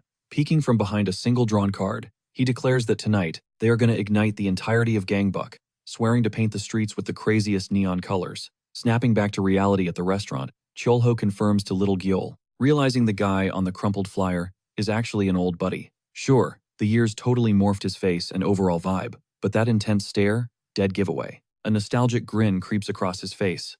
Looks like his bro actually pulled it off and became the legendary illusionist he always dreamed of being. But then the heavy reality of time hits him. He spent 30 entire years grinding in a whole different dimension, and another 30 kicking it in this one. He built solid squads in both realities, but honestly, the years naturally washed out most of those deep attachments. Bumping into a former comrade was literally not on his bingo card. The exact memories might be super blurry now, but the raw emotional weight from back then, still hitting different. All that leftover warmth, the heavy gratitude, and even the heartbreak, it still lingers in his chest. Shaking it off, he stares down at the glossy paper, realizing his boy truly had a massive glow-up. Smash cut back to the actual live performance, where the audience is absolutely losing their minds, screaming their lungs out for the main event. Meanwhile, backstage, our star magician yanks back a heavy velvet curtain, getting strictly in the zone for the finale. The stage crew is hyping him up, but he just brushes it off, casually dropping that he needs to dip early to handle some urgent personal business. Boom! He freezes in his tracks. A massive wave of pure danger just spiked his radar. Snapping his head up, he catches a sketchy dimensional rift, tearing open the night sky, hovering right over a nearby skyscraper. Instantly, his comms start blowing up with frantic emergency alerts about a rogue dungeon gate, spawning directly on a civilian rooftop. Knowing the collateral damage could be apocalyptic, he switches into full boss mode, time to evacuate the block before things get seriously ugly. Boom. He conjures this massive ace of spades out of thin air and launches it like a missile. Our magician goes 0 to 60, blasting straight toward that portal, tearing through the sky. Surfing on the giant card, he breaches the threshold into this twisted new dimension. He scans his surroundings. The whole zone feels like the inside of a massive, ticking clock.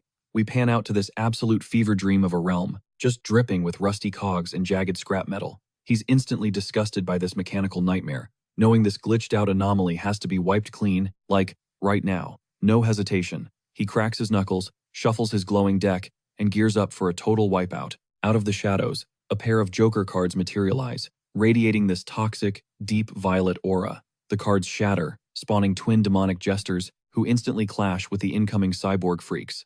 Without breaking a sweat, our guy flicks his wrist, charging up his next heavy-hitting spell. One of the metal goons suddenly grabs its head as it bulges, buckling under the sheer magical pressure. Snap. The hex triggers. The abomination completely bursts into shrapnel. A chain reaction of purple shockwaves shreds the remaining horde to dust, carving out a pristine path forward. His summoned squad did their thing, but he knows these mob enemies were just a warm-up, and the real nightmare is still loading. Every dungeon hides a final boss, and he is bracing for the main event. Right on cue, the scrap metal morphs into an absolute titan. He barks at his crew to stay sharp. His playful vibe vanishes. It is officially boss battle time. We hard cut to Hun Kim, who is practically drooling over the aftermath. Sifting through the metallic guts, he asks if this is some crazy new mob variant. The magician breaks down the whole mechanical portal situation. Hun Kim geeks out over the tech, noting how basic the blueprint is, literally pieced together like an antique pocket watch. He spots a pure monostone driving the core, but the surrounding hardware is totally archaic. It blows his mind. Like, how does this clunky garbage not melt from that level of raw energy? He presses for details, asking where the big bad guy went. Considering this haul came from an uncharted zone, the magician shrugs, admitting the boss was way too massive to carry, so the guild is deploying a heavy-duty convoy. Snatching up the data pad, Hun tosses a quick thank you and literally sprints back to his lab. The Undertaker's previous intel flashes through his mind. The chilling theory that these rifts link to parallel universes. Sweating bullets, he realizes this specific portal might bridge them to an insanely hyper-advanced civilization. He kicks the lab doors open, screaming at his team to run diagnostics on the alien alloy's monoconductivity. The Ogre project had been totally dead in the water, because every Earth material kept frying under the power load. Gripping the foreign scrap, he knows this otherworldly tech is the missing puzzle piece. Amped up, he races back to the magician, randomly asking if he has grabbed food yet. Beaming from ear to ear, Gearwork insists on treating him to a feast for the epic carry. Fade out. The camera pans up to a golden sunrise, with morning birds chirping their lungs out. Catching a breather outside the diner, Chulho takes a long drag from his cigarette, just soaking in the peaceful vibe. His mind drifts to his ride or die, Du-kyung. What would his buddy even think of him today? Glancing down at a crumpled ad, a wave of nostalgia hits him like a truck. We flash all the way back to grade 1, where his teacher drops a bomb on the classroom. It is mandatory, family cooking day, literally his ultimate nightmare. Back then, his home life was a complete dumpster fire, with his folks completely ghosting him for work. Refusing to beg anyone for a handout, little Chulho scoured a dusty cookbook for ideas. Problem was, the pages were packed with bougie meals, using stuff he could not even pronounce. Finally, he hits the jackpot with something familiar. Spicy rice cakes. He was absolutely hyped, convinced he could solo this whole chef mission. He raids the pantry for the basics, scraping together what little they had. Armed with his supplies, he posts up in the kitchen, totally locked in to cook from scratch. Reality check. His pocket change was tragically low. Sprinting to the local street market, he prays he can afford the missing pieces. He asks the vendor for fish cakes, but the guy shakes his head. The kid is dead broke. The shopkeeper rubs his chin, staring at the absolutely crushed look on Cheolho's face. Suddenly, a light bulb goes off, and he tosses a massive cabbage into a plastic bag, handing it over as a freebie. The kid bows, super grateful for the massive solid. Cheolho skips all the way home, practically glowing after catching a break. Cut to the classroom. All the moms are teaming up, micromanaging the stoves so nothing ruins the vibe. Cheolho? He is isolated at his station, stubbornly whispering that he has got this on lock, no backup needed. But then disaster strikes, the broth bubbles violently, sending red sauce exploding all over the burner. Panicking, he takes a quick sip. Total disaster. It tastes like pure ocean water. Desperate to save his masterpiece, he aggressively chugs half his water bottle straight into the pot. Another taste test. And his gagging expression says it all. He totally cooked it, and not in a good way. The final product was basically flavorless dishwater. Out of supplies and out of time, he tries to gaslight himself into believing it is fine. But it was not fine. Surrounded by happy families, the kid is just standing there, fighting back tears, feeling utterly crushed. Out of nowhere, somebody points at his tragic pot. His buddy rolls up, totally pumped to grab a bite. Cheolho lunges to block him, but the kid is way too quick on the draw. He dives right in, scooping up a massive bite. The second that flavor hits, his face completely lights up with a massive, beaming grin. Cheolho is just standing there, absolutely totally flabbergasted. Bro has zero clue what is even going on right now. Out of nowhere, his buddy leaps up, literally announcing to the entire classroom that this tteokbokki is straight up fire. Cheolho blushes hard, whispering for him to stop capping, but his friend just smirks and tells him to watch closely. Dogyong confidently declares that one day, he is going to be a master illusionist, using literal magic to make any dish taste god tier. Without warning, he cranks the stove heat to the absolute max. Cheolho is sweating, totally lost, as Dogyong starts dramatically waving his hands over the boiling pot. He is acting like he is casting some ancient hex on the food.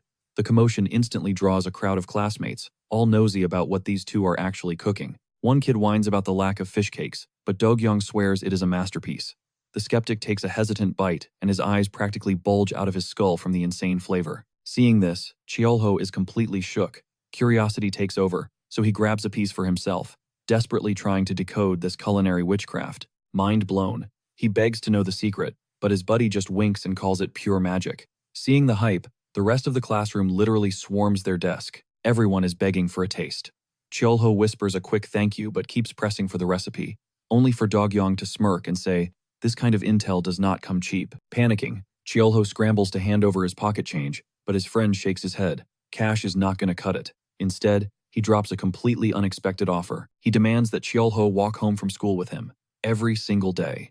Dogyong goes dead silent, his eyes softening as he patiently waits for a yes or no. It suddenly clicks in Cheolho's brain. This kid is just as lonely and isolated as he is. Without hesitation, he nods and locks in the agreement. And just like that, an unbreakable childhood pact is forged. Snap back to reality, 50 years later. A massive pot violently bubbles on the stove, filling the entire room with a mouth-watering aroma. A bittersweet wave hits him. That was the exact origin story of his bond with Dogyong, before life tragically ripped them apart. But even though their time together was super brief, that core memory still fills him with immense warmth. Shaking off the past, he slurps a spoonful of the rich broth, giving a firm, satisfied nod. The flavor is totally dialed in. With the spicy base perfected, he tosses in a mountain of fresh veggies to soak up all that savory goodness. Noticing a leftover stash of premium beef, he decides to sizzle up some bell peppers to elevate the entire meal. Tiny Gyul peeks over the counter, her eyes sparkling as she asks if they are having steak for dinner. He chuckles and playfully shoos her away to go have fun. She sprints off, totally hyped, while Khan pouts, asking why his little sister is already ditching him. But before she escapes, he absolutely attacks her cheeks with a barrage of kisses, sending the toddler into a fit of hysterical giggles. Khan proudly declares that stepping up as the big bro gives him VIP access to spoil her rotten. Trying to join the fun, Cheolho leans in asking for a quick smooch too, leaving Khan literally frozen in pure shock. Jealousy hits maximum overdrive. Khan frantically chases her around the room, demanding his own share of sibling affection. Right at that chaotic second, the diner's front door swings wide open. The legendary illusionist steps in, tipping an imaginary hat to the little girl. Right behind him, his nephew, Hoon Kim, proudly announces their grand arrival to the kitchen. Flashing a polite smile, the magician casually drops that his nephew has literally not stopped hyping up the chef's culinary skills. Caught totally off guard, Cheolho stutters through a slightly awkward but warm greeting for the duo. Hoon Kim wastes zero time and immediately asks for the daily specials. Flexing his skills, the chef promises he can whip up literally anything they crave. The old man casually suggests some classic tteokbokki, and Gi-wook instantly seconds the motion. It is a flawless pick. Tightening his apron strings like a warrior suiting up, Cholho vows to deliver the ultimate plate. But as the sauce begins to simmer, a heavy realization hits him. His childhood bestie does not recognize him at all. 50 years have slipped by. His mind races back to the kid who swore he would conquer the world of illusions, and the crushing jealousy he used to feel over that pure ambition. His chest aches.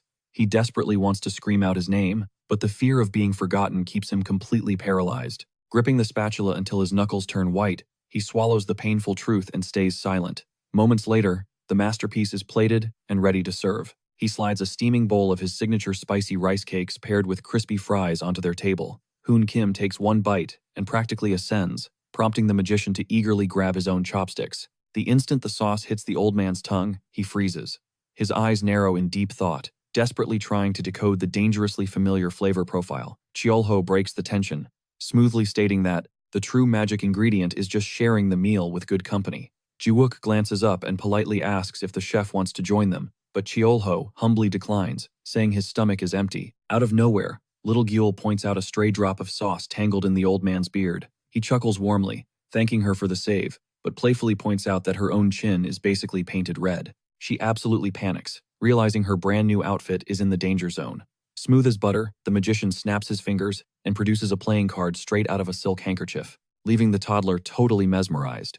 He gently guides her tiny hands to grip the edges of the cardboard, cranking up the dramatic tension for his grand finale. Boom! In a flash, the flat card transforms into a stunning, three-dimensional purple blossom. Gyul shrieks, with pure, unadulterated joy. The illusionist then gives her a special mission: deliver the bloom to her dad, and drag him out of the kitchen to feast with the crew. The tiny messenger sprints over, proudly presenting the magical flower to Cholho and demanding he pull up a chair. Melting at the cuteness, he gratefully accepts the gift and promises to finally take a break. But before he can even sit, Gi-wook's smartwatch violently starts blaring an alarm, completely shattering the cozy, wholesome vibe.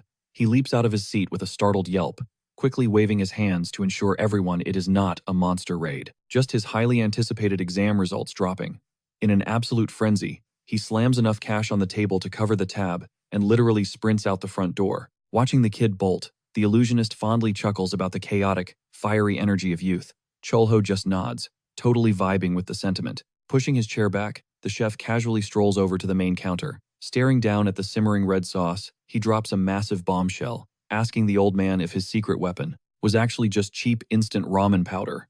The illusionist practically gets whiplash. Recovering from the shock, Dog-young admits it is true, softly confessing that this exact flavor unlocks a deeply buried memory of a childhood friend who he used to hang out with constantly. He spills the tea about his rough, poverty-stricken upbringing, but how his buddy always cooked the most god-tier rice cakes. Sensing the opening, Cholho leans in, asking what those two lonely kids used to talk about. A nostalgic chuckle escapes the illusionist's lips. He spills the tea on his past, admitting he only chased the cape and wand lifestyle because sparking joy in others was his ultimate vibe. Reality check. Though he totally lacked the raw talent, the guy spent years bouncing between random circus acts just trying to make it work. But then the system flipped. When the apocalypse hit, he unlocked legit magical abilities and evolved into what society now calls a guardian. Whenever the grind got too brutal, he anchored himself to those core memories of them mapping out their futures. He paints a picture of their pure, unfiltered childhood, just two kids talking trash and cracking up. Right up until the streetlights flickered on, Cholho just stands there, soaking it all in, letting the weight of his buddy's nostalgia wash over him in total silence. Breaking the quiet, the chef asks where his head is at these days. The spellcaster just grins, confessing that at his core, he is exactly the same dude. He is still out here tanking hits for the innocent. That wide-eyed ambition from back in the day, still burning bright. That ancient vow about weaving spells into food hits Cholho right in the feels. Flashing a massive, genuine grin, he tells the guy that hearing those words seriously made his day. Wrapping up the vibe check, the mage finally moves to head out, dropping major props for the god-tier meal and the killer company. He throws his hand out, formally introducing himself as Dako Young Han, and asks for the chef's alias. Meeting his grip, our main character drops the mic. He is Kang Cholho. Leaning against the doorframe, he waves off his long-lost bro as he steps out of the diner. Out on the street, the mage freezes. That name rings a massive bell, and he starts muttering it on loop, racking his brain for the connection. Boom, the puzzle pieces snap together. He remembers the scrawny kid named Cholho, whipping around so fast he practically gets whiplash. He stares down the restaurant, absolutely mind-blown by the math. Back at the entrance, Chael-ho is just chilling, holding a loudly purring Kuel, while Khan is throwing absolute daggers with a classic grumpy pout. Young-han just shakes his head and chuckles, convincing himself that a plot twist this crazy is straight up impossible. Inside, Kuel hands her little flower over to Khan, sending the grumpy fluffball into total fanboy mode. Staring up at the clouds, Chael-ho silently prays his old homie makes this spot a regular hangout. Smash cut to the research facility, where the eggheads are totally losing it over this new material's insane defense stats. Hun Kim points out that if a tiny scrap of this stuff can casually tank a tier 6 mana stone, their boss is about to level up to absolute god status. The hype in the room skyrockets. This is the legendary cheat code they have been grinding for. Eyes wide with pure awe, he admits the sheer power of it is low-key terrifying, but he is 100% here for the chaos.